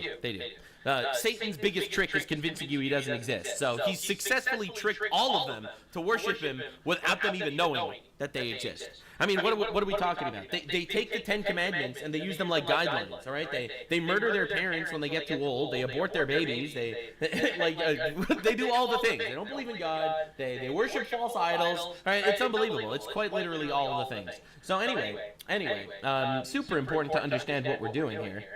DHS says federal agents have arrested some 4,000 illegal aliens in Minnesota since the launch of Operation Metro Surge late last year. And on removing the worst of the worst from America's neighborhoods, that remains the focus. DHS Assistant Secretary Tricia McLaughlin tells Fox that murderers, pedophiles, rapists, gang members, and terrorists are among the illegals that so far they've arrested. So they've already removed 4,000 plus people, specifically in Minnesota. The place that's protesting, they think they're winning. They're like, guys, we're winning! Yeah, you're really not winning. Operation Somali Surge, get about. When will he start arresting politicians? The wheel of justice moves slowly, unfortunately. I personally would Delta Force them. That's my opinion. If there would be a politician like giving a speech being like, we need to fight against the illegal aliens, we need to protect them from the officers. I think that before the speech finishes, we should have Delta Force popping in and grabbing that motherfucker on air. On air! 30 minutes, bam! That's my opinion. Now, a lot of people might disagree with me. They might say it's unconstitutional. I say that they're a traitor to the United States, and they should feel that way. Anywho, speaking of traitors to the United States, this is a very, very famous individual. This is I Am Antifa over here. He does his absolute best to incite violence against police officers. We are actually getting the retards, all right? This dude has a degree in Quality Leering Center, and he's gone now. It's over. It's over. We are actually going after terrorists, which is amazing, right? Because I personally think that every single illegal alien has to go, but I also think that everyone's inciting violence against police officers or ICE officers or obstructing justice also has to go. And that includes Trans-Tifa retard over here, all right? Inciting terrorism. Get him out of here. For those of you that are not aware, is this guy. My name is Kyle, I'm Antifa, and there's so much rage in me that I've had to record this like 15 times trying to get the message out. You're in jail. They fucked up, okay? Go watch my other videos, doesn't matter if you're not here and you're not caught up, you missed the fucking fight. But if you are, it's time to suit up. Boots on the ground, Nicollet and fucking 26th. My house is 4 blocks away. Anywhere between Franklin and Nicollet and 26th and Nicollet. Thanks for the address. Show up, ready to go. Okay, not talking about peaceful protests anymore. We're not talking about having polite conversations anymore. I am talking specifically to my fucking followers. This is everything I have fucking talked about, and this is exactly what I said was gonna happen. This is exactly what I said was gonna fucking come when we didn't fucking go and march on fucking Whipple with guns. Sorry, but... Right, so bro is obviously crashing out that retards committed suicide by cop. Nux, are you gonna apologize to Alex Pretty? For what? We'll pull a Vance out. What are we doing? Welcome to America 2026, where Second Amendment is the only thing that's gonna keep you fucking protected from literal fucking Nazi gunmen that are killing innocent people in the street with impunity. This is not a fucking joke. There's nothing fun to chant about it. Get your fucking guns. Oh, sorry, there's nothing fun to chant about it? Nah, nah, nah, nah. Nah, nah, nah, nah. Hey, Peter Protector, goodbye. It's a rough day. It's a rough day to be part of a terrorist organization protecting pedophiles. It's honestly, it's tragic stuff. It's unbelievable. Tragic things. So anyway, now this dude's arrested. He's arrested for terrorism charges. Absolute W. I'm sure that some woke judge will probably try to let him off without bail. But this'll happen. This'll happen. I love how this dude, he censors the word fuck in his post, but he literally tells his audience to murder ICE officers. It's pretty incredible. So anyway, there's a lot of justice being served these days. Colin DeMarco arrested in Maryland for plot to kill top Trump official Russ Vought. So we're going after the terrorists now too. Amazing. Elizabeth Rose, self-described relationship anarchist, was arrested after reportedly ramming her car into federal agents' vehicles. Like, dog, these peaceful protesters are fucking terrorists and they need to go. They need to go. They all need to go. All of them. Every single one of them. They need to go to jail. You obstruct justice, jail. You incite violence, jail. You threaten a police officer or an official, whatever, jail. This is my stance. It always has been. Law and order needs to prevail, and I don't care about the crying, because I see so many people saying, but Trump isn't doing it the right way. No, he's triggering the libs. I don't fucking care. You gay. No, I'm kidding. But no, the reality is, we gotta get these guys out of here. We gotta get them out of here. I'm sorry. The way reality works is, you get them before they get you. All right? We can't play these games. I don't care. Oh, but it'll offend people. So let them fucking cry. Okay, I can't stand retards. It's unbelievable. So Prince George, I see some people on the right doing this too, and it's so frustrating. It's like right-wing people that support what President Trump is actually doing, that are like, but he's doing it in a way that offends people. I don't fucking care. Anyone that gets offended that wants to do something illegal could get thrown in the hole too. I don't care. I'm so like over this making believe I'm supposed to care about this shit. All right, these people want to destroy our country. Do you understand? They're defending rapists and pedophiles and giving them voting rights in a country to steal it. Okay, they are coming to steal our country and kill us. All right, I don't give a fuck. Well, you think libtard Karen that wrote death threats is going to be a positive Trump voter in the next election? What are we even talking about? You want a pussy president? Get out of here. Put them away. Put them all away. Every one of them. Prince George County spent $43,000 on a 3-night hotel stay during a snowstorm to film this. All right, so this is what your tax dollars are paying for. Prince George's County, there's only one place you should be during Winter Storm Fern. Yeah, ladies and gentlemen, the left is fighting back. The left is fighting back. As you can see, there's a lot of diversity going on over here. So the left is fighting back. We're so cooked. We're so done. I don't know how we'll survive this. So the left, while making believe Trump is protecting pedophiles, when the reality is Trump is deporting pedophiles, the left is also calling Trump a racist, even though they are actually the racists. Now, I showed this clip before, but it's just so good. Yeah, families should be ripped apart from their energy. Like we should rip people apart from their families. Are you a man? Are you a man? First of all, incredible stuff. This is my favorite Ice Agent of all time. Wow, is that a question? Wow. Yeah. Are you a man? Yes. And then in the background, you heard them call him a house N-word. Unbelievable, bro. That's a crazy slur. Insane slur from a woke leftist, right? These are the people that they're supposed to be loving and wholesome, and like, words are offensive. Words are violence, right? So yeah, so these guys, they called him a house N-word, all right? So that's pretty insane. But anyway, here's another example of leftists being racist. All right, so here's a Mexican dude with a cup of coffee, and a woke libtard thought he was an ICE agent, so slapped the coffee out of his hand. Isn't that nice? Isn't that cool? Isn't that cool? Isn't that awesome? Isn't that awesome? I love when leftists are racist. It's incredible, because they make believe that they're the good guys. It's amazing. All right, here's another instance. The reason why I'm showing this to you is because this just happened now. This is a new one.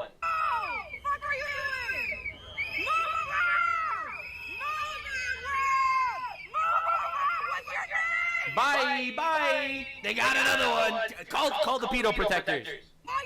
Call the left. Call the left. There's a pedophile to protect. Get home! You don't fuck, you're home! You're black! You're black! You're black! Why are you there? Why are you on that side? You're black! They're literally convinced that it's white supremacy to want to deport pedophiles. Like, this is the level of leftist retardation, all right? They think that you need to be a white supremacist if you don't want pedophiles in your country. And then they called him the N-word. N-word, you're next. Bro, it's just leftists being racist compilation. It's incredible. And this all happens in like one day.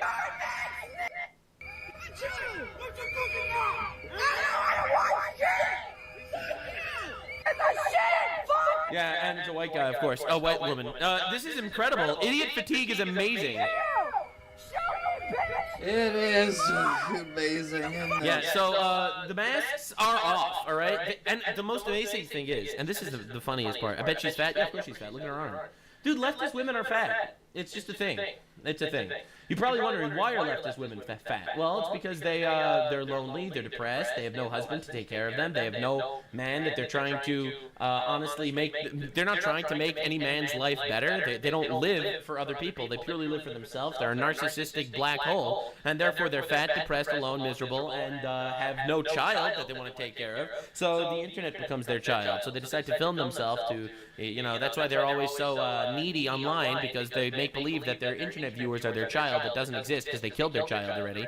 So then they're going to talk to them with their bird hands, making believe that they're going to teach and condescend to you, the viewer, instead. And instead of having empathy to child, because they murdered their child, they're too busy having empathy for retards instead. They decided to have empathy for pedophiles that are imported into our country by other pedophiles.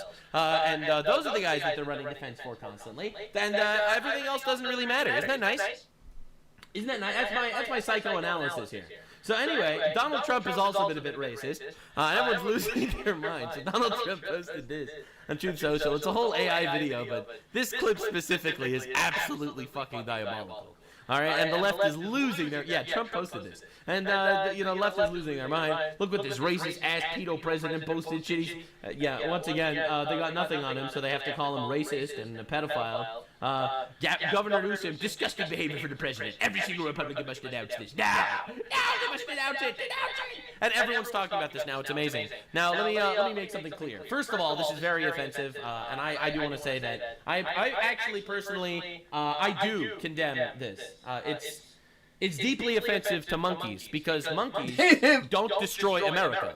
The Obama's dead, so therefore I would not personally offend monkeys to this degree. I think it's horrible, and honestly, I would not have gone this far. Obviously, now, the reality is, they're way more civilized. I mean, sure, they throw shit. I mean, I don't fucking care. I literally don't fucking care. I don't care. No, Trump needs to apologize. Every single leftist, you guys should kill ICE agents. Donald Trump posts a meme. No, he posted a meme. Someone kill him. Yeah, anyway, so that's the left every time. It's unbelievable. These guys have zero values whatsoever.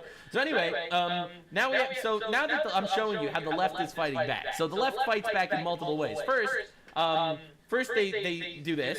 All right, they try to sing Kumbaya. It's very important. All right. Then the left tries to be racist to ICE agents. That's their next strategy. All right. The third strategy is calling Trump a racist, which, that's definitely going to work. Now, here's the fourth strategy. Protesting by showing up in a Target and sitting on the floor.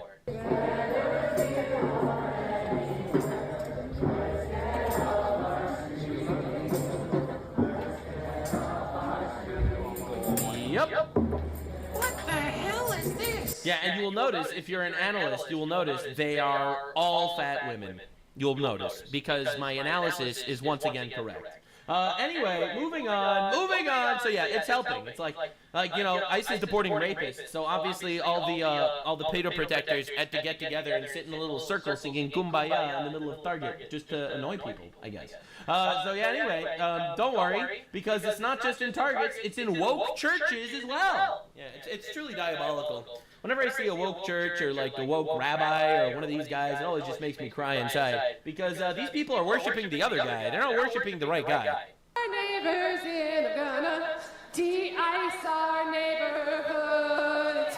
Invite our neighbors in Ghana, de-ice our neighborhoods. Yo, this is the pastor, by the way. Invite our neighbors in, we're gonna heal this world. Yeah, anyway, that's fucked up. This is crazy, bro. I saw it, so now you have to. That's what I'm talking about.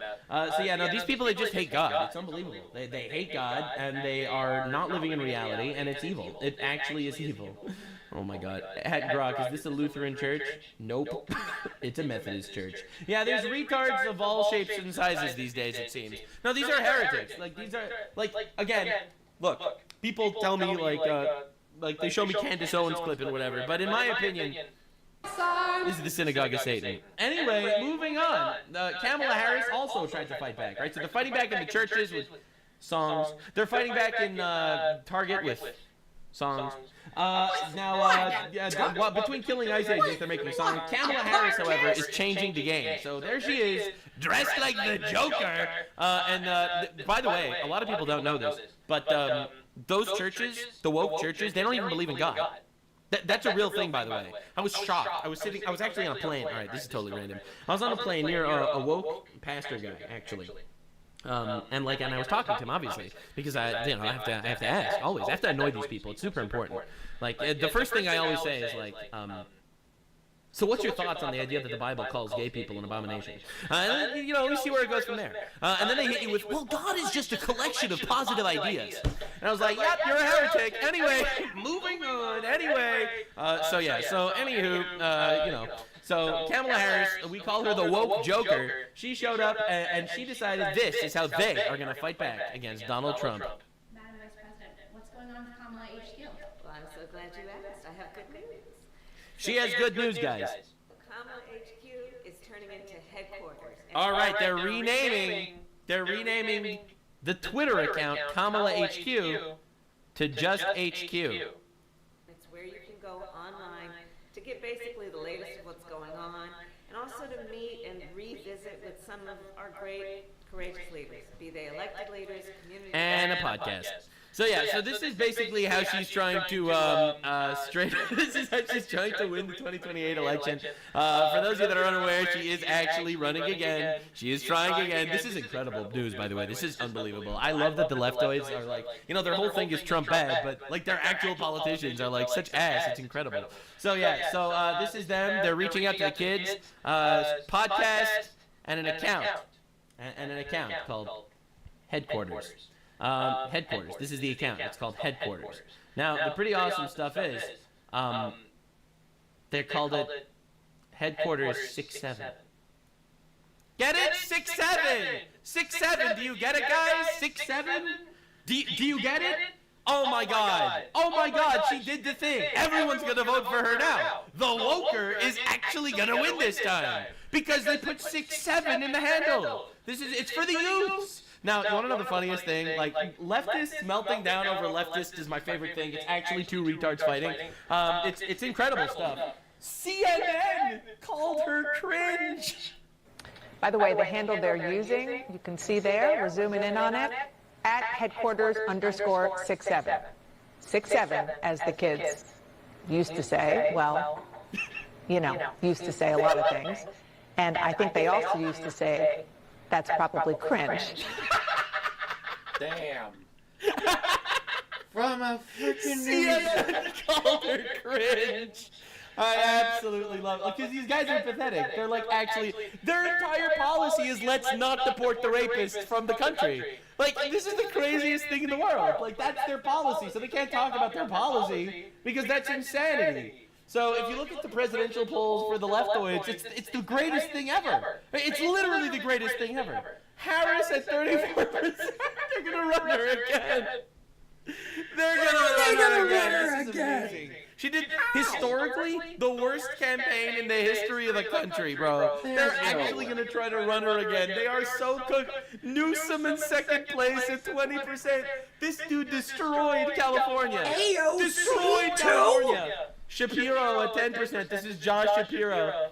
He's probably the best of the people on their actual list. But he's Jewish, so they can't run him because they have to pander to the radical Gaza retards. By the way, that's why they didn't put Shapiro as the vice presidency during when Kamala was running for president. They ended up taking Tim Walz over Shapiro because Shapiro's too Jewish. I told you, the leftists, they're all the things. They're the racists, they're the anti-Semites. It's honestly incredible. All right, then you have butt sex over here. You have AOC at 7%. That's pretty great. And then no one even knows these people. It's honestly incredible. These guys are so cooked. They are so, look at this poll. All right, 2,000 likes, 6 million views. It's the greatest thing ever. They're trying so hard to fight back, but it's not working. The Dems are adorable. Their new talking point is Trump was mentioned 38,000 times in the Epstein files. Yeah, you morons, because Epstein and the Dems were emailing each other all day about how they must destroy Trump. Epstein was a Democrat puppeteer. It's been totally and utterly exposed. It's so over. It's so over. And they're trying so hard. It's incredible. It's unbelievable. Now, the left is obviously trying all sorts of strategies. This is AOC. Her new strategy is showing her nipples. Baptist Church of Corona on its 100th anniversary. First Baptist is a bedrock of Corona Queens. It provides a food pantry, tax preparation, summer youth employment, and... Yeah, no one was listening. So that was her new strategy. By the way, this is new. I don't know. I guess she felt like she needed to try something different. She saw Kamala with the 6'7", and she immediately had to show her nipples to the Congress. So this is crazy, dude. This is crazy. It's crazy. This keeps happening. It's unbelievable. Yeah, she's about to hit the wall, so she's trying to make the most of her nipples. Now, meanwhile, CNN blasting Democrats is I can't believe we're living in a timeline where CNN is blasting Democrats more than the Republicans, and not that they're right-wing. They're left-wing. They're clearly left-wing. They're blasting Democrats for not doing enough against Trump. So this is Mayor Frey, the guy that, in my opinion, was leading an insurrection against the government. I think he should be in jail for at least 10 years. Now he's on CNN, and they destroy him. It is worth noting that during the Obama years, the Hennepin County Jail actually had a policy where they let an ICE agent keep an office there and allowed them to talk to immigrants. So the policy has clearly been, under a Democratic president, what now the Trump administration is asking for. I mean, big picture, do you think it's good policy for the jails to follow an ICE detainer and hand someone over if they've committed a crime? And again, this only happens after they've served. Like, you have to understand what this question is and what the left is fighting for, because it's always important to boil this down, because they use a lot of like buzzwords in order to get the retards to think that they're fighting for something moral. But I'll explain to you what they're actually fighting for. They're saying, if there's an illegal alien that comes into our country and rapes a whole lot of kids, all right, then they arrest that guy because, I mean, woke judges would release you after raping one kid, but after raping a whole lot of kids, they'll probably keep you in jail. So then, they keep you in jail, all right? So they put you in jail after this happens, all right? So that's the illegal migrant, raped a lot of kids, now he's in jail, all right? Classic stuff. They still don't want to deport him. They still don't want to deport that guy. They want our tax dollars to fund that guy in jail. That's the guy they're currently trying to defend. I'm telling you, the leftist narrative is we have to defend the pedophiles. We need as many of them in our country as we possibly can. I'm just trying to put this into perspective because there's no other way to say this. All right? They try to dance around it, but that is what they're saying. They want our tax dollars to fund rapists in our prisons that shouldn't even be in our country. Okay. Their time, for whatever crime they may have committed against the people of Minnesota. I mean, look, you're asking all the right questions here. You make such a good point, CNN. And while I don't have full expertise in how the operations at the jail are conducted, again, that's not our jurisdiction. What I would say is that there are mechanisms to do this lawfully. It's all lawful. It is literally all lawful. And also, you are the mayor. CNN grills Jacob Frey for cooperating with ICE during Obama, but refusing to do so under Trump. It's so weird. It's so weird. Dude, CNN is turning on these guys. They're so cooked. It's like, it's actually so over. In fact, the level of over is reaching astronomical heights, because you know what? I'll save this for another time, because that's just, it's too big. I can't break that now. So now, the No Kings financials were finally released. Let's look at the people that financed the No Kings protests. All right, because obviously that was another leftist strategy to fight back. Arabella, $79 million. Warren Buffett, $16 million. Ford, $51 million. Rockefeller, good friend of Epstein, by the way, $26 million. Soros, $72 million. Tides, $45 million. So let's try to understand this. The No Kings financials were literally, the No Kings riots were literally funded by oligarchs. The oligarchy was funding the No Kings protests. And it's the classic. Soros, obviously. It's all the classic. It's all the retards. It's the Epstein special. It's unbelievable. Now, of course, we know where our taxpayer dollars are going. All right? We know that these guys are funding riots, and our tax dollars are funding snow removal in New York City. Let's see how Mayor Mamdani's been doing. All right, so this is how he combats ICE. All right, so they pick up a little bit. And they go into the middle of the street, and they... He's just dumping it in the fucking bus lane. Yeah. Yeah, ICE destroyed. Huge W. All right. Go back. Yeah, a little more snow. It's working. It's working. Zoran Mamdani is saving New York, one ice at a time. And yeah, This is crazy. Yep. The New York stand at its finest. Yep, at its finest. It's working, guys. They're making it better. They're fixing the country. We're paying them with our tax dollars, by the way. I kind of want to get down there and give it a go. Yeah, true. That looks fun as fuck. But yeah, so the reality is. He's just jumping it in the street. Yeah, so that's Zoran Mamdani's New York City, ladies and gentlemen. They got their smartest agents on the job. They only came from 1,300 years of inbreeding, as opposed to the real intelligent ones, which are from 1,400 years of inbreeding. So anyway, let's look at the other way that they're fighting against ICE. Dude, I wanted this entire video to be Trump is winning, we're deporting retards, all right, and this is how the left copes. All right, so indoctrinating the children. But you mean to tell me that the left is the pedo groomer party? That's crazy.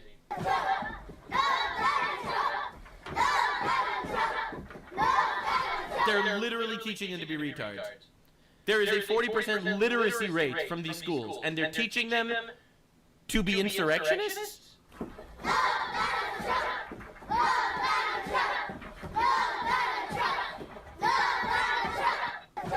Yeah, this is insane, by the way.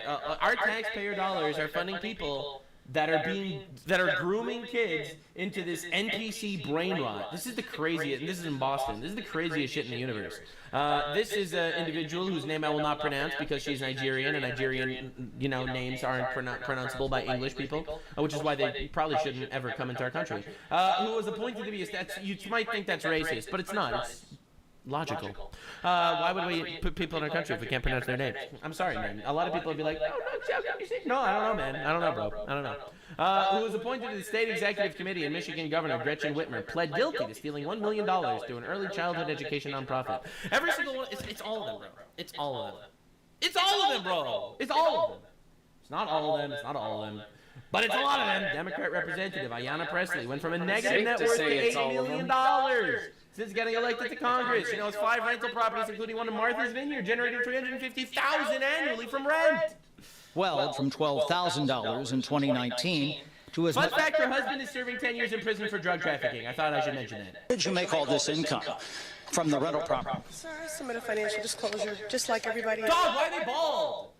They're either bald or they're fat or they have nose. Like, these are miserable people. There's nothing to see here. Thank you. Is appropriate for nothing to see here. Why are you running away?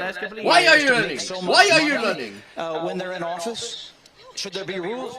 Financial disclosure reports show that the wealth of Presley and her husband Conan Harris swelled from $12,000 in 2019 to as much as $8 million. There's a lot to see. Literally, how? How? We need to start arresting these people. Like, these people need to go. Rental properties earn them up to $350,000 annually. Presley once advocated to suspend rent during the pandemic. She pushed policies for struggling homeowners. These little to no cost bills help people remain housed. Yeah, they're all giant pro-COVID retards, obviously. They run with the narrative and they make infinite money. It's pretty weird how this keeps happening.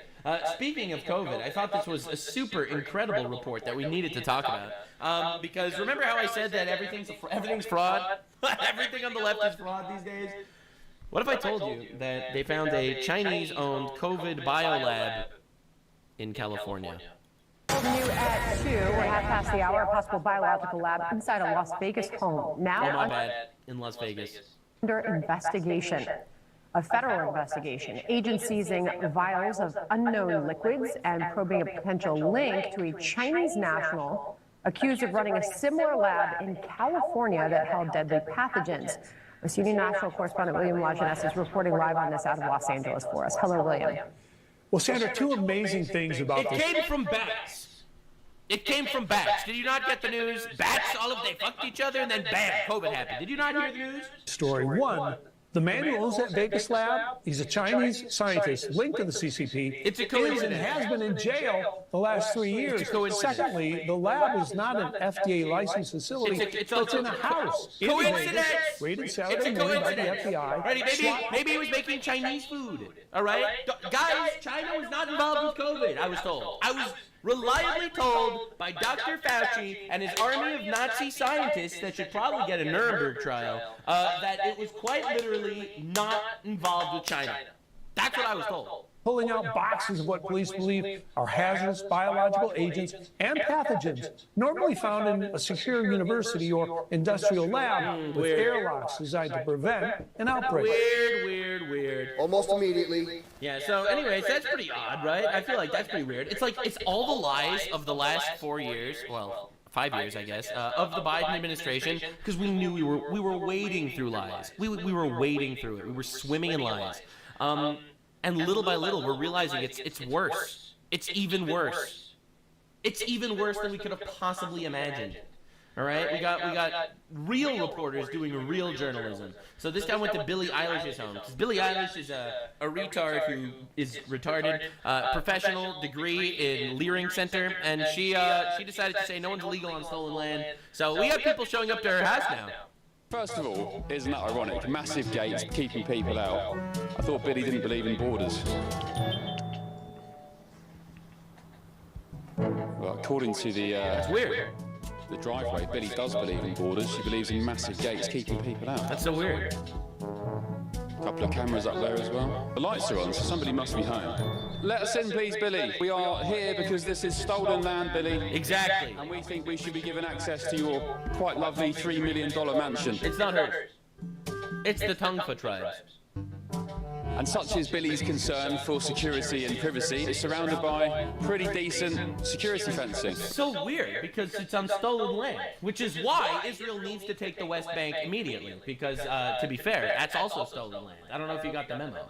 So anyway, Scott Bessent is currently in Congress, the financial secretary of the Trump administration, and I don't know how Trump did it. He literally gathered together like the actual fucking Avengers for like his squad, right? Vance's approval rating is up ever since he said, so what?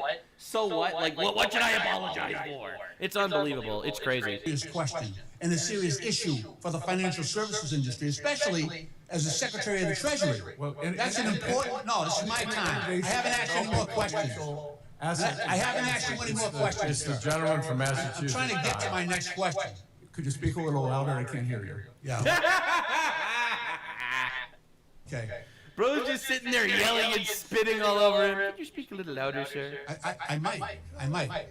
Oh, good comeback! That's the leftist comeback. That's libtard wit at its finest. I might speak a little louder, Mr. Bessent.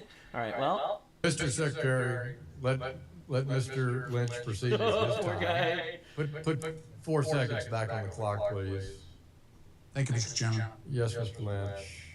I just want to do a comparison. And he started talking a lot nicer after that. It's pretty nice. It's pretty good. So, dude, literally everyone was getting humiliated by Since the this guy. so-called Liberation Day tariffs of April 2025, has the PMI been mostly above 50 or below 50? We just had the biggest increase in over a decade, and we are well above 50 now. Has it been mostly above 50 since April 2025? Again, long and variable lead times in manufacturing that you may represent. Let me ask you differently. Since April 2025, for how many months has the PMI been below 50? Where are we now? I'll give you January went up. What about April to December? They're trying It was so below hard. 50 for 9 consecutive months. Where are we now? So the score is 9-1.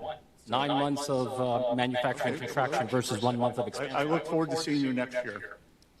So one of the stated Bro, that's how tariffs work. one of the stated policy objectives. He really thinks you call tariffs and then all of a sudden everything, like, what does he expect? What does he expect? Bro can't even give himself a straight hairline, all right? And he's sitting here roasting people for, like, what is even the argument?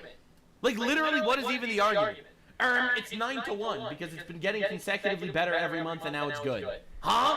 So anyway, it gets better. Don't worry. It's like this dude, he's literally slaughtering these people in Congress. Was a mass immigration to let in between 10 and 20. Tom does belong to housing will not go. 10 and 20 million. Dude, how are we voting these people in? Immigrants. Can you shut up? Says the fucking hag. Bro, they got a ghoul from Fallout to debate this guy. housing stock of working Americans, and can you maintain some level of dignity? Can you maintain dignity, please? Stop eating children. All right, do not eat children, please. No, my time has not expired. Your time has expired. And then they shut her up. The gentleman took up my time. No, he's answering my questions and taking my time. I think you should recognize that, Mr. Chair. Mr. The Chair. gentleman's time has expired. The gentleman's time has Well, expired. if you wanna- Parliamentary. if you wanna protect The chair Look at recognizes it. the vice chairman. But did you not understand? The rules of Congress don't apply when a black woman is speaking. What are we even doing? Chair, parliamentary inquiry. Go right ahead, but I would not expect you to do that. Okay. Anyway, Anyway, dude, this is incredible. These people are so pathetic, it's crazy. And he's just straight up been killing these people. I'm watching murders on the timeline. Senator Warren is doing her best too. They're all trying. Senator, it may be a bit nuanced for you, but what President Trump is referring to is the media saying that the affordability crisis was generated by this administration when it was you and President Biden who destroyed the buying power of the American people. True. First of all, straight facts. 100% true. In fact, the housing market actually went down a little bit recently. A lot of people are unaware. It actually got a little bit better. So literally straight facts. There is an affordability crisis, and you were front and center in it. Oh, by the way, can I tell you something? This is going to blow your mind. You're probably not going to understand this because this is hardcore economics. I'm sure that a lot of people that watch my YouTube videos, you're probably not like hardcore, into econ and stuff like that. But I'm going to try to break this down for you in like a way that, anyone can understand. If there's 30 million illegal people in this country that need houses, then houses get more expensive. All right? I'm sorry to be blunt here, but if you import 30 million illegals, then the supply goes down and the demand goes up and everything is expensive. So what I'm trying to tell you is, all right, deporting 30 million illegals would make the economy better. It would give us better jobs. It would give us cheaper housing. And when a Jew speaks economics, you sit your goy ass down and listen. Get these motherfuckers out of here. You gotta get these guys out of here. All right, it's unbelievable. They're pathetic. You've got to stop. And these people, I don't understand. Housing market so much. They're literally bringing in all the retards. They're bringing in all the retards. So let me make sure that. Also, I'll tell you in a minute. I understand. Donald Trump is not saying that affordability, what's happening to families right now, is a hoax. He is saying that trying to lay the blame at this administration rather than the Biden-Warren economy is a hoax. Okay, so... Yeah, and he's totally right about this. So yeah, Democrats, they're doing their best. They're trying to make Trump look bad in the Senate and in the Congress, and it really doesn't work. They're trying to make him look bad in preschools, getting kids to do their own little protesting, and it doesn't work. Kamala's trying to get the kids, I mean, leftists like getting kids, what can I say? It's just something about leftists and kids. They just really like kids, I've noticed. All right, grooming young. I mean, if you think about it, they abort their babies, they castrate themselves, all right? They don't get married. How do they introduce the next generation to leftist ideology? Well, they have to groom them, obviously.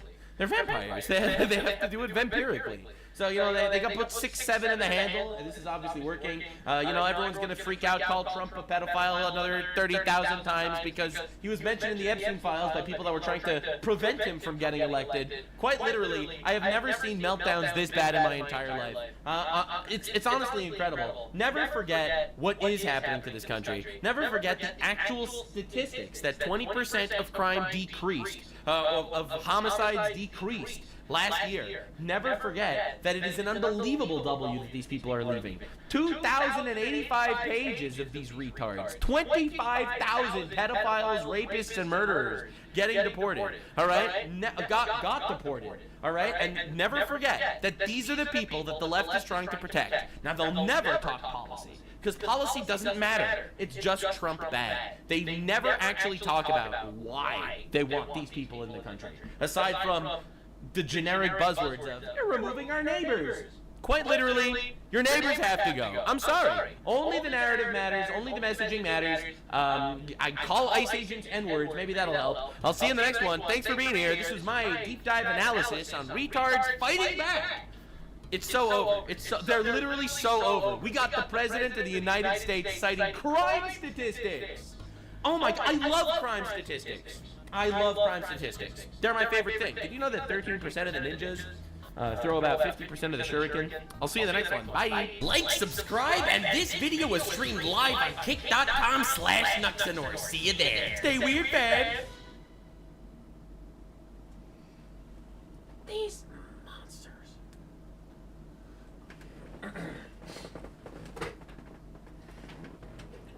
These guys are monsters. These creatures are monsters. These vile vermin are monsters.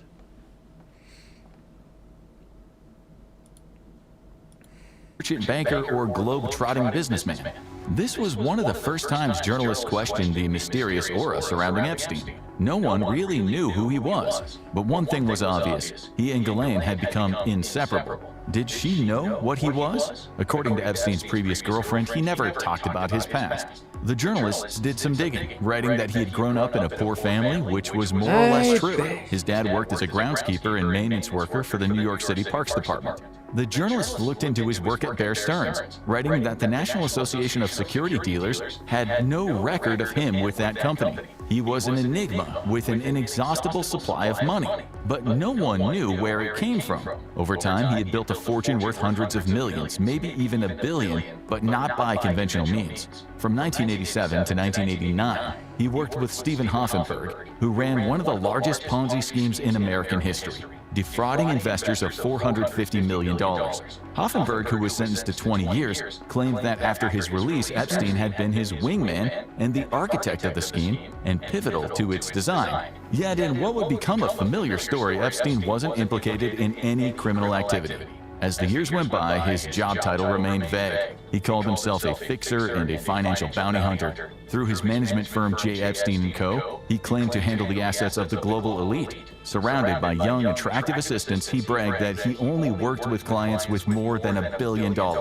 His clients included Saudi tycoon Adnan Khashoggi, the billionaire arms dealer with close ties to both American and Israeli intelligence. Nicknamed the Great Gatsby of the Middle East, Khashoggi was famed for staging extravagant parties attended by the world's rich and powerful. Whatever Epstein did, it was obvious he worked in very gray areas. He traveled on a forged Austrian passport. His place of residence stated as Saudi Arabia. Using a forged document didn't just take shady connections, it showed how willing he was to skirt the law, just like his girlfriend's father. Ghislaine's father, Robert, had been a controversial media tycoon with political and intelligence ties. After his death in 1991, Ghislaine rebuilt her life in New York high society. Her name opened doors, and Epstein walked through them. After Robert died, a death Ghislaine believed was murder, she stayed in New York, and within a year, Epstein's servants believed that she was Jeffrey's main girlfriend. Epstein was by then already incredibly wealthy, yet his financial transactions left no footprints. He regarded himself as a trading genius, yet to this day there is no evidence of where that genius was applied. His most notable client was the billionaire Leslie Wexner, the L Brand's Victoria's Secret owner. Long before Wexner admitted Epstein had misappropriated vast sums of money from me and my family, he had described him as a most loyal friend. He had not only given him power of attorney over all of his finances, but had made him a trustee of the Wexner Foundation, a philanthropic organization that had Epstein on the board from 1992 to 2007. All this despite Epstein having no qualifications, and Wexner kept him on after Epstein had brushed up against the law for crimes that he would later become infamous for. More on that soon. Epstein got his New York mansion directly from Wexner, paying nothing for it, even though Wexner had bought it for $13 million and spent millions more on renovations. Reports also say Wexner passed on other major assets to Epstein, including access to a private plane and involvement with a luxury estate in Ohio. Epstein collected powerful friends like they were baseball cards. But the question is, did they know about his illegal activity or even partake in it? In the late 80s, Epstein struck up a friendship with Donald Trump. Flight logs show Trump flew with him several times, and cameras caught them at the Mar-a-Lago party in 1992. But his real prize was Bill Clinton. Epstein gave to White House projects, attended receptions, and visited multiple times in the 90s. Later flight logs show Clinton on Epstein's jet for foundation trips. Even as the rumors spread, Epstein mingled with America's most powerful. Soon his circle spanned politics, business, and culture. Presidents, royals, billionaires, scientists, even top intellectuals. It seems that outside of the victims, a few select insiders knew the truth about Epstein long before the headlines. It wasn't exactly a secret. In 2015, shortly after new accusations surfaced, ABC host Amy Robach was caught on a hot mic saying that she had the Epstein story 3 years earlier. She also said that she had corroborating evidence, like photographs, but ABC refused to run with it. Editors told her no one knows who Epstein is, so it was a non-story. Soon the public began to learn that Epstein's circle read like a roll call of elites. He met several times with Bill Gates and regularly received important visitors such as Ehud Barak, who would later serve as Israel's prime minister. Photographs in his New York house also showed his meetings with the Pope John Paul II, British billionaire Richard Branson, U.S. Treasury Secretary Larry Summers, and even public intellectuals such as Noam Chomsky. He'd also once briefly met Elon Musk and his former wife at his Manhattan house, with Musk later saying, "He tried repeatedly to get me to visit his island. I declined." This boy from a working-class family in Brooklyn had assembled an extraordinary network. He used philanthropy, parties, and displays of proximity to power as a veneer of respectability that helped to mask the darker reality beneath. But soon that mask would slip. In 1997, 27-year-old model Alicia Arden went to the police saying Epstein, posing as a Victoria's Secret talent scout, had manhandled her. Epstein was definitely not a talent scout. Agencies acted as in-betweens, not one man, and certainly not in hotel rooms. Yet Epstein played the role, with Arden later saying his weapons were his hands. She reported it to the Santa Monica police. It seemed the police believed it was a he said, she said scenario. In 2002, New York Magazine ran a profile titled Jeffrey Epstein, International Money Man of Mystery, portraying him as a sort of Wizard of Oz, a man of vast means about whom surprisingly little was known. He was a working-class kid turned enthusiastic member of the Trilateral Commission alongside global elites. Shockingly, for 15 years until 2009, he hung among the U.S.'s most influential people, the highest of high society. He was a part of the Council on Foreign Relations, a group the Washington Post once called the nearest thing we have to a ruling establishment in the United States. Its members included former presidents, banking families, media moguls, intelligence bosses, diplomats, and industrialists, some of the most powerful Americans in history. Epstein was also a donor to Harvard and a former trustee at Rockefeller University. New York Magazine also hinted at Epstein's interest in young women, noting that at his Manhattan mansion you could run into anyone from a Russian model to a British prince. That piece added that Vanity Fair was working on a longer mega profile. In 2003, that profile, The Talented Mr. Epstein, was published. It took readers inside Epstein's Manhattan house, men in white gloves serving tea, walls lined with nude paintings, and a copy of the Marquis de Sade's The Misfortunes of Virtue left on a desk, a book about a young woman exploited by powerful men. All the signs were there. Beyond the wealth and eccentricity, something darker existed. In the piece, writer Vicky Ward described Epstein as, quote, known about town as a man who loves women, lots of them, mostly young. But she admitted she knew far more than she put in print. During her research, she'd been put in touch with 3 of his victims who were willing to go on the record. According to Ward, when Epstein got wind of this, he lost his mind. He told her in no uncertain terms, if there is any implication of wrongdoing, I will take legal action against you personally. I will be harsh. When that didn't work, Epstein showed up at Vanity Fair's office and spoke with the editor. Whatever was said was enough. Ward was later called into the office and informed that the witness statements had to go. One of her sources was Maria Farmer and her younger sister Annie. Back in 1996, 26-year-old Maria had been sent by Epstein to Wexner's mansion in Ohio. Like with so many of the victims, Ghislaine and Epstein had promised her what she wanted, in this case a leg up in the art world. After Epstein visited her room, she understood what she'd gotten into. She said that she tried to escape and call the police, only to be stopped by Wexner's staff and forced into a locked room. Of course, this got back to Wexner himself. Farmer kept quiet about the incident, but it wouldn't stay secret forever. Epstein also offered to help Annie with her studies by sending her to Vietnam and Thailand, trips that sounded exotic and expensive for someone so young and inexperienced. Soon, Annie was meeting with Epstein and Maxwell at one of his properties in New Mexico. She was surprised when she realized the meeting was between just the three of them. When Maria returned to New York, she called Annie, who was traveling in Thailand and Vietnam as promised.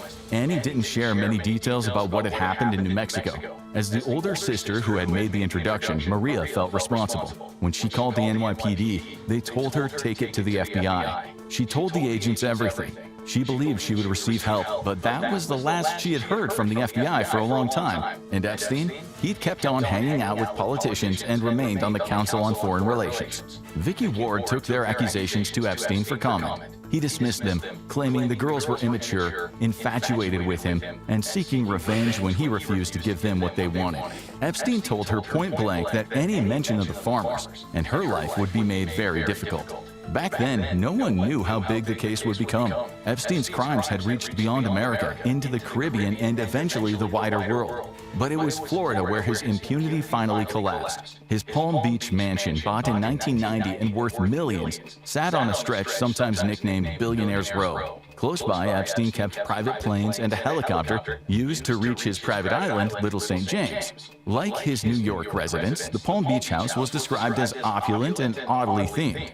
Paintings of naked women, including one of Ghislaine, hung on the walls. Former staff and investigators would later allege the property had been fitted with surveillance devices. Epstein had been on the Palm Beach police's radar for years. He made donations to local officials, $50,000 to the Palm Beach Police Scholarship Fund, and later $36,000 to the town of Palm Beach.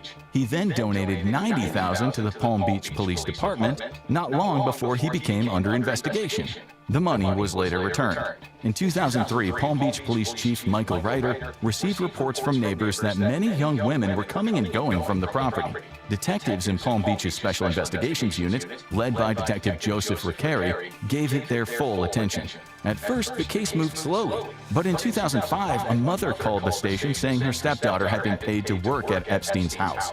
According to the complaint, the teenager had been initially hired to provide massages and then allegedly encouraged into other things for larger payments, about $300 each time.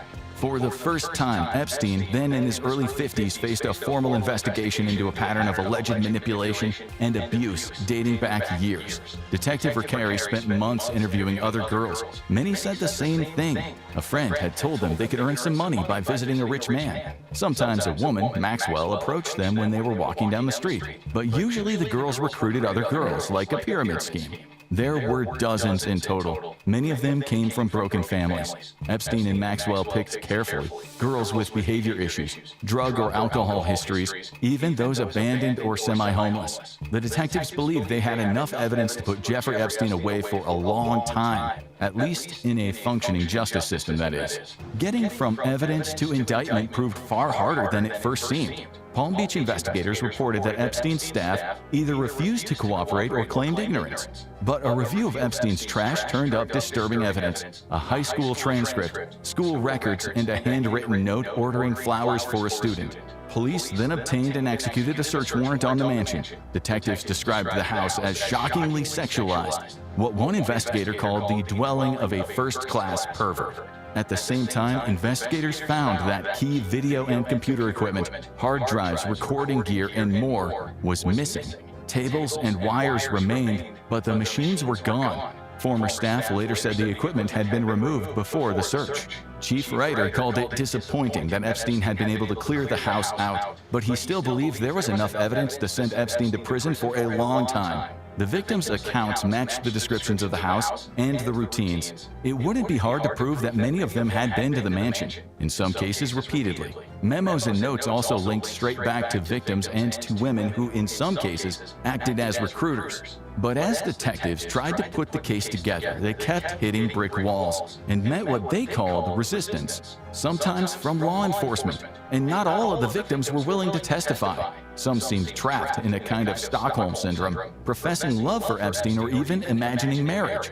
Others simply wanted to move on rather than relive the trauma. One was Virginia Giuffre, who after time in foster care in Florida, ended up working at the Mar-a-Lago Club. That was where she said she had met Ghislaine, who promised to train her as a masseuse, but instead groomed and trafficked her among Epstein's wealthy associates. She traveled on Epstein's planes to New York, New Mexico, Florida, and his private island. Among the guests, she said, was Prince Andrew, who later told the BBC he couldn't explain the photo of him with his arm around Giuffre's waist. Giuffre named many alleged abusers. Powerful men she said she tried to leave behind after Epstein sent her to Chiang Mai, Thailand to study massage.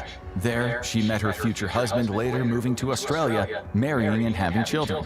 But her past never stopped catching up with her. When Palm Beach detectives built their case, Giuffre's name surfaced. One witness claimed that she had recruited her. Maxwell then called to ask what she had said, followed by Epstein himself, but only after law enforcement had reached out. It was as though Epstein and Maxwell were trying to tie up loose ends. Giuffre was a major witness. Unlike many of the other girls, she had spent a lot of time around Epstein and Maxwell. She had traveled with them to various destinations over 2 years. When Ryder first brought the case to Palm Beach State Attorney Barry Kirshner said Epstein would likely spend the rest of his life behind bars. But as the Palm Beach Post later reported, Kirshner instead joined hands with Epstein's defense team and undermined federal prosecutors' efforts. Soon the victims were being made out to be young prostitutes, drug addicts, and petty criminals. They were being treated like the guilty party, not vulnerable and abused women.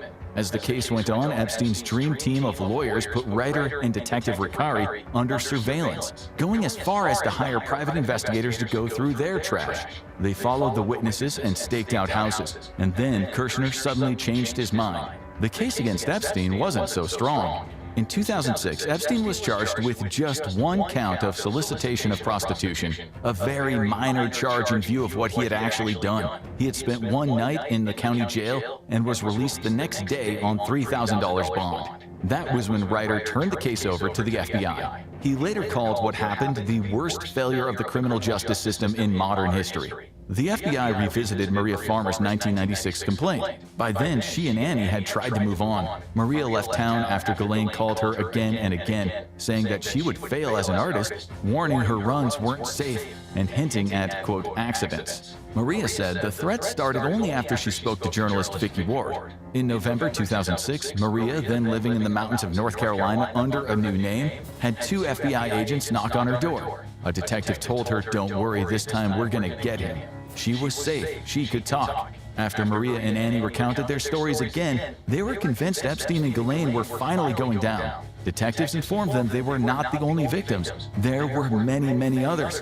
As the FBI investigated, many of those victims filed separate civil claims seeking compensation. Meanwhile, Epstein's legal team escalated its tactics, staking out the civil prosecutor and again surveilling victims, at times reportedly with operatives posing as police officers. The FBI was soon working with dozens of victims who said that they were willing to testify. Some accounts referenced roughly 35 to 40 potential witnesses, and prosecutors prepared extensive charging papers. By 2007, prosecutors had drafted a 53-page indictment alleging that Epstein had trafficked girls across state lines. Then, everything changed. Out of nowhere, Epstein went from possible life imprisonment to receiving what many critics called the sweetest plea deal in American history. U.S. Attorney Alexander Acosta met with Epstein's lawyer Jay Lefkowitz at a West Palm Beach hotel. Within months, a non-prosecution agreement was in place. The FBI investigation was effectively shut down, and Epstein was granted immunity from federal prosecution, a deal that usually extended to any potential co-conspirators. None were publicly named, leaving victims and investigators furious and the wider network untouched. Epstein served just 13 months of an 18-month sentence in a private wing of the Palm Beach County Stockade. His cell door was reportedly left unlocked, and he had much more freedom than a normal inmate. Soon he was on work release up to 12 hours a day, 6 days a week. Deputies assigned to him were said to wear suits and refer to him as the client, not the inmate. He paid the sheriff's office roughly $128,000 for personal security while he worked at a non-profit office he had created, an office deputies helped him scout. Epstein clearly believed he was untouchable. Critics and reporters later argued the missing surveillance tapes mattered. Epstein's properties were rumored to be filled with CCTV cameras. One former employee described a computer room in the New York townhouse where videos from bathrooms and bedrooms were fed and stored. A New York Times reporter also recalled an off-the-record comment that Epstein had collected dirt on influential people. One book, taken from Epstein's Palm Beach butler, Alfredo Rodriguez, reportedly contained over 1,500 names, 5,000 phone numbers, and thousands of emails and addresses. Royalty, politicians, lawyers, leading scientists, celebrities, and global oligarchs. Epstein returned to his life of luxury, again hosting dinners and salons at his Manhattan townhouse with prominent academics, scientists, and elites. He now cultivated an image as a philanthropic patron of science, donating to institutions such as Harvard and MIT's Media Lab. He hired PR people to polish his reputation. Clinton and Trump no longer appeared publicly with him, but other high flyers did. Microsoft co-founder Bill Gates met with Epstein on several occasions. Prince Andrew was famously photographed with Epstein in 2010, walking through Central Park. Andrew would tell the BBC it was to break up with Epstein, saying doing it to his face was the honorable and right thing to do. Andrew agreed in hindsight that meeting his predatory friend might have been a mistake. Epstein still met with Ehud Barak, and Les Wexner did not cut ties for several years despite the growing scandal. He remained on the Council on Foreign Relations until 2009. The civil lawsuits did not go away either. There were roughly a dozen suits, some settled out of court. Epstein settled with Virginia Giuffre in 2009 for about $500,000. Her separate claims against Prince Andrew was not settled until 2022 for an undisclosed sum of money. Media reports estimated figures in the millions. In 2011, 2 of Epstein's victims sued in federal court, accusing prosecutors of hiding the earlier plea deal and violating their rights. They claimed they had been misled by false notification letters and sought to void the deal. Later that year, Epstein was required to register in New York as a high-risk sex offender, a designation that stuck despite his energetic efforts to oppose it. Around that same time, his PR campaign accelerated. He began funding cancer research, science initiatives, and high-profile conferences on global platforms. Philanthropy became his cloak, his powerful friends his shield. But on July 6, 2019, Epstein was arrested after his private jet landed at Teterboro Airport in New Jersey. He was charged with trafficking dozens of minors in New York and Florida between 2002 and 2005, and was due in a New York courtroom 2 days later. This time, prosecutors couldn't be blocked by his old plea deal. In a joint FBI-NYPD action, agents smashed down the front door of his Manhattan townhouse with a sledgehammer. Investigators uncovered thousands of lurid images and videos, but what the tapes and hard drives held is still a mystery. If the townhouse was wired throughout, no one knows if Epstein used that footage to blackmail or just kept it hidden. More dirt started to come out as Epstein languished in a jail cell, apparently confident he would not spend his life in prison. It was becoming the crime of the century, far bigger than a regular trafficking case. How had Epstein made his fortune? How had he made such powerful friends? Was a financier somehow working with intelligence-linked arms dealers? The deeper people dug, the murkier the picture became. No reasonable explanation has ever been offered for how he secured his sweetheart deal. The Justice Department launched reviews into how the earlier case had been handled. Officials would later conclude Alexandra Acosta had exercised poor judgment in approving the secret non-prosecution agreement. The finding convinced almost no one. Most believed it was a clear miscarriage of justice. Still, there were many witnesses, some who had said they had met Epstein hundreds of times and who were willing to name names. Epstein's fortified world was about to come tumbling down, and it was looking like a lot of people could possibly go down with him. As everyone waited with bated breath, Epstein was found dead in his jail cell on August 10, 2019. 2 cameras outside of his cell were not working properly that night. The 2 guards assigned to check on him fell asleep and later falsified logs to show that they had done the required checks. This was the most high-profile prisoner in the USA, connected to wealth and power. It didn't make sense. A pathologist hired by Epstein's lawyers, Dr. Michael Baden, one of the country's most respected, later said his review found multiple neck fractures, including a broken hyoid bone, injuries he described as more consistent with homicidal strangulation. Later, the Justice Department would release the prison CCTV tapes, but despite the Department of Justice's claim that the footage was the full, raw package, Analysis showed it was stitched together. For critics, the footage that exists by no means proves the official story is true. Some former intelligence officials and journalists believe Epstein ran a honey trap, gathering dirt on powerful people. There's no hard proof, but they argue the circumstantial evidence is enough to demand investigation. And questions still remain about his fortune. Eric Weinstein of Thiel Capital met Epstein and later said his financier image was a cover story. After talking with him, Weinstein concluded he certainly was not a financier in any standard sense. If tapes of wrongdoing exist, some observers warn, they would be politically explosive, not for the left or for the right, but for the whole institution of government.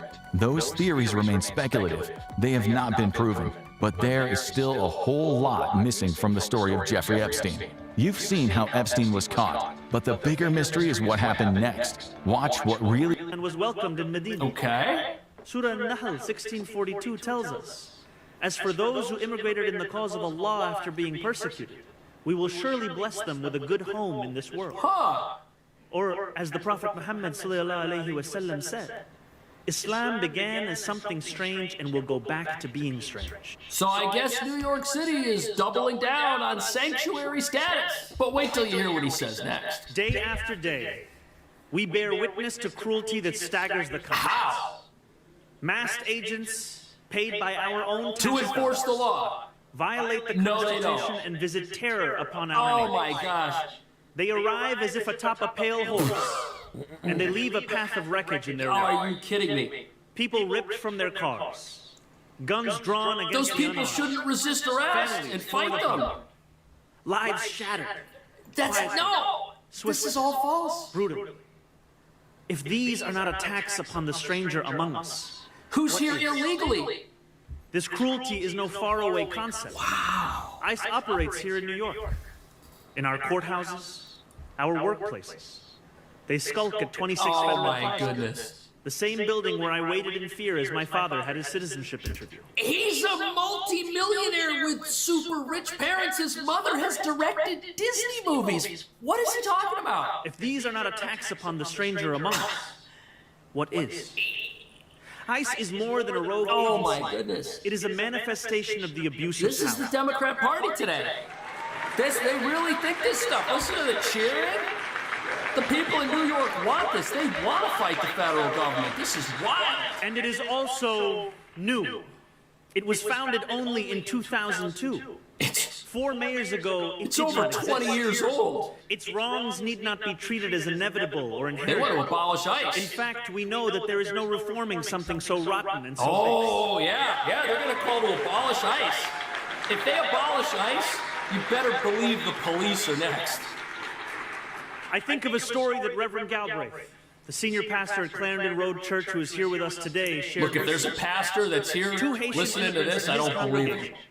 A father and son had traveled to 26 Federal Plaza for fingerprints. Okay. The man's wife, the boy's mother, had gone the week before without incident. They thought little of the trip. It was routine. In New York, surely, one would be safe at an appointment like this. Not if they're here illegally. And then without explanation or warning, they were whisked away. Well, I mean, the border czar said families can get deported together. Why is this bad? If the family were separated, we'd be hearing complaints about that, wouldn't we? ICE took them first to the Brooklyn Detention Center. The next day, they were flown to Louisiana. They felt hopeless. Well, were they here legally or not? That's the question. Hopeless and helpless. If these are not attacks upon the stranger among us, it's not an attack. As the federal government attacks our neighbors, those who worship in just the next pew over, they command us not to believe. What do we see? They compel us, as George Orwell wrote nearly 80 years ago, to reject the evidence of our eyes and our ears.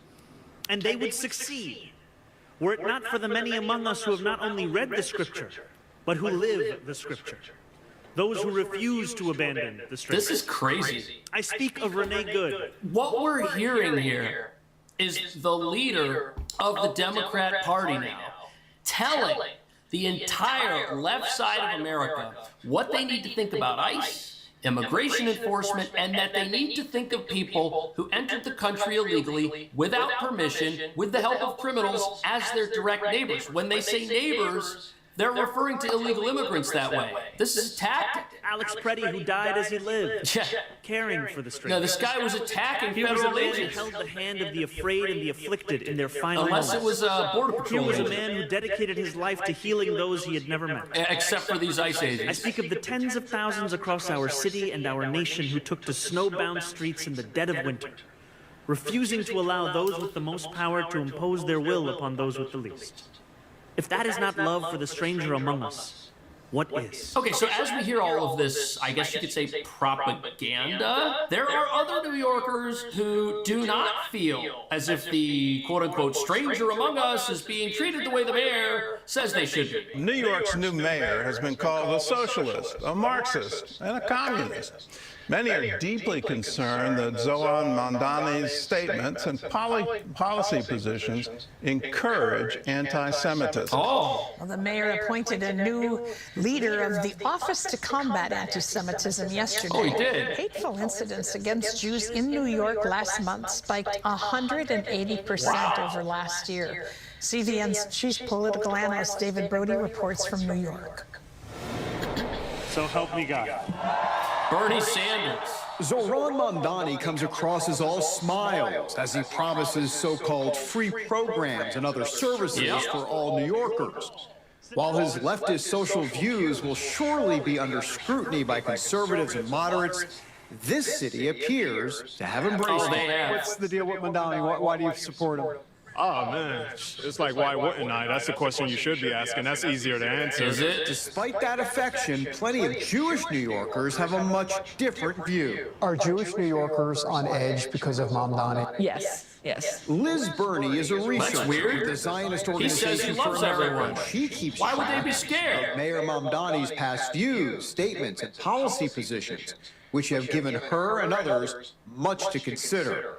For starters, Mamdani has consistently accused Israel of being an apartheid state while engaging in genocide against Palestinians. He also says he wants to arrest Prime Minister Benjamin Netanyahu if he comes to New York. He's been active in anti-Zionist rallies and refused to condemn anti-Semitic language like From the River to the Sea and globalizing But he knows how to care for illegal immigrants. Jeffrey Lax is a law professor at the City University of New York. Globalizing Intifada means everywhere across the world. So you don't see that. A little bit of a little bit. After being sworn in as mayor, one of his first acts revoked the anti-Semitism definition set by the International Holocaust Remembrance Alliance. Mamdani felt it's too broad and restricts strong statements against Israel.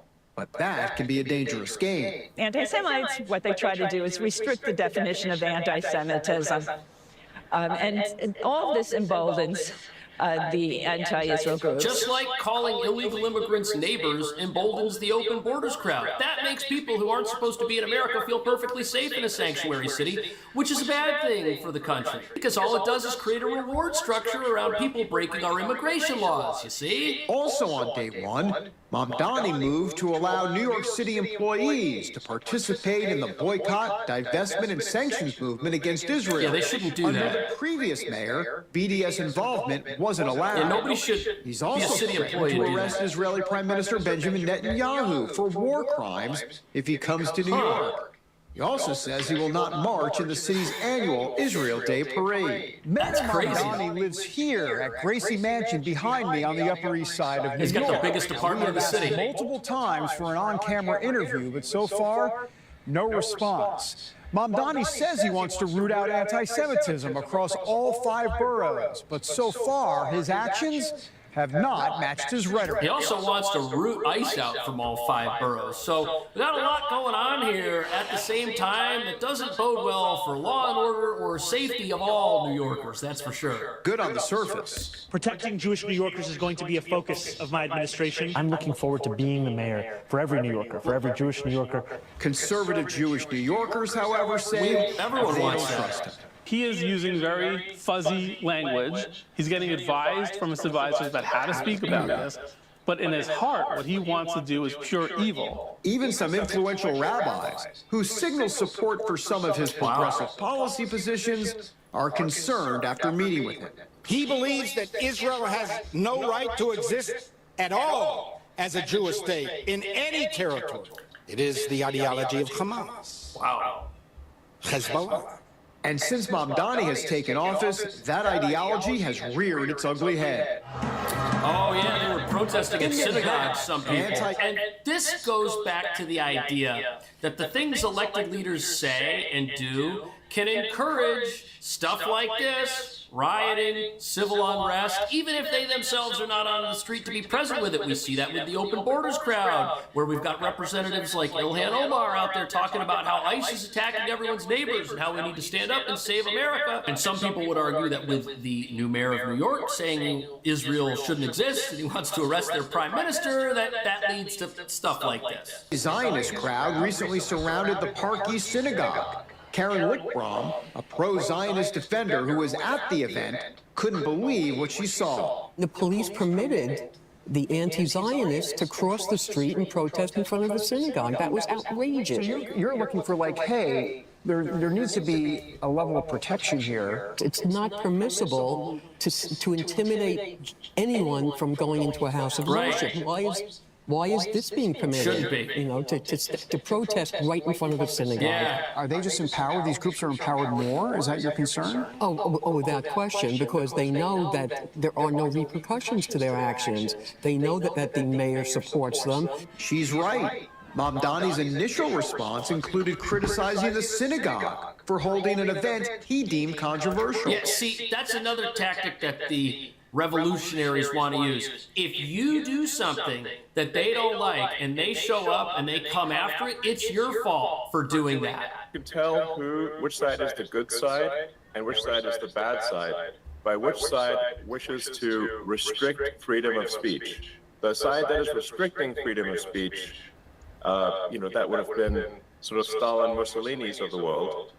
They had very strong censorship, very strong restrictions on speech. Right. That's one of the signs that they are the bad guys. In fact, a restriction on speech and large government is fundamentally fascist, obviously.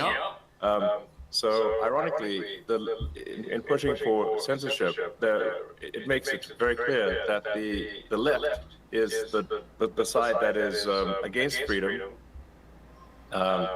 And freedom of speech is simply one of many freedoms that we should have as a civil society. Because ideas should win on the strength of their arguments. They should not win because they are That's exactly right. If you can't have an idea, if you can't have a house of worship that is free from people attacking it, you don't have freedom of speech. If you can't hold an event that might be controversial to somebody, you don't have freedom of speech. It's simple. But if you do that and the left gets upset with you, it's your fault. See how this works? We're under attack, and we can't sit on the sidelines and wait for other people to... That's going to be everybody who disagrees with socialism in this country and in the city. World headquarters in Brooklyn, a man intentionally and repeatedly crashed his car into the building. This happened just the other day. Mamdani did show up to condemn it. Any threat to a Jewish institution or place of worship must be taken seriously. But then this happened. The attacks, however, seem to keep coming. In Queens, anti-Semitic chants of "We support Hamas" were heard outside a local synagogue. Liz Burney's grandson attends an overtly Jewish school. He's been targeted by random strangers. He said that somebody threw a heavy brick of ice at him. And I'm hearing that a lot of the kids are getting screamed at all the time. The City University of New York is right in the thick of it as well. Once a popular choice for Jewish students, the college is now considered by some to be the most anti-Semitic in the country. Professor Lax has been harassed, assaulted, and threatened in anonymous letters. These letters that you get, have you... You know, if this were happening to people that may identify with causes on the other side, we would have national outrage. There would be a national witch hunt to find these perpetrators and root this out if it were happening to folks that might agree with progressive causes and viewpoints. But since it's not happening that way, since we've got people like Don Lemon storming Christian churches in this country, since we've got stuff like this going on here in New York, you don't hear a peep out of those that won't condemn it because allegedly they secretly support it. I've had a lot of threats. Yeah, threats to come after me in different ways. Well, you shouldn't have said what they don't like. Do I sometimes feel it's dangerous for me on campus? Yes. There have been incidents where I've been surrounded. There was one in particular where 6 Marxist lunatic faculty members encircled me. That's crazy. Out of the blue, out of nowhere. But it was clearly coordinated. This growing angst has many New York Jews wondering, what's next? I think we just heard it from the mayor. Well, I think the worst case scenario is not just the worst case, but also the most realistic because of the way he's spoken. I think you're going to see mass boycotts of Jewish-owned businesses in New York City. Any connection to Israel whatsoever, if your grandfather or the owner of the store lived in Israel, you know, they're going to be boycotted. And Mamdani is going to support it. Why do I think that? He said that. Add that to the long list of worries already coming from Jewish New Yorkers inside the Big Apple. David? So the interesting thing about this is, how does the mayor square the idea that Israel should not exist and that its prime minister should be arrested if he comes to New York with peace and love for all New Yorkers, especially the stranger among us? These are actually very divisive viewpoints, and his comments on illegal immigration are rather divisive, because you can't support illegal immigration while supporting people that live in a society and have to obey the law when they're there. These are people who need to go out and find a job. These are people who need to go out and find an apartment. If you support illegal immigration, you support a higher cost of living for those people, because there are now less apartments. There are now fewer employment opportunities because the law-abiding are disenfranchised. I look to the Bhagavad Gita, which teaches us that the highest calling is to become someone who sees the true equality of all living beings and responds to the joys and sorrows of others as if they were their own. Yes, this sounds good. Each of us sounds eloquent. has been a stranger at one point in our lives. Yes. Each of us has known the feeling of arriving somewhere new alone. But not against the law. I've visited other countries. My wife is from Japan. I've gone there, but I went legally. Of depending on the kindness of someone else. Oh my goodness. As ICE fosters a culture of suspicion and fear, let this city of strangers as a sanctuary, set an example for how to make the sorrows of others our own. Here it comes. Let us offer a new path, one of defiance through compassion. In so doing, we can offer something more expansive and durable than a mere rejection of atrocity. We can rely on our faith to offer an embrace of one another. After all, few forces hold as much power to extend humanity to all. As Dr. King once said, the church is the one place where a doctor ought to forget that he's a doctor. The church is the one place where the lawyer ought to forget that he's a lawyer. When the church is true to its nature, it says, whosoever will, let this him has come. nothing to do with people violating immigration law, but it's being used to whip people into a frenzy and help New York City double down on its status as a sanctuary during an election year. And the very interesting thing is going to be to see which members of the Democrat Party get behind this and which ones try to distance themselves from it, because this is their party now. This is their brand. You heard the cheering. You heard their voters. This is their deal. What do you think about that? I'll see you in the next video.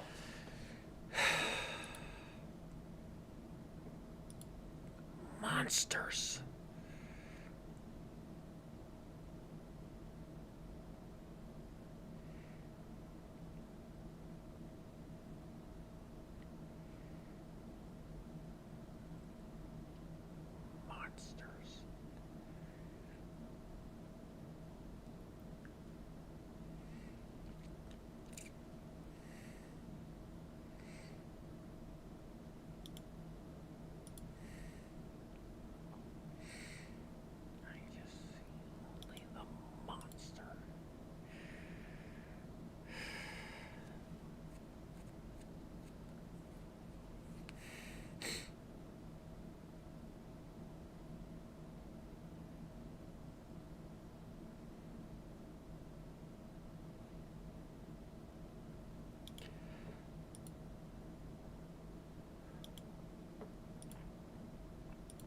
Next, we're going to be watching Wizard Tide. Jimmy's not coming. We've got bigger problems. Kat is trying to figure out who Superman is dating. If she realizes that we're together, She'll figure out who I am. so when you show up as Superman, you have to act super single. You can't let anyone know we're together. So, no telling people about the brilliant reporter I'm in love with? No, don't do that. Of course, Lois. I won't ruin this. I promise. Pleased to introduce the finalists for Metropolis Most Eligible Contest. Fighter pilot and Star Labs astronaut, Hank Henshaw. Archer and three-time world champion, Chandi Gupta. They climbed Mount Everest 7 times. They're Dr. Berna, brilliant influencer, philanthropist, and fashion icon, Silver St. Cloud, and Superman, who we don't know how to get a hold of, but are hoping you'll just show up. Sorry I'm late. Hello, everyone. Kidding aside, I'd love it if I could get you interested in helping the combined charities of Metropolis Foundation. I run it. You do? The foundation does incredible work. I'd be honored. Oh, that's wonderful. It'll mean so much to the foundation staff. Well, I'd hate to disappoint. I can't imagine the Superman disappointing anyone. Miss St. Cloud. Oh, Silver, please. It all makes sense now. The signs were there, staring me in the face. The only person who could possibly be dating Superman is... Look, Kat, Silver St. Cloud! What? Silver defended Superman. She's the only one he talked to, and there's a vibe between them. I don't think they have a vibe. There's such a vibe. She's a genius who made her fortune at 13. She's smart, talented, and raises millions for charity every year. I mean, who else should Superman be with? Well, what about me? I'm the one who broke the Superman story. I'm the one who got the interview with him. Logically, it makes sense for it to be me. Why is that so funny? Lois, he's Superman, and these people are superhuman. The least impressive one climbed Mount Everest 7 times. Yeah, but... Listen, we're reporters, outside observers looking in on worlds that we aren't a part of. We write the story. We don't become the story. And what you and Kent have is cute. Focus on that.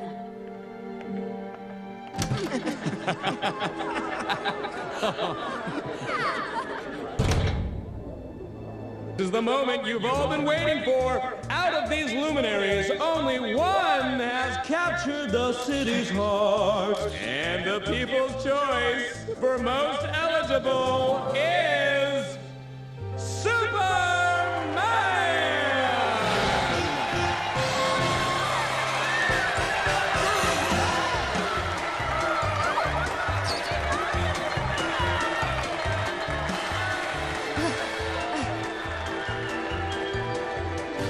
Lois.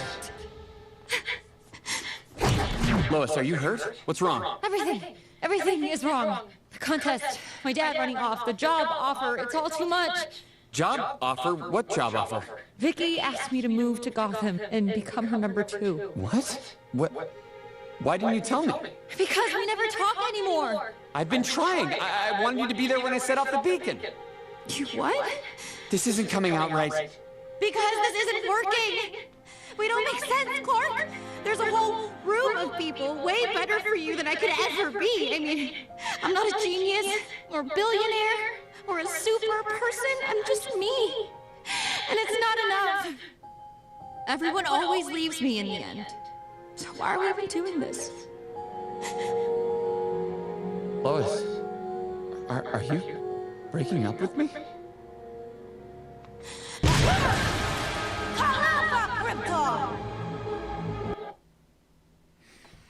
Not helping right now.